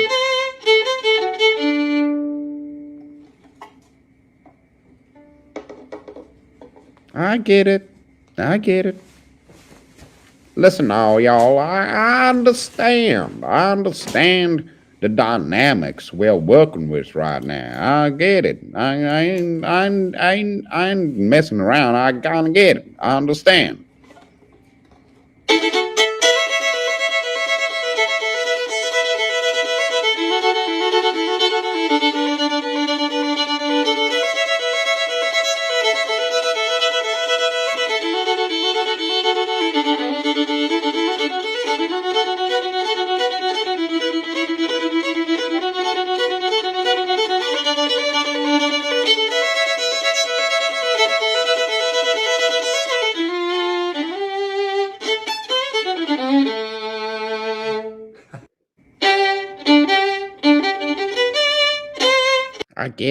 I get it. Listen, I get it. You know what I'm saying? I get it. I understand. Listen, we don't have them over here, okay? Dang, Smoking Space, man. Love you, buddy. It's good to see you, bro. It's good to see you, man. Oh, no, now my ear clicker is still on the damn Instagrams. I'm going to close that. Okay, there we go. Longer-lasting light bulbs. For example, in 1923, Osram sold 63 million light bulbs, but the following year, they sold only 28 That's million. cool. That's light bulbs nice. were lasting too That's long, really, eating into jokes sales. jokes aside, that's really cool. That's awesome. Dude, we really need to have, like, more kids playing instruments. Like, on a serious note, like, kids need to be playing instruments. In today's world, it's like less and less reasons for kids to play instruments anymore. So yeah, it's based if you can get your kids to play instruments. Definitely something you should do if you can. So, oh, there we go. All the companies in the cartel agreed to reduce the lifespan of their bulbs to 1,000 hours, cutting the existing average almost in half. But how could each company ensure that the other companies would actually follow the rules and make shorter-lasting light bulbs? After all, it would be in each of their individual interests to make a better product to outsell the others. Well, to enforce the 1,000-hour limit, each of the manufacturers had to send in sample bulbs from their factories. I didn't make up Biltong. Biltong's real. I didn't make that up. Boo. Okay, Omni. Listen, man, I ain't no fancy man that can play a fiddle, all right? I can maybe do a ditty, but not with the fiddle. I can't do a fiddle ditty, you know? And they were tested on big test stands like this one. If a bulb lasted significantly longer than 1,000 hours, well, then the company was fined. Nice. If a bulb lasted longer than 3,000 hours, well, the fine was 200 Swiss francs for every 1,000 bulbs sold. And That's there rude, are bloody records of Clarence. these fines That's being rude. issued It's to rude. companies. But how do you make a worse light bulb in the first place? Well, the same engineers who had previously been tasked with extending the lifespan now had to find ways to decrease it. So they tried different materials, different shaped filaments, and thinner connections. Yeah. And if you look at the data, they were successful. We're not even allowed to have Ever since the formation of the cartel, lights. the lifespan of light bulbs steadily decreased. Now we're not even allowed to have filament lights anymore because they're illegal. Now you need to have LED lights. You're not even allowed to have filament lights no more. It's bullshit. So that by 1934, the average lifespan was just 1,205 hours. And just as they had planned, sales increased for cartel members by 25% in the 4 years after 1926. And even though the cost of components came down, the cartel kept prices virtually unchanged. So they increased their profit margins. Same with most things. So did people know that the light bulb companies were conspiring together to make their products worse? No. The Phoebus cartel claimed that its purpose was to increase standardization and efficiency of light bulbs. I mean, they did establish this screw thread as standard. You can find it on virtually all light bulbs around the world now. But all evidence points to the cartels being motivated by profits and increased sales, not by what was best for consumers. That's what dictates a lot of the price, as we've seen on today's stream. One of the reasons this light bulb has lasted so long is because it was made before the cartel era. Well, that's the thing. That's the whole thing when it comes to the question of why things cost what they cost. Is most of it is a manufactured cost. It's not a production cost. It's a manufactured cost. That's just, I need to hit a certain profit margin. The investors want a certain amount of money coming in, i.e. we need to figure out how to make that work. It's not how to make the business work. It's about how do we make people make enough money to keep them happy? It's not about, oh, the business is going to close. That's not even the factor anymore that's governing these things. Well, small companies, maybe, not the big ones. Another reason is because the filament has always been run at low power, just 4 or 5 watts. It was meant to be a night light for the fire station, to provide just enough light so that firemen wouldn't run into things at night. And the fact that it was always on reduced the thermal cycling of the filament and components, limiting the stress caused by thermal expansion and contraction. The Phoebus cartel was initially planned to last at least until 1955, but it fell apart in the 1930s. It was already struggling due to outside competition and non-compliance amongst some of its members, but the outbreak of World War II is really what finished it off. So this cartel was dead. But its methods survive to this day. There are lots of companies out there that intentionally shorten the lifespan of their products. It's a tactic known now as planned obsolescence. This was actually the subject of Casey Neistat's first viral video, all the way back in 2003. By the way, my name's Ryan. May I have your first name, please? By the way, that video is in here on today's thing as well, but I don't think we're going to have time for it. Casey? Alright, what seems to be the issue today? I have an iPod that I bought about 18 months ago, and the battery is dead on it. Not this video, another one, a newer one of this. There'll be a charge of $255 plus a mailing fee to send it to us to refurb it, to correct it. But at that price, you might as well go get a new one. This video got millions of views in a time before YouTube or social media, and it spawned a class action lawsuit, which Apple settled out of court. But it didn't stop the company from practicing planned obsolescence. After an iOS update in 2017, users of older iPhones found apps loading significantly slower or the device shutting down altogether. Apple said they throttled performance to protect the battery of older devices and increase their longevity. Of course, that wouldn't be an issue if the battery were replaceable.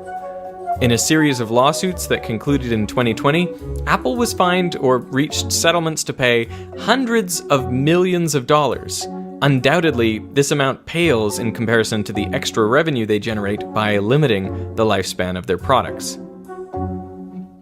But some would argue that planned obsolescence isn't just about greed, but that it's also good for everyone.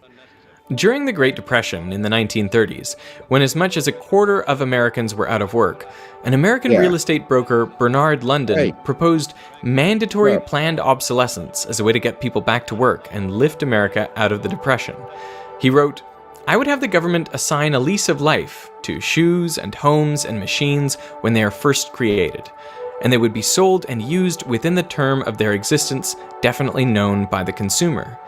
After the allotted time had expired, these things would be legally dead and would be controlled by the duly appointed governmental agency and destroyed if there is widespread unemployment." Now, this might sound like a wild, fringe idea, but people were clearly afraid of being put out of work by technological progress and products that were too good. There was even a popular Oscar Were they afraid or were they right? It's always funny. It's like, oh, you're just scared of this. What do you mean? The thing that happened? So I was just right. It's like, oh, you're just scared of progress. Or am I right? Or am I right? You mean I'm right, though, because what ended up happening? So they were right. Were they scared or were they right? They just accurately predicted what was going to happen. So their fear was justified by being correct. Nominated film about it. You're just paranoid till you're right. This is The Man in the White Suit from 1951. Till you're right. It's about a scientist who invents the perfect fiber. It won't stain or break or fray. I think I've succeeded in the copolymerization of amino acid residues and carbohydrate molecules, both containing ionic groups. Ooh, it's really perfectly simple. Bam. The Academy Award nomination was for Best Screenplay. I kid you not. Anyway, everyone is initially excited about our hero's scientific discovery. He makes a suit out of the thread, and it has to be white because the fiber is so stain-resistant it can't even be dyed. But this is when trouble strikes. The factory owners realize they won't be able to sell as much of this thread because it's so durable. And the workers... Everything now, you've pretty much nailed the pinhead on the whole consensus of today's situation very adequately there. Things are designed for profit and not for purpose or for quality. Not anymore. It'll put them out of a job. Why can't you scientists leave things alone? That's a good question, What about miss. the washing when there's no washing to do? This is when you get the climactic scene where factory workers and factory owners team up to chase down the scientist to destroy him and his invention. And believe it or not, this movie may have been inspired by real events. In the 1940s, the synthetic fiber nylon replaced silk in stockings, and it was so durable that the products became an overnight sensation. There were literal riots when women tried to get their hands on them. When the manufacturers realized they had made the product too good, they didn't destroy the fiber, but they did follow the example of the Phoebus cartel. They instructed their engineers and scientists to find ways to weaken the product, to shorten its lifespan, so people would have to buy more. Now, it seems like consumers are finally fighting back against planned obsolescence. In the European Union and in over 25 states in the US, there's proposed legislation to enshrine the right to repair. Now, these laws would force manufacturers to make it easier to repair their products. They would have to provide information and access to parts, so you could replace a battery or fix a cracked screen at a third-party repair shop without voiding your warranty. So, if the right to repair does become law, does that mean artificial obsolescence will be gone for good? No. Sadly, no. Because there is one last thing manufacturers can use to make their products obsolete, which is you. Henry Ford released the first mass-market car, the Model T, in 1908. And he envisioned it like a workhorse, an affordable tool that wouldn't wear out, a bit like the everlasting light bulb. In 1922, Ford said, "We want the man who buys one of our cars never to have to buy another. We never make an improvement that renders any previous model obsolete." But by 1920, 55% of American families already owned a car. Nearly everyone that could afford one had one. And that same year, there was a small economic downturn driving down sales for both Ford and General Motors. In 1921, DuPont, the chemical and paint company, took over the controlling share in General Motors. And they started experimenting with painting cars different colors. Up until then, Henry Ford had said, you could have whatever color you like, so long as it's black. It took a couple years of testing, but in 1924, GM released their first cars in different colors. And soon after, they introduced a trick that feels... You can have any color we offer. You can have any color that we offer. We only have black. Pick. Feels very familiar now. Each new year, they would introduce cars in different colors. The goal wasn't just to make Ford's Model T look outdated, but to make their own cars feel outdated every year, encouraging customers to trade in their old cars for shiny new ones. Years later, GM's head of design, Harley Earl, candidly discussed his role in creating what he called dynamic obsolescence. Our big job is to hasten obsolescence. In 1934, the average car ownership span was 5 years. Now, which was 1955, that was it is 2 years. When it is 1 year, we will have a perfect score. By the time he said this, General Motors was the most valuable company in the world, and it sold half of all vehicles purchased in the US every year. These days, the world's most valuable company, Apple, seems to have copied directly out of this playbook. New styles every year? Check. New special colors every year? Check. Marginal technological improvement? Check. Is this useful innovation or just a gimmick? The inspiration for General Motors, and hence for Apple, comes from fashion, where real innovation is all but impossible. So the only way to make people feel the urgency to get out there and buy is to create styles that last but one season. The trouble then is you run through these styles too quickly, and then what are you supposed to do? Well, just recycle the styles from a few decades ago. Yeah. The iPhone also shows that's the interesting thing with fashion, right? A couple of years ago, it was the 80s was the fashion. And now we're in the 90s again with fashion. 90s, early 2000s. Well, we hit the 90s with the multicolored. No, the multicolored shit was like late 80s into 90s. And now we're back into baggy, which is like 2000. I wonder what's going to happen in a couple of years, because we're running out of rehashing fashion. You guys think we're going to go back to like 1950s, 60s? Or all the dudes going to start wearing suits again? I'm down for that. Fuck it. I'm just going to restart it again. Just look at the way the edges were initially rounded. Because we're not making anything new. And then they were rounded again. Guys, we're progressing while making nothing new. We're just adding Bluetooth and AI to everything that already exists. But we're progressing. We're improving. towards just rehashing shit. Movies, games, everything, all the IPs, all the stories, making it, just redoing it and making it shitter and doing it with everything. We're charging you more, but you better do a subscription because you're not actually going to own it, but we're improving. Whatever, dude. And now they're squared off. And how much do you want to bet that the iPhone 14 has rounded edges? I think the point is that with design and styling, there is no best. There's only different, which is apparently enough to remind us that we don't have the latest and greatest, and so we have to rush out and keep buying. The only type of obsolescence we should support is technological, which brings us back to the light bulb. You know, in the last 20 years, light bulbs have gone from incandescent, which was basically unchanged for 100 years, to compact fluorescent, and now to LED. These use just 1/10 the energy and can last anywhere from 10 to 50 times longer. Nice. That's pretty bright. Back so to the zoot suits, more likely to sell your for house days. than to have to Baggy replace an suits. LED bulb that you've installed inside it. So we've finally reached the point of what is essentially an everlasting light bulb. Hit the button, restart. Hit the button, restart. Hey, this video was sponsored by NordVPN. Nobody You cares. know, I am featured in an episode of the British TV program QI. It's a show I really like. Thanks for the video, Uncle Veritasium. You guys with your 20 million followers. Veritasium is huge. This dude's got a whole bloody organization working for him now. I guess we have to do...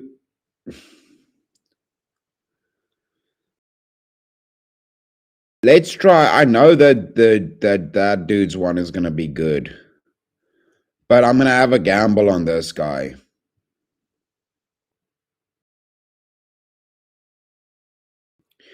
So now the question is, are we doing that one or are we doing fast food? Are we doing groceries or are we doing fast food? Let me see. Well, this one wins because it's slightly shorter.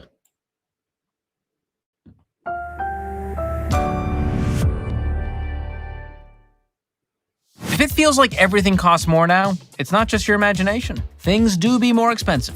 The cost of my haircuts just went up again, and now it's more than 25% of my tip. Wait, we getting high? Doobies? Doobie? What doobies, bro? You rolling? Take home pay. I get why Dave's bald now. It's way cheaper. Today we're gonna break down. Right. Hey, Mr. K2. Uncle K2. What you do be doing? Doobie doo I hey. Doobie doobie doobie doo I hey. Hey, you bastard. You bastard. You bastard.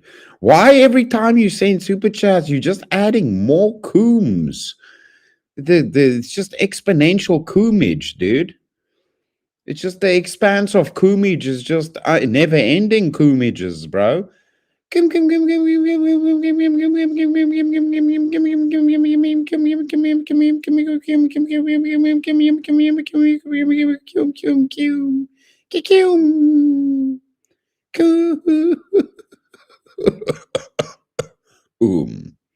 Stop it, K2. Don't do me like this. Fairer brick. K2, you are a legend, buddy. It's good to see you, my dude. You bloody legend, K2. Always cooming in my chats, bro. We don't... Oh, dude, hold on. Damn it. I don't have enough mop and buckets. We don't have the mop and bucket anymore to clean up all of your coom. You said fast food. I think you mean biltong and jerky. You know that's not the fast food you Americans enjoy, unfortunately. If biltong and beef jerky was the fast food Americans enjoy, they wouldn't be such fatty McFats. That's the thing. You wouldn't be such fatty McFats. K2, you bloody legend. We're looking at why things is expensive, K2. 7 reasons why prices are out of control. I blame K2. What you can do. Actually, you know what? I missed a crucial component. I thought it was CEOs and planned obsolescence. It's K2's fault everything is expensive. Blame K2. Boo this man. Boo. K2, boo. Boo. It's your fault, K2. Hey, just so we're clear, there's not just one reason things are more expensive now. It's a whole plethora of factors, a cornucopia, if you will. And one of the biggest reasons is inflation. Quick refresher, inflation is basically when the general price of goods and services goes up over time, which essentially decreases the purchasing power of your money. Think of it like this. If inflation increases 3% yearly, that means what cost you $100 last year now costs you $103. So your dollar literally buys less stuff than it did before. Inflation can be caused by things like supply chain issues, massive government overspending, energy price swings, and massive government overspending. I like it too, Quit printing the money. Turn the printer off. Turn the printer off. Okay, I'll do it. Now, I will say, inflation isn't all that bad right now compared to recent years. At the time of this recording, it's around 2.7%. Like that. But back in 2021, the annual inflation rate was a whopping 7%. And at one point in 2022, inflation hit 9.1%, which was the highest it had been in 40 years. The problem is, even though inflation has cooled down, prices haven't gone back to where they were. The cost of goods is still going up, it's just not going up as fast. It's like if someone was punching you in the arm really hard, and then they started punching you less hard. You're still getting punched, and that person is still incredibly annoying. So that's one reason things are more expensive. Another reason is shrinkflation. Shrinkflation is when companies keep the price the same, but give you less product. Yes. Very sneakily, I might add. Yeah, that's Here's some real-life examples people shared online. This is another thing that was also not talked about, right? Is them decreasing the amount in a bag like potato chips or anything with the shrinkflation. It's like it's like all of these things, planned obsolescence, shrinkflation, all of these little techniques they're using. It's even this thing with the marketing with toothpaste, where if you look at the actual amount necessary of toothpaste you need, it's like a little pill-sized bowl on a toothbrush. It's like not the whole thing. Like Colgate did the whole thing, filling up the toothbrush, where it's like, did you spit half of that out because it foams too much? It's like, that's even another thing. So the marketing of the necessitation of the amount needed, where it's not even the amount needed. So you just go, well, this is a product, but now you should use this amount. So just increase the amount or decrease the amount sold. There's so many of these little tricks, and all of that obviously adds up. If you're doing mass production or mass products that you're outputting, like all of that little shit adds up so much. Of our friends at BuzzFeed. Check out how much smaller the new Swiss rolls are compared to the old ones. Now with less diabetes. Now that is measurably smaller, and I like the banana for scale. Although bananas range widely in size. So I don't know how that's even helpful. Is that a tiny banana or is that a huge banana? No idea. But you can very much see the new ones are, I would say, that banana's pointless. Smaller. And these Snickers ice cream bars. It's like, this is just American shit. Oh, well, we'll put a foot next to it. It's like, we don't measure things in feet. Is that we do? How many bananas is it? It's like, listen, you ain't monkeys, okay? I don't want to know how big it is in bananas. Put a ruler next to it, you fucking asshole. Went from 6 in a box to 5, while the price stayed the same. Dang. Yep. What I wouldn't give for a Snickers ice cream bar right now. Gosh, that looks good. That sounds good. I don't even know if we have those yet. I guess that we don't know if the price stayed the same. But yeah, they're right next to each other. That's pretty wild. Shrinkflation's real. 100%. Never gonna quit. Okay, good to know.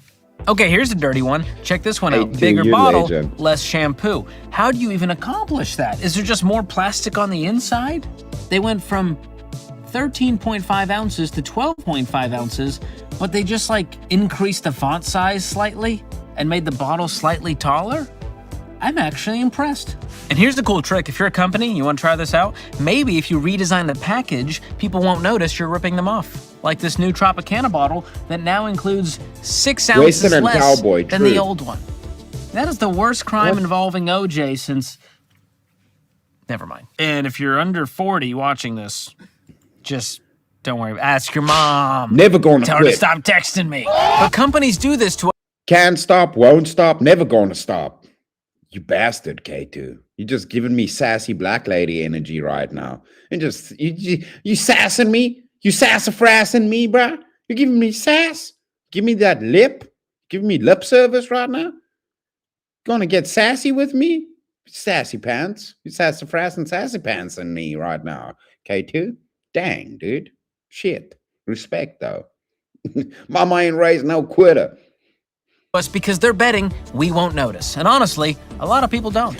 You grab your usual box of crackers, same price as always, but get home and wonder why you're still hungry after finishing the whole thing. Surprise! You just got shrunked. No, you don't even get to meet Ashton Kutcher. He's busy, hopefully making a sequel to Dude, Where's My Car? And this is not just BuzzFeed. This is gaining national attention thanks to this clip of BJ Novak calling out Cadbury. So I'm thinking, okay, I have stashed away Easter candy for years, for the course of the year. I must have somewhere. I must have a Cadbury egg from previous year. I look through all the cabinets in my house. I find a Cadbury cream egg from a couple years ago, and I brought it. This is one. No, K2. Cadbury egg, not the mini egg, not the mini. K2 is a limitless cooming machine. If CERN was not, like nuclear tests, when they do Kuhlman tests, with Kuhn power generators, that's when they call K2. He's the specialist. He's got infinite Kuhn energies. Egg. This is this year's egg. Yes. This is the egg from a couple years ago. Look at that. Judge for yourself, America. And by the way, that was 18 years ago. So this is not a new concept. It's been happening a long time. And when you think about it, shrinkflation is like psychological warfare on your wallet. They know that raising the price from $3.99 to $4.49 feels worse than keeping it at $3.99 but giving you 15% less product. Even though 15% less product is actually a bigger price increase than the 50 cents. So this whole sneaky practice... You legend, our lady... It has been a minute since Bree has fed the chat and put out burritos for the fellas. Miss Bree, thank you so much. You lovely lady. I appreciate you feeding all the hungry fellas in chat, giving everybody burritos, all for more celery. That's not fair. Why does more celery, Miss Marsory, get all the bloody... Damn it. I didn't see the fine print. Damn it. Shit. is very calculated and very intentional, and it's one reason your dollar doesn't go as far as it used to. Another reason? Supply chain issues. Remember a few years ago when everybody was talking about supply chain issues? Well, it turns out those are still a thing, not just during a global pandemic. Here's the thing. A company might need parts from China, assembly in Mexico, and then shipping through a bunch of ports. And if there's a manufacturing problem or a shipping delay, that's going to cost them money. Cat, everybody knows Swiss span is small span, you know? So the Swiss be rolling with small spans, small span energy from the Swiss. Small span energy. And they're not just going to eat that cost, they're going to pass some or all of those costs onto the consumer. Kieran's not even here. And that can cause the prices of things you love to go up and up and up. And there's all kinds of reasons for these supply chain issues. Geopolitical tensions, climate events affecting production, labor shortages, and shipping costs that are still higher than they used to be. I mean, take what's happening in the Red Sea right now. Houthi attacks on ships have forced shipping companies to take much longer routes around Africa instead of using the shorter Suez Canal route. We're talking about an extra 7 to 9 days of shipping time, which adds millions in costs per ship. Thanks, Houthis. And your blowfish. Kick rocks and pound sand. What was their hit song from Houthis and the Blowfish? I don't even want to be with you. I don't want to be with you. I'm not Houthi. I'm Darius Rucker. All right, another reason things are getting more expensive? Corporate price gouging. Companies can use inflation as a cover to jack up prices and pad their profits. So it's not always the economy. Sometimes it's just greed and increasing shareholder value. Like when inflation goes up 3%, but a company raises their prices 8% and then shrugs and says, "Hey, what do you do? Inflation's gonna inflate." Meanwhile, their profit margins are wider than your mom. Sorry, Suez Canal. You know what? Same difference, same way. Till she stops texting me, I'm gonna keep it going. I'm sorry, if your mom's actually watching this. I know she is. Moms love this channel. I don't know what it is. This little dirty prick. You little dirty prick. You little dirty prick. What are you, K2's brother? You're just trying to grift on people's mothers right now. You're just trying to grift some mothers. Trying to be a motherfucker right now. This is what this guy. You little bastard. Little bastard. You know, bastard. Shit. Choose George. According to a recent study, corporate profits accounted for more than half of recent price increases. They dug through corporate earning call transcripts and found CEOs openly bragging to their shareholders about their ability to raise prices beyond their rising costs to increase profits. Now look, I'm all for companies making money. There's no— Wait, what? Really? Did the stream shut down?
Ah, we're back. See, I told y'all. You just got to stop the video. You just got to stop the video. Yep. What a little dude. See, that little motherfucker. See, I knew he was a little motherfucker. Little bastard. You just copyright striking people. What a little tampon of a human. A little tampon man. Just bloody, just shenanigans people. I was talking over your shit. I was doing transformative content. The clankers anyways gonna steal your shit. Now you worried about me. I is human, bruv. Is human stealing your shit, bruvs. I'm gonna nick it. I'm gonna nick your shit, bruvs. That's what happens, bruv. I'm gonna be like that, YouTube. I'm gonna be like that. You let the clankers steal that dude's videos.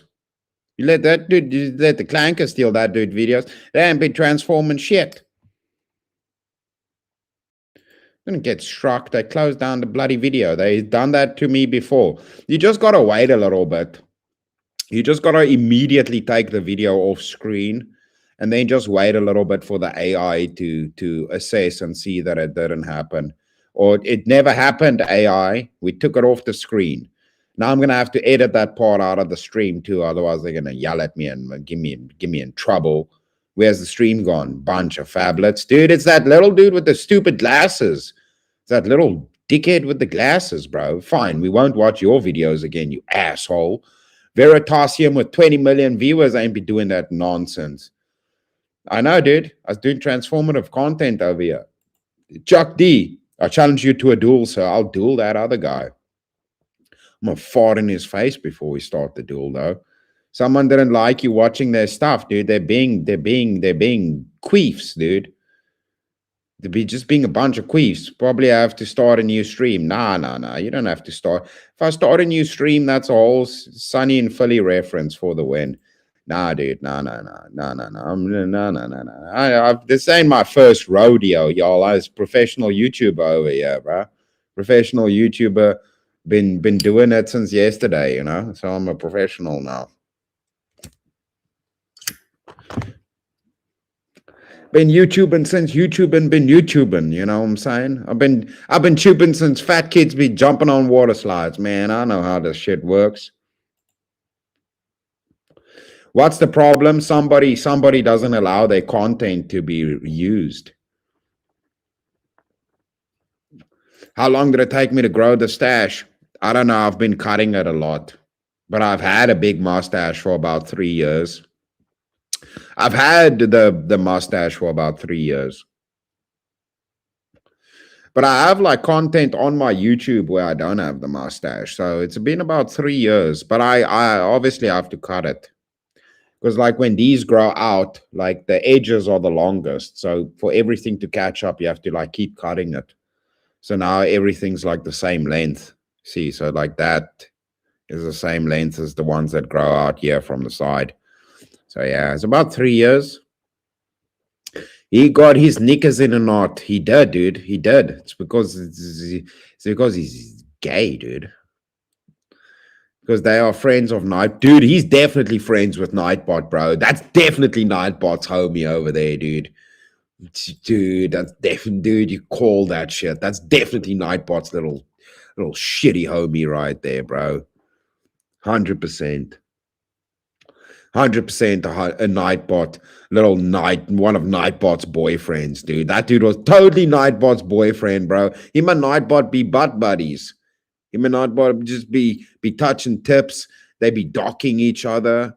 Bunch of dirty goys. Bunch of dirty electricity eating goy boyfriend shenanigans that they be doing, bro. Dirty little DJs, bro. It's just dirty little DJing bullshit. All right, we're back. We're back, ladies and gentlemen. They can't keep an African brother down. You see what I'm saying? Just trying to keep an African down. This is what it's what? It's racism. It's racism. Are you trying to keep an African down, bruh? What's the matter with you, dude? It's racism, dude. It's not very progressive of you and your stupid glasses, bruh. Eggs. Yeah, exactly. Now we're not going to watch your videos no more.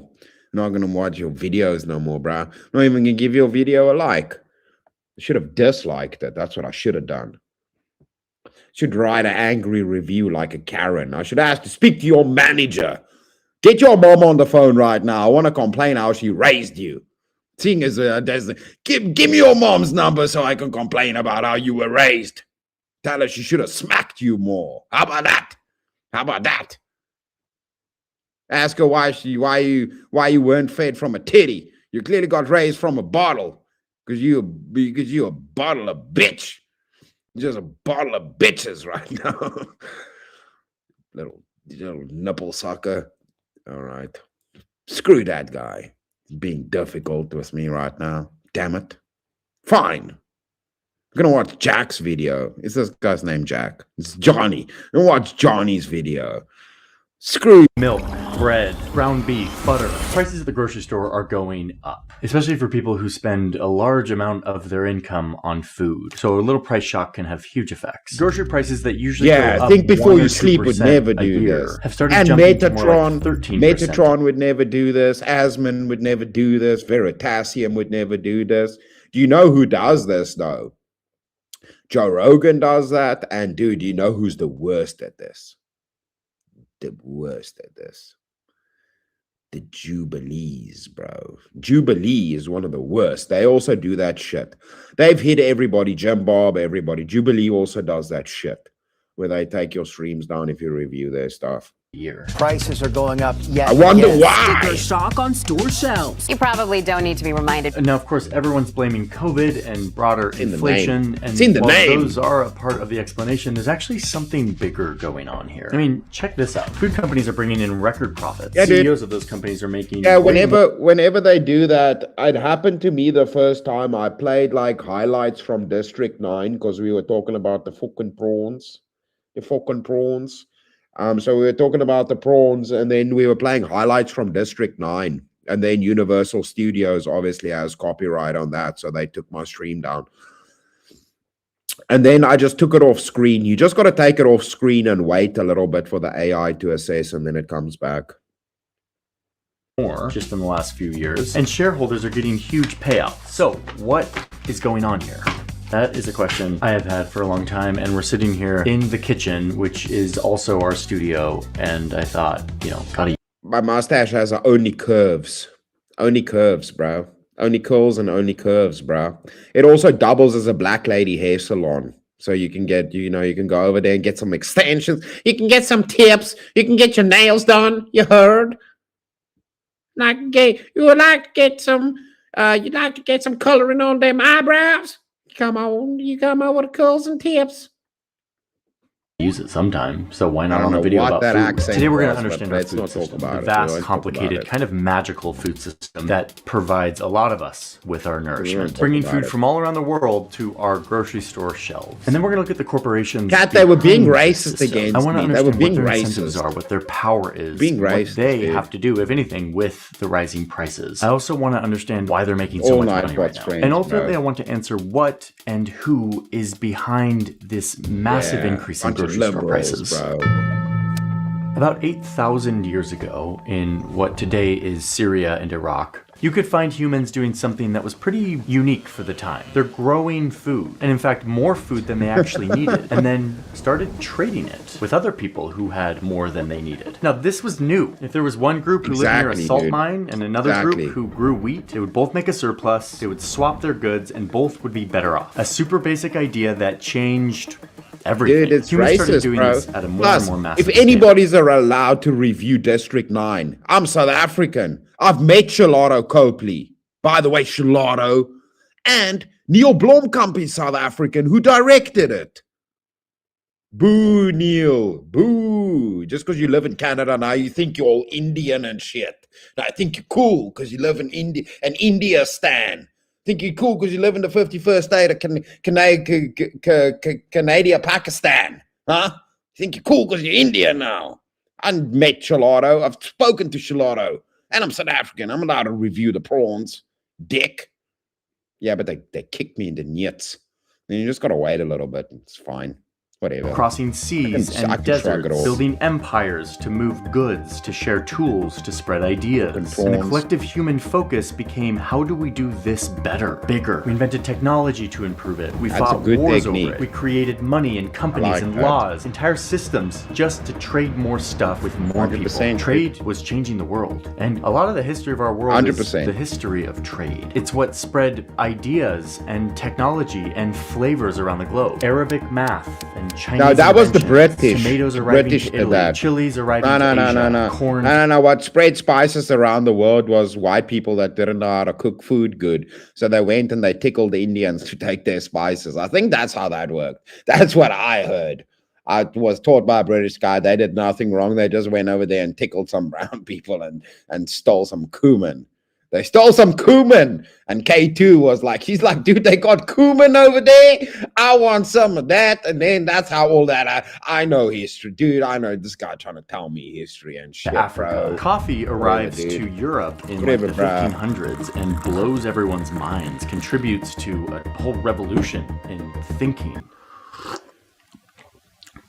Good coffee, guys. But despite all of this global trade and improvement in connecting the world and bringing flavors everywhere, food still remained quite expensive. You still had to work really hard just to feed yourself and your family. Agriculture and food preparation required immense physical labor, involving entire households in the effort. By the way, no jokes, that movie was set up to have a number 2. I mean, the ending stops on like more to come.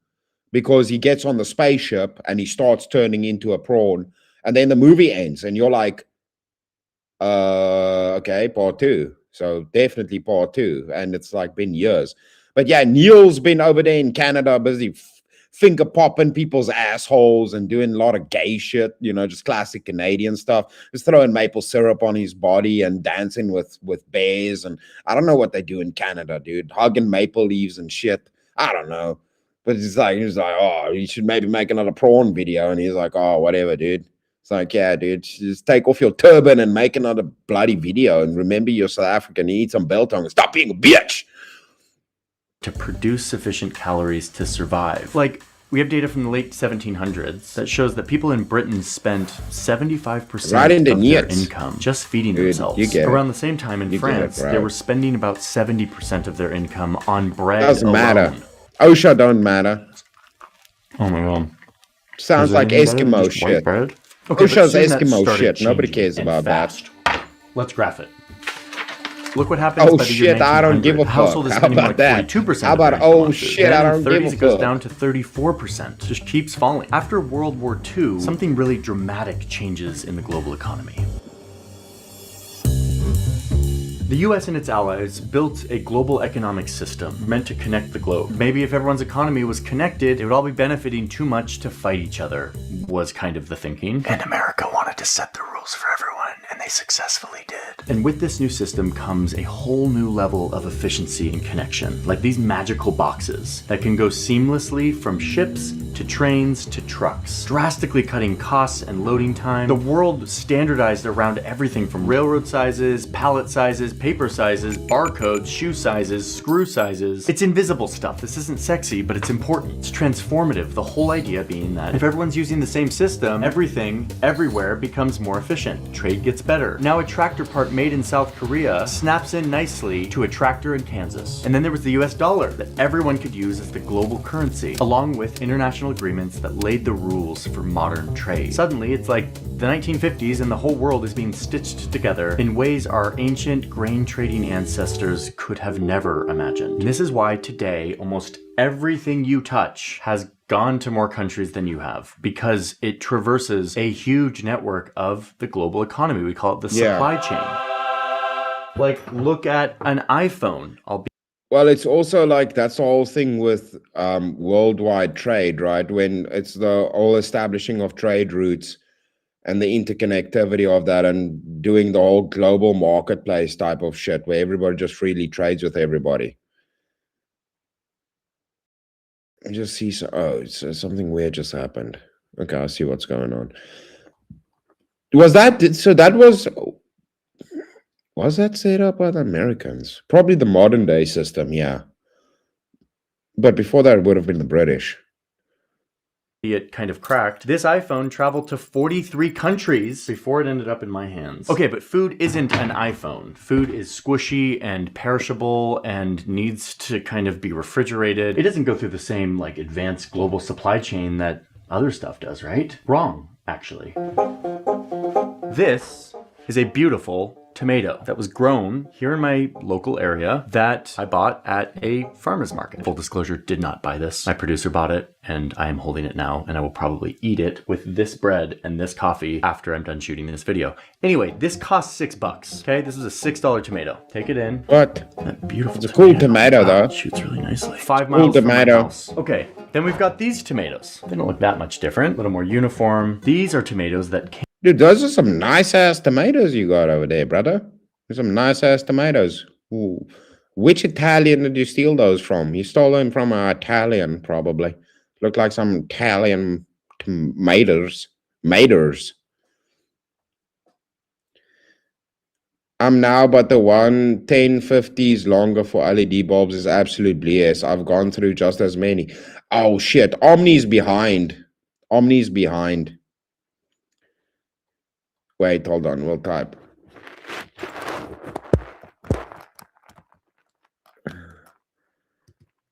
Is he going to figure it out? Do you guys think Omni's going to figure out that he's behind? He must have had the window open and jump between windows, and then he fell behind. He's over there on the lights still. They said that, but rednecks made everything work, whether it was standardized or not. That's true. That's true. I would describe this presentation as milquetoast as fuck. Show 0.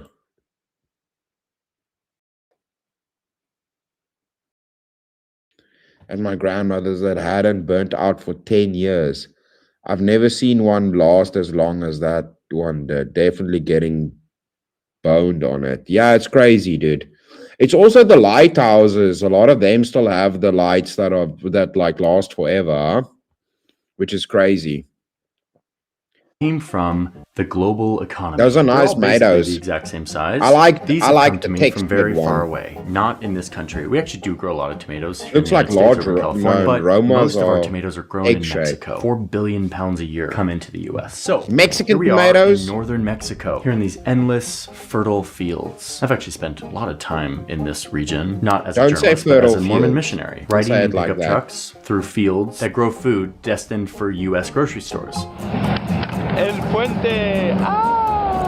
Anyway, let's not look at my bad Spanish. Let's talk about the journey of a tomato. They're often picked while they are still green. They're not ripe yet. Yes. Often picked by hand and then loaded into trucks. A tomato like this will often go into a sealed room where they are gassed with ethylene to ripen them. Ethylene is just a naturally occurring hormone that helps ripen these guys. And they want them to all ripen at the same time, right as they get to the grocery store. But we have a long way to go before we get to the grocery store. So they're pumped with this gas. And then if they're going into cans, which a lot of tomatoes do, they go through this industrial factory wizardry.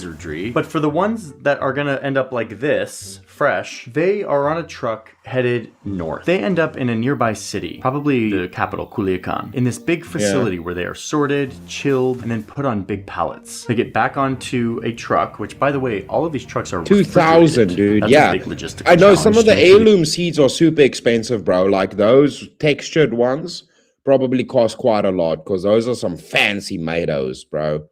But I know some, dude, the whole seed thing, we spoke about that, dude. The whole seed market is ridiculous. We just had our farmers, like our farm like thing where all of like the richest farmers in the country get together, like the expo in South Africa is called Nampu. So we just had Nampu, man, and I saw like a lot of people are like, oh, look at all this money, blah blah blah, filming, and it's just like people's like choppers, like a whole field with just people's airplanes and stuff that's like parked there. And it's like, yeah, dude, these are like the richest farmers in our country. Yeah, obviously they have planes, dude. So all of the, like, I bet you all of the American, like John Deere and everybody is right now, they're here in South Africa because of Nampu. So like everybody that's involved in agriculture, that's a big wig in agriculture is in South Africa right now for Nampu. So yeah, I know the whole thing with the seeds. Like it's ridiculous, man. I love Roma tomatoes, but those are egg-shaped. It gets to the Roma tomatoes from Italy are like egg-shaped. People egg-shaped. go back and forth between the two countries. But over here is a special border crossing just for trucks. Our tomatoes are in one of these. I buy Romas. And then They're it the probably same ends up at price one of as these normal transfer tomatoes stations for where us. the trailer might be transferred on to another truck, to an American driver who will take it from there. The tomatoes are now in the United States. Once in the US, they might be re-ripened. Yeah, exactly, and dude. That's the way to do it. Take a long-haul That trip is the way on to do America's it. freeways, ending up at a distribution center like this one in Illinois. Here, tucked into the endless expanse of farmland, is this massive building surrounded You need to find by old cargo timers. trucks. The tomatoes are The unloaded. same thing like apples. Like I showed on that stream, the dude that came that tried to bring back all the different apple varieties. So he spent like his whole life, and he's an engineer. Funny how that works. The engineer went around all across America, traveling around to like old timers' homes where they had apple trees, trying to collect all the different species of apples before they all die off, and to obviously preserve the genetics. So that's pretty much the only thing you have to do. But the thing is, it's very difficult with things like tomatoes, cucumbers, all of these things that's not trees. It's really difficult to preserve the genetic lines when it comes to that. That's the only issue. Unless you find some legit farmers that have been doing it for like multiple generations. Scanned for inventory, they're repackaged, and then they're back on the road, headed towards the grocery Mormons. store. And I promise I'm getting not close here. Mormons. Okay, we've the arrived at the Amish or grocery store. Mennonites. This whole journey was 9 days, about 1,000 kilometers, Yeah, or for 620 sure. miles. That's a good and the idea, tomatoes dude. are finally stacked Have the in real, vegetable aisle, I'm ready sure for they you to do. buy a pound for $2. That Bring makes them sense. home, chop them up, and throw them into a sauce. Bon appetit.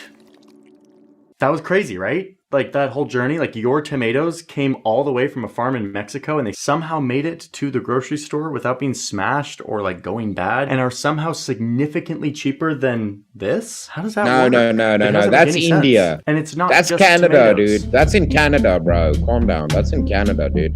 Avocados are You picked by should know hand it's in in- southern that's Mexico, Canada and sorted, UK chilled, now. trucked, and displayed That's what Canadians in and the UK northeast people of do. the United States The brown in the dead ones. of winter for like $3. Most of our vegetables in the United States come from other countries, like 60%. And of course, you can imagine that it gets more complicated with animal products, eggs, milk, meat. But this is your But food also, system. like, dude, also I believe that, like, I think, don't you Americans also get all of your chickens from Argentina? Like, I think a lot of your meat, like, no, I don't think, no, a lot of your meat. But I think some of you guys, like the big meat suppliers coming in, I know Coron beef, no, it's not Coron, what's the other beef, the big beef people over there in the US. But I think it's chickens that come from Argentina a lot. That's like in obviously not if you're getting from farmers, but like in the bulk stores. Our food system. The majority of us participate in this food system. Wait, pause. I know. Even us that have chickens, I think a lot of our like commercial chicken supplies come from like even we get stuff from Argentina. So I'm not sure about that. I might have heard that somewhere, or I might be mixing things up. Into the part where I say why the food is more expensive. Yeah, and obviously journeys are local. Yeah, obviously but you get from local. I wouldn't be able to make these videos without sponsors. I mean, like in the store, like the big box stores. I'm a big fan of like Incogni Walmart because it has changed my world as it pertains to junk mail and robocalls and annoying texts and privacy. Turns out that in the same way that there's a big invisible market for tomato shipping, there's also an invisible market for your data, your name, your birthday, what you do online. What you buy, where you live. Are you grifting right now? And you grifting? Are you grifting? Are you grifting right now? You're not allowed to grift. I'm allowed to grift. These videos without them. Okay, let's dive back into the supply chain, the tomato journey, and the answer to this very important Brother Johnny, what you doing? So why is food suddenly way more expensive? Well, you guys are based, okay? I can also get local stuff. The first I'm not talking about like normal. I'm not talking about based individuals from my chat. I'm talking about normies. Answer number one, something happens along the way. Like, let's go back to this map, and you see that in this your tomatoes passed through farmers and packagers and cold storage and drivers and customs brokers, international trade treaties, warehouses, wholesalers, grocery stores. If any part of this system breaks or becomes more expensive, or if there's a power outage or a storm or a frost or a drought or gas prices spike, workers go on strike, there's a new tariff, that can make any one of these steps more expensive. And it is you, the final customer, who will pay that price. We call this a supply chain shock or shortage. And it's kind of ironic that the system that makes food more accessible and cheaper is also the same system that makes our prices fragile. So yeah, that's answer number one, supply chain shocks. And over the last 4 years, I mean, you know, there's kind of been a lot. I should grift more. I guess I should grift more. Nah, I appreciate you guys are way too kind to me already, and you guys support this. I feel bad grifting. You guys already support me and do like really good. I appreciate y'all. And even just the people that come and watch, I appreciate that already. So nah. But he's not allowed to grift though, still. Screw him. He makes enough money. He's got like millions of followers and shit. There was a drought in the Mediterranean, so olive oil. He gets that ad money. Climate-related issues have screwed up fresh produce writ large. There are both climate stuff that affects gets the big dollar bills, but also sometimes climate then interacts with like disease outbreaks. A freeze in Texas wiped out a bunch of citrus. Exactly. These farmers are experiencing some of the worst conditions ever because of the drought. The ground is just not fit for grazing, and like many others, the rancher here has had to cull his herd because it's more economical than feeding them. Russia's invasion of Ukraine messed with a lot of industries. The war in Ukraine spiked wheat prices there for a little bit and also spiked fertilizer prices. And the issue is Russia controls one type of fertilizer, but not two others. And so it meant farmers had to like retool all of their systems to switch to the other fertilizer. And then there was a run on those two fertilizers. Oh, palm oil got really screwed up there for a while because Indonesia decided to temporarily ban exports because prices were increasing so much. So they wanted to make sure they had enough supply. This was also kind of in the wake of Ukraine, and so vegetable like your wraps you find in the store, frozen French fries you buy from the store, all of that shit. Whether, like I said, wraps. Like I checked when I was fasting, I was like, dude, like wraps have palm oil on it. I was like, I just want to buy potato chips, pre-cut potato chips that are frozen, palm oil. All that shit has palm oil on it.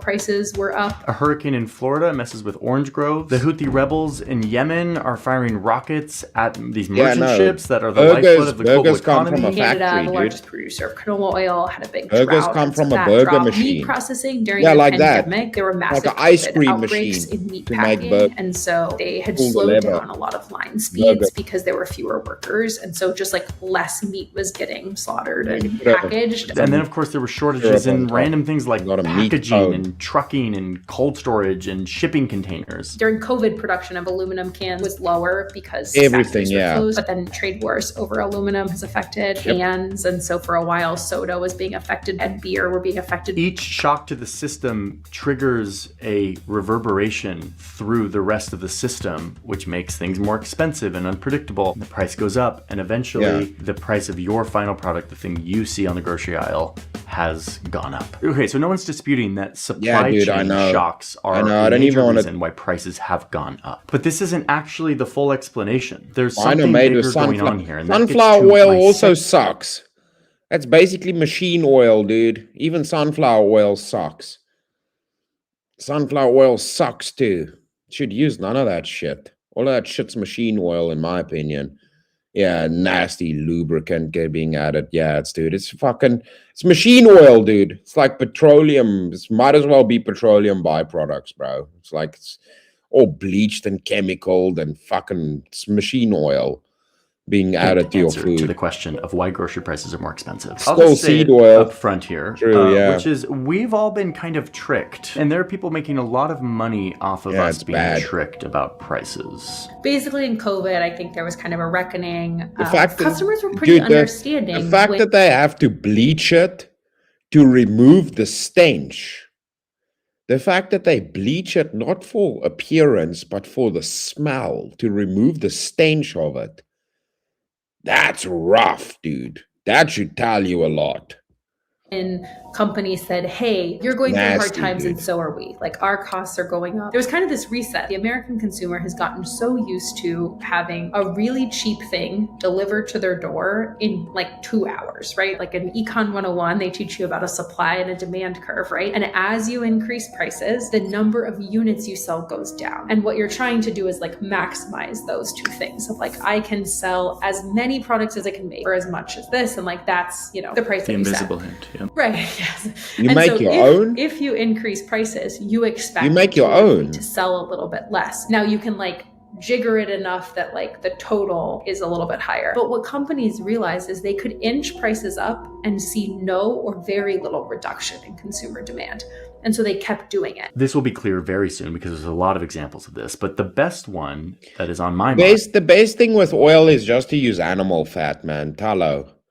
Based oil is like just obviously like olive oil is king, but like I think for like fry, I mean it also still will burn, but I just use animal fat if I can. So like I cook a lot of like the boerewors that we have here, the sausage, but it's like mince. It's like a mix of it's pretty much mince with fat, and then it's beef and pork mixed usually. And if you just cook that in a skillet, the fat cooks out, and then I just save that fat, and then I'll use that if I make like when I do my chicken and rice, I just add some of that to it, or if I cook a steak, I just add some of that fat to it to grease the pan, and then I just add a little bit of water, man, little bit of water and some of that. And I know you're like, but you don't want to boil it. You don't boil it. You just add a little bit just to help the oil not burn. And then by the time the water is gone, you get that char. You flip it, add a little bit of water again, just so the oil doesn't burn. As soon as the oil disappears, you get that char, and then you're good. Like I just do that. That's even how I cook the chicken as well. It's got less calories and shit than doing it with other shit. It's less dodgy seed oils in it. And is eggs. Adds good flavor too. Out of control. Eggs are insanely expensive right now. Maybe by the time you're watching this, they will have gone down a little bit. But over the last like 3-4 years, egg prices have gone That's cool. Crazy. Nice. And what's the explanation? Yeah, like bacon grease. Hearing? Yes. Yeah. The bird flu, culling millions of hens. Bird flu. Bird flu. Bird flu. Already, more than 90 million birds have been killed since the outbreak started. I mean, if you are an egg producer and that's pretty cool. An outbreak of Farrah, bird you flu just make everything yourself, farms, dude. Like that's a huge deal. That'd be like really terrible, right, for your business. See, I forget that Farrah pretty much makes everything himself. He's a legend, so that makes sense. So you milk nuts. Do you milk nuts, dude? Milk nuts? You make nut milk? I know it says mole, but you know, like if I add a K there, it's like, that's pretty cool. No, that's cool. That makes sense. Yeah, it's like the same thing with like cold pressed virgin olive oil. It's the same thing. So you could probably do olives, dude. You should when you move into the final property, you guys should plant some olive trees. But obviously that takes like 5 to 10 years before they produce olives. But yeah, just squeeze, cold press some virgin olive oil, man. Yeah, Rev, dude, just like, bacon grease. Bacon grease best. Or tallow. And I mean, I even like butter, but butter burns burns like, super easily. Don't eat grains if you sourdough bread is killing what? Don't eat grains. If my sourdough bread is killing me, I'm fine with this. I love my sourdough. They say my rum and nicotine are killing me too. So, yeah, man. But that's why I always say, you know what? The poison's in the dose, bro. It's about how much you do. You just got to manage it properly. And if you can, you avoid the harmful things. But hey, man, the thing is, if the harmful things give you pleasure, then just moderate the dosage. Don't live an unhappy life just because of fear mongering. Just try and mitigate the damage, but don't make your life terrible just because of some bullshit. If it brings you happiness, then man, go for it. I mean, eating some nice sourdough bread, that shit ain't a sin, man. Whatever. If it makes you happy, that's fine. Just don't abuse the bad stuff for you. If you do that, you should be all good. And our product is being killed by a flu. And wait a minute. US's biggest egg producers' profits triple as prices soar. Wait, triple? Profits? Oh, really? Omni. Oh, and if you look at the biggest is Omni still behind in chat, by the way, price, everybody? You see this. Right around the time when the avian flu is happening, their stock price is going what nuts. The fuck is nut? You don't know nut milk? Annual report. Pharaoh, so listen, I don't know if you know this. When a mommy and a daddy love each other, so how you make a baby is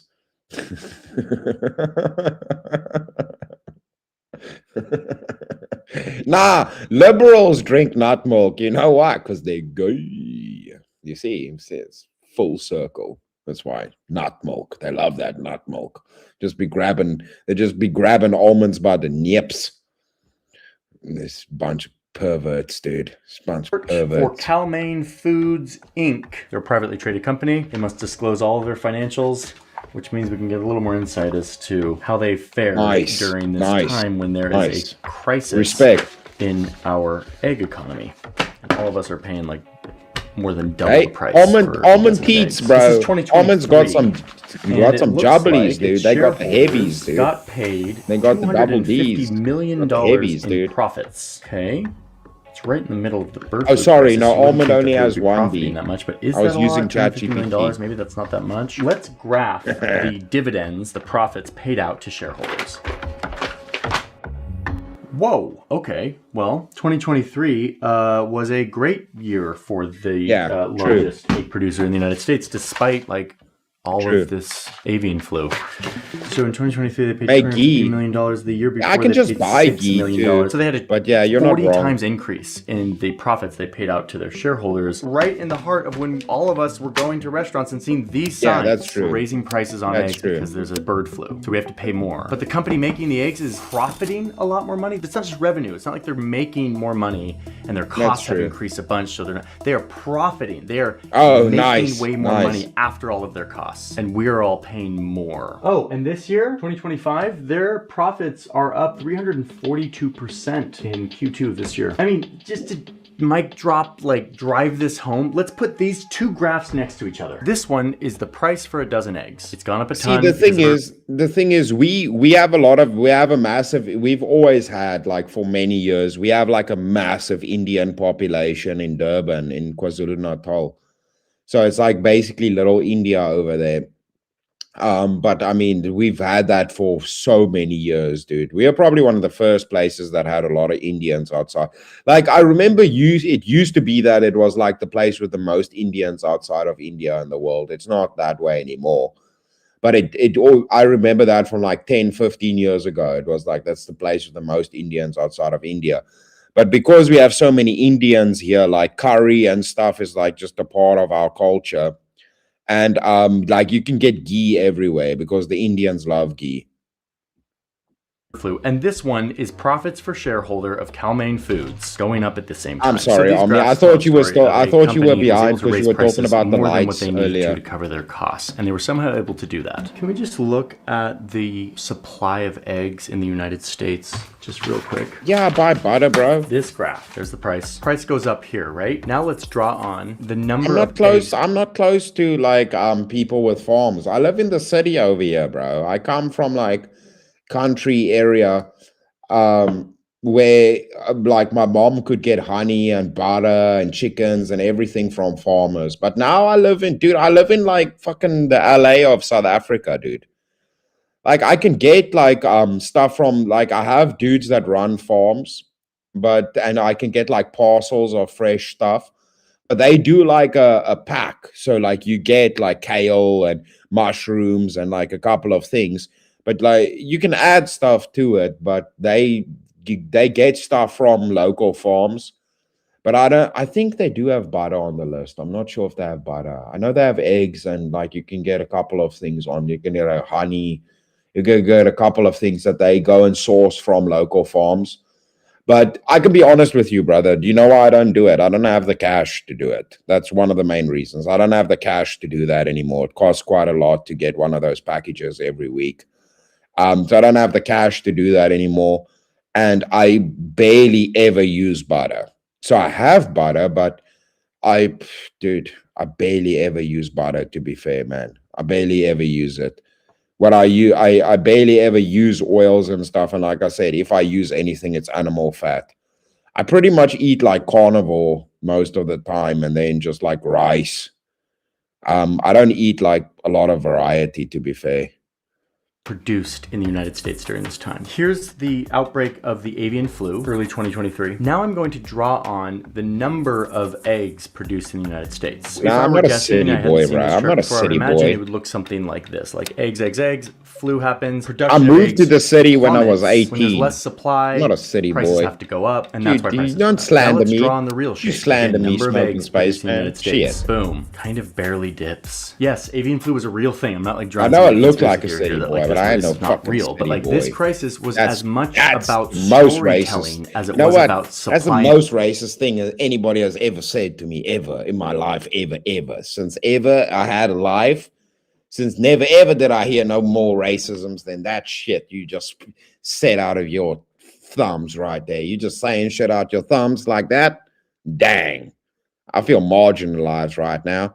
I feel like I need to find a blue-haired lesbian to come yell at you right now. How dare you? We all How dare you? Way higher prices because of these signs, because of all of this news. And in fact, thanks to COVID, we were kind of used to hearing about supply chains and paying higher prices and waiting longer because of something that's out of our control. This is the driver of inflation, right? But what this story tells is that there's a company that, by the way, controls 25% of the market. They're a huge player, the largest player by far in the egg economy, that has the ability to raise prices even when they don't need to increase costs. And that company, I haven't made my own butter. If you chart how many eggs, I've never made my own butter. I've milked cows and I've drank from cows, but I never fucking learned how to make butter, dude. That shit's like what the women used to do.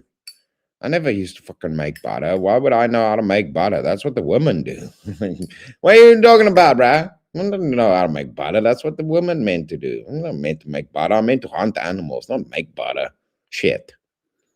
Come on, man. They were making, during the crisis, they were actually making more eggs and just selling them at a higher price. So you want me to do this? Their profits make butter? Of course, their shareholders made off with huge That's for dividends. women to do. You Otherwise, can read a lot more gay. about this in a couple really good reports that were very helpful for our reporting. One of which concludes that corporations have used this outbreak, the avian flu, as a smokescreen for raising prices beyond what was necessary to cover any rising costs. This is the kind of stuff that happens cigarettes and coffee. When one company owns a huge portion of an industry. They just have a ton of control and they're able to manipulate the market that is supposed to be a competitive space where all the firms compete for customers by lowering their prices as much as they possibly can. But You got me. Become more and more consolidated. You Four got firms me. handle Listen, 85%. You know what? I take offense because technically you're right, bro. I've been living here in Cape Town for 18. So what's that? 12, 17, 18 years. I guess I am a city boy then, huh? If I've been living here 18 years, but I left when I was 18. Shit, you might be right. Shit, you're cutting me deep right now, bro. Shit, you're cutting me deep right now, bro. Now that I think about that shit, if I've been living in the city as long as I've been living in the country, am I now a city boy? Shit. You can make me rethink my life right now. Don't do this to me right while you make me do that while I'm on stream. Shit. Don't make me think about this right now. Shit.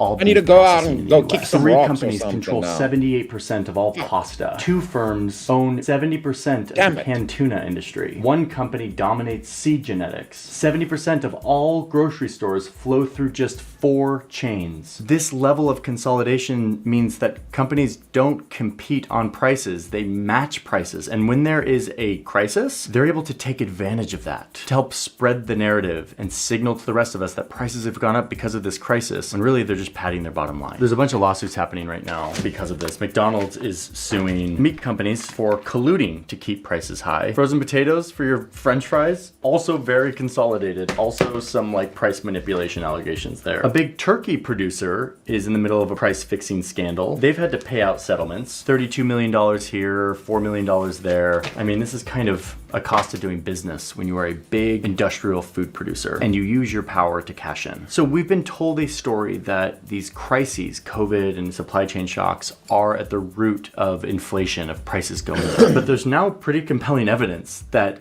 corporate profits, their ability to take advantage of these crises to raise prices above where they need to be, is a major driver of inflation. Meaning we're paying more money and we're making these companies way richer. Corporate profits are at an all-time high despite some volatility in the economy. Last year, margins reached over 16%, which is the highest on record since 1950. And it's not just in food, it's across all sectors. The CFO of Hershey in 2023 said on an earnings call to the company shareholders, quote, "Pricing and productivity gains more than offset inflation and higher manufacturing and overhead costs." In non-Wall Street speak, that says, we increased our prices well above what our increased costs were. Like our costs for sugar, cocoa, etc. have gone up, but we have been able to not only pass all of those costs on to consumers, but then some, increasing our profit margins. Hershey's wasn't the only company to say this. Virtually like the vast majority of S&P 500 companies said this. Frito-Lay and PepsiCo, for example, did the same thing where they said, we've been able to rapidly increase kind of our pricing actions is what they call them, which is these increasing prices. So profits are soaring while a family of 4 who's surviving on a thrifty food plan is seeing their costs for food increase by 30% or more over the last few years. More and more turning to government programs. And so now our taxpayer dollars are going to help inflated prices to make shareholders rich. And it's not a good setup. It's not a good set of incentives. It's not a free market. This isn't good. And yet, luckily, there is some hope here. The Department of Justice is already investigating this egg price fixing allegation. Cal-Maine has already been accused of doing this in previous disease outbreaks. Now, the largest supplier of eggs in the U.S. now under federal investigation related to sky-high prices that consumers saw for several months. But what really needs to happen is a breaking up of these food companies that have so much power in the market. Food isn't like other things. It's not like vacations and cars and things that are discretionary. It is our basic survival. We have antitrust laws. We have other laws that protect small businesses. I come from the flatland. The flatland's where you farm. A discourse around what do you seeing mean? What the government can do to actually where make I come from, we call that the flatland. To everyday Americans. There's also a necessary reckoning with how reliant we are on these far-flung supply chains. COVID really really started this, and you're starting to see more and more stuff. We call it in Afrikaans the platteland. I've played that song before, and yeah, this Hemel op die platteland. It means it's heaven on the flatland. So the platteland is where I come from. That's where we farm, is on the platteland. So for me, that means I'm a farmer, bro. But I guess you guys use it as like in the inverse. Stuff come regional and local. Mexico is experimenting with the government coming in and putting a price control for a basic basket of food, using their power to negotiate with food corporations to keep prices affordable for the basics. One place that grocery prices really didn't increase all that much was Mexico, and that's because Claudia Sheinbaum's administration did this thing called, in Spanish, it translates to basic basket. And so for the equivalent of like $40, you can get enough food to feed your family of like rice, beef, a couple vegetables, a gallon of milk, these basics. And in fact, that price has come down by like 12% over the past year. And Mexico getting cheap food, but everybody else food get expensive. What a man. And then they want to come to America? What do you want to do in America? Food's cheap over there. Why don't you stay over there? Sounds awesome. Fuck. She did this, it's effectively a price control, but it's voluntary. So by the way, Uncle Ferrer, don't worry, we're going to finish this up. We already, and anyways, these are meant to be 4-hour streams. So we're already at almost 5 hours. We're going to finish this up and call it an anyways for the night. But you definitely have to look after yourself, man. I'm on all time. Today I'm resting. I got surgery on the 27th. Man, I hope you feel better after the 27th, man. Testing all week. I'm resting today, hurting like hell, man. I hope we can have you have a laugh, man. I'm sorry about that, bro. But I hope you get that sorted out so you feel better. You've been struggling with your bullshit for a while now, man. So I hope you get that sorted out.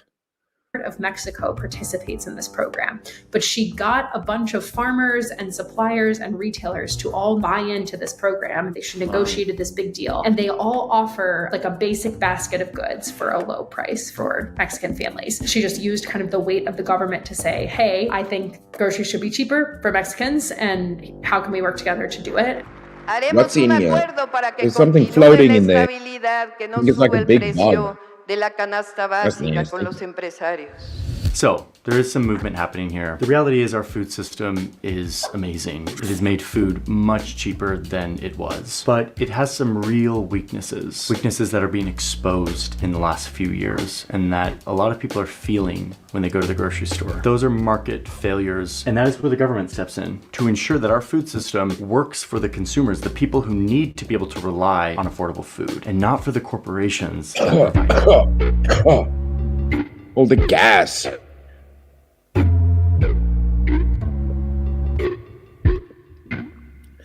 Have you guys ever done that? Like you're probably not idiots like me, but like in the morning, sometimes like I pour it when that gas is still fresh and you take a massive sip and it feels like somebody stabbed you in the chest with a knife and you're like, ugh. You feel like you're gonna die. You're like, that fucking carbonation, like feels like it's burning through your lung. You're like, ugh. Like all that shit was in the things. You just gotta like pour it and go blow that gas out. Get an injection of gas into my lung, burn a hole in my ass and esophagus.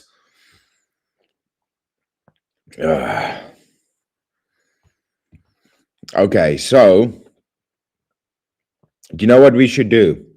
Because Bree's here and you guys are legends, I massively appreciate the support. Let me quickly pull this up. Let me pull this up and we do 1 or 2 funnies before we get out of here. I hope I have some, dude. I'm going to have to top up all of the folders, man. I haven't been on social media because of work. So I haven't been spending enough time getting videos again, man. It's always such a grind finding good content for the streams. So, you know, wish it was easier to find good quality stuff, man. It's not always that easy. Oh, dude, shit. And we have some British ones. Is Clarence still here? Clarence, I got a Aussie one, but I have to have Clarence here if I'm going to play Aussie ones. I can't burn the Aussie ones on Clarence if he's not here. Well, I can't burn them if I don't have my Aussies here. And I also can't burn my British ones if I don't have Bricky here. So that's like, you know, it's like it puts me in a bit of a predicament. Oh, well, I got an American one for us to enjoy. I do have an American one for us to enjoy. So let's do 1 or 2 funnies. We do a little bit of the schisms before I send you all off here. We do a little bit of a laugh before I send you guys off into the nether realms. I know where I'm going to raid. And then I'm going to raid you guys over. But let's do 1 or 2 funnies before I send you guys off. We're already an hour over time, but I massively appreciate all the support tonight. You guys have been really awesome. I really do want to thank you guys for that, man. Like the fact that people are coming and supporting it, like, gives me hope that at some point I can maybe just focus on doing the channel full time. And that would be crazy, man. I can put a lot more work in if I can solely focus on this full time. That would be really cool. So I just thank you. Keep showing up. I appreciate. Oh shit, we got an Aussie over here. Well, hey. Oh, it's muted. It's muted. Obviously, it's muted. But I just want to say massive thank you to everybody. Bloody Clarence, Miss Cat coming in with the support. Everybody that supported. Thank you so much. I'll read everybody at the end, but just want to say thank you to them for the big money and the massive support. I really do appreciate that. Clarence, your emoji's next up, dude. Are you still happy with the Clarence? You got to message me on Discord, bro. Like, I got to figure out something cool for you. I've already got an idea of what I'm doing for Ferrer. I might have to ask Marin 1 or 2 questions for Ferrer's emoji, but you need to figure out. You just said Clarence, so are you happy with that, or you got another idea for me? Because I want to do something cool for you, for yours as well, so that I can load yours up next. But this one's for you, bro. What do you guys think of my new suit of armor? There's no chinks in this armor, except for me. Schisms. Bree's favorite, the schisms. My new suit of armor. There's no chinks in this armor, except for me.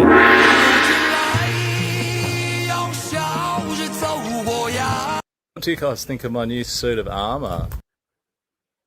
Yep. Bree better be here. We're doing schisms right now, and this is like Bree's favorite part of the show is when we do the schisms. She better be here right now. I'm burning my good schisms over here, bruh. Okay, here we go. Another one for our Aussie legend, and then we'll jump over to our American friends. Never thought I'd find myself siding with a 14-year-old whose rat's tail was plaited until today at the skate park. There was a woman sitting cross-legged in the middle of the run while her 2 kids played with a remote control car. Proper who the fuck let you breed behaviour. And as he went past her skating, she goes, "You should slow down." And he said, "It's a fucking skate park, you stupid bitch." And then she looked at me almost for support, and I went, "Oh, may that rat's tail carry all the power you need for your journey, young fella." Never thought I'd find myself siding with a 14-year-old whose rat's tail was plaited until today at the skate park. There was a woman sitting cross-legged in the middle of the run while her 2 kids played with a remote control car. Proper who the fuck let you breed behaviour. And as he went past her skating, she goes, "You should slow down." And he said, "It's a fucking skate park, you stupid bitch." And then she looked at me almost for support, and I went, "Oh, may that rat's tail carry all the power you need for your journey, young fella." Never thought I'd find myself siding with a 14-year-old whose rat's tail was plaited until today. A fucking 14-year-old with a plaited rat tail, bro. Just put that lady in her place right there, bro. Fucking legend. Fucking legend. Okay, we got to do 1 or 2 more. Okay, for our American friends. Here you go. You legends. You legends. There's a little bit of a thank you for all the support here at the end. We all have a laugh and do a little bit of, you know, do some questionable humor to get the chuckles going. Are you the manager here? Yeah. May I please have your name? No. Can you spell it for me? N-O. Okay? Here. Just because you're happily married for 30 years doesn't mean he is. That's offensive. That is you being offensive. You think so? Yeah. Don't forget to cook them dinner. All prisoners must be fed. Yeah, offensive. Harry, this sound. Yeah, you just scared the out of my cat. Sounds like you got a scaredy cat. So what should we do? All the neighbors are... Open front door and let him go run free. I'm talking about the noise. Oh, I'm talking about your cat. I get it. Tell you what, if he's got 9 lives, why don't you see if you could have one? Why am I here? I'm here because I know everything. There's nothing you can ask me that I don't know. What is this? That's a circle. You see what I mean? I know everything. I'm here to answer any questions, concerns. What is this? That's your finger. And please don't ask me to smell it. You know what? Okay, who's next? I'm from New York and I'm gonna count to 3. What are you here for? I'm just here to count to 3. Okay. Are you ready? Yeah, why? I'm gonna count to 3. Are you ready? Here we go. 1, 2. Everybody closes their eyes when they smell flowers, right? Anybody ever tell you what an asshole you are? Just about every day. But what does that have to do with it? You can't keep your eyes open when you smell flowers. Have you ever done it? Yes, I have. Oh, bullshit. You look like somebody who was good at math when you were in school. Honestly, like, I was so bad at math at school. I thought I was so dumb for so many years. So does that mean you were so smart that you figured out you were dumb, or you were so dumb that you didn't realize you were smart? Which one? I'm just trying to understand. Are you the manager here? Yeah. May I please have your name? No. Can you spell it for me? N-O. Okay? Yeah. Just because you're... Dude, that guy's the Karen Whisperer. That guy's the Karen Whisperer right there. That's beautiful. Who's next? Yeah, who's next? I'm so smart, I can answer any question you have. What is this? That's a circle. What is this you're doing here? That's your finger. Stupid bitch. Just cook them, dude. Dude, the best thing is the Asian. He's like, what are you doing here? He's like, I'm just here to count to 3. And dude, that Asian guy got so scared of the New York accent, started counting. He was like, shit, I better run back in my house. He whipped out his phone. The power of the New York accent, the proper. I think that and the Boston, it's intimidating, bro. It's intimidating. All right, here we go. One more. We'll do 2 more. Court-fed Fred coming out of the Regal Beagle bar. Now he's wondering if the alcohol's kicking in as he spots something off in the distance. And of course it's Pookie the Crackhead once again. Comes out of nowhere and lands in the perfect spot. Parks his ass right into the handicap zone. Man, talk about having your head on a swivel. Nowadays, you just never know whether you're going to come out of a bar and get attacked by a crazy messy zombie. And all you're trying to do is take your woman out on the town just for a night at the Regal Beagle. And then this happens. And now it's time to add Pookie to the ludicrous Hall of Fame. Bitch, get out the way. Get out the way, bitch. Get out the way. Move, bitch. Court-fed Fred coming out of the Regal Beagle bar. Now he's wondering if the alcohol's kicking in as he spots something off in the distance. And of course it's Pookie the Crackhead once again. Comes out of nowhere and lands in the perfect spot. Parks his ass right into the handicap zone. Man, talk about having... Just parked his ass in the handicap zone. Dude, hell yeah, bro. Perfect. How can a white guy park a person in the handicap zone better than asking a female to parallel park a car? How does that work? That's what I want to know.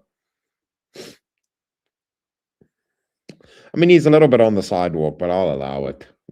He's got a foot there on the sidewalk or 2, but you know what? I'll allow it. I'd say that's clean parking. All right. Okay, one more.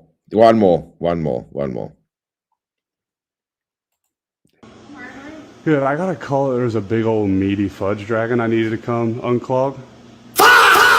Be a little bit more professional, please. I'm sorry. That's okay.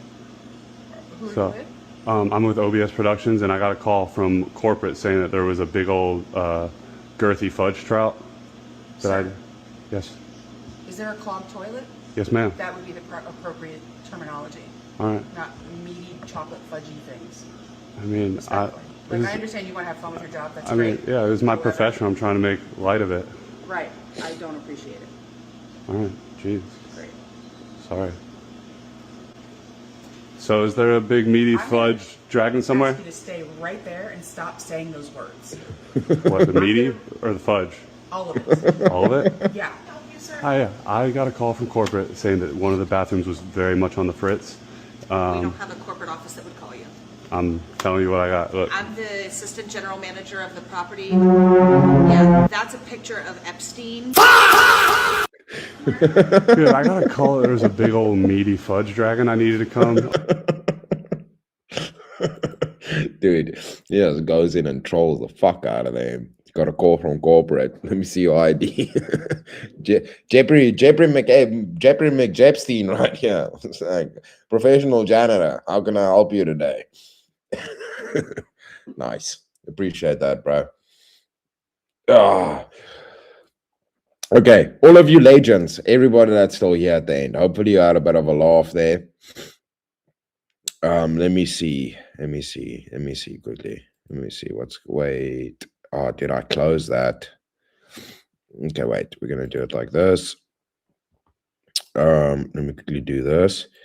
And then everybody that's still here at the end, I just want to give a massive thank you and a shout out to all of you guys. Thank you so much for coming to hang with me on another episode of DNA, covering what's going on with Payan. There was some extra stuff we were meant to do. We didn't get to it, but that's how it goes sometimes. It's always better to be a little bit over-prepared. That one guy was being a little fart dildo, little queef sack.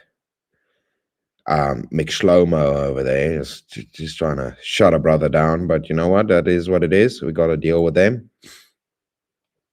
And I appreciate everybody that came to hang. Thank you so much for everybody for the support. I massively appreciate that.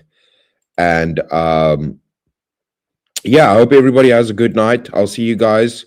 I'm not sure when. I'm just have to see. I have some things I gotta do tomorrow, so I don't know if I'll be available to do a stream tomorrow. I hope, maybe I will. I'm not sure. I have to double check what's going on with that. And then all of you guys, behave yourselves, even if it's poorly. You know, every day we do a little bit better. That's just how it goes. And let me do a quick shout out to everybody to just say thank you for all of the support. I massively appreciate that. Shout out to Sterling Bellows. I know you came in on the Ko-Fi. I think you were the only one that did it on the Ko-Fi. You were like, I ain't giving YouTube my money. I tipped directly. Nobody taking a cut off the top. Christopher Scott, thank you so much. The Farmer Cat, Miss Cat, thank you so much. I appreciate that. Marcelry, you legend, massively appreciate the support. Bloody Clarence, just coming in here like a bloody wild Australian, busy choking out a crocodile with a bloody dingo tail, like a bloody legend, while doing a bloody shooting a emu with a koala slingshot. I appreciate you, you wild man, you bloody legend of a dude. Thank you, man, so much. Abby, bloody Clarence again, the big fight, Cat Flex, and yeah, at the end, massive appreciate that. Rowdy Gowdy coming in with support. Bloody Clarence and Abby fighting for the super chat goal. I appreciate that. Uncle Jorms, and a big shout out to our friend K2. K2, keep on trucking. One of our many trucker friends in the community. Appreciate you, my dude. I massively appreciate the support. Thank you so much, you guys. God bless. Behave yourselves, all right? Look after yourselves. Spend time with the family. Go to church. And don't worry too much about all the nonsense going in the world. The human beings will be fine. We'll be fine. Be good to each other. Look after each other. Bree, you legend. Miss Bree, thank you so much for everything. Ricky Sickles, it was good to see you too. It's good to have Miss Bree back, Ricky back. We got the whole little ragtag bunch of mischievous, the mischievous, the what is that? The three musketeers, something like that. Something with mice and swords. Ferrer, you keep well. You look after yourself, my good sir. I hope you keep well. Got knocked clean out, dude. Exactly. You got Pookie with the shoulder, bruh. Miss Bree, Uncle Jorms, good to see you. Thank you so much for the support. I appreciate you too, sir. Thank you so much, Chris. God bless you, Miss Bree. You have an awesome evening. Uncle Jorms, bloody Clarence, you're a legend again. Thank you so much, all of you guys. God bless. I'll see you all on the other side. You keep well. I'm sending you guys over to speak for a no prep debate. Go support over there. Tell them I sent you. Hit a like. I'd appreciate that. And have an amazing evening. God bless y'all. And I'll see you all on the other side. All right. Have a good one. And Mr. Ferrer, look after yourself, buddy. Yeah, what's up, everybody? I appreciate you watching the video. What did we just... I think you just watched the video Appreciate you watching the video. Please leave a like and a subscribe for Chris. And maybe send him some money. Puffy gonna use some of that money to buy. Just get some shells. Just get new shells. And Puffy's gonna steal the rest for some nice, that sticky icky business. Puffy's a little bit messed up. Love you. Bye.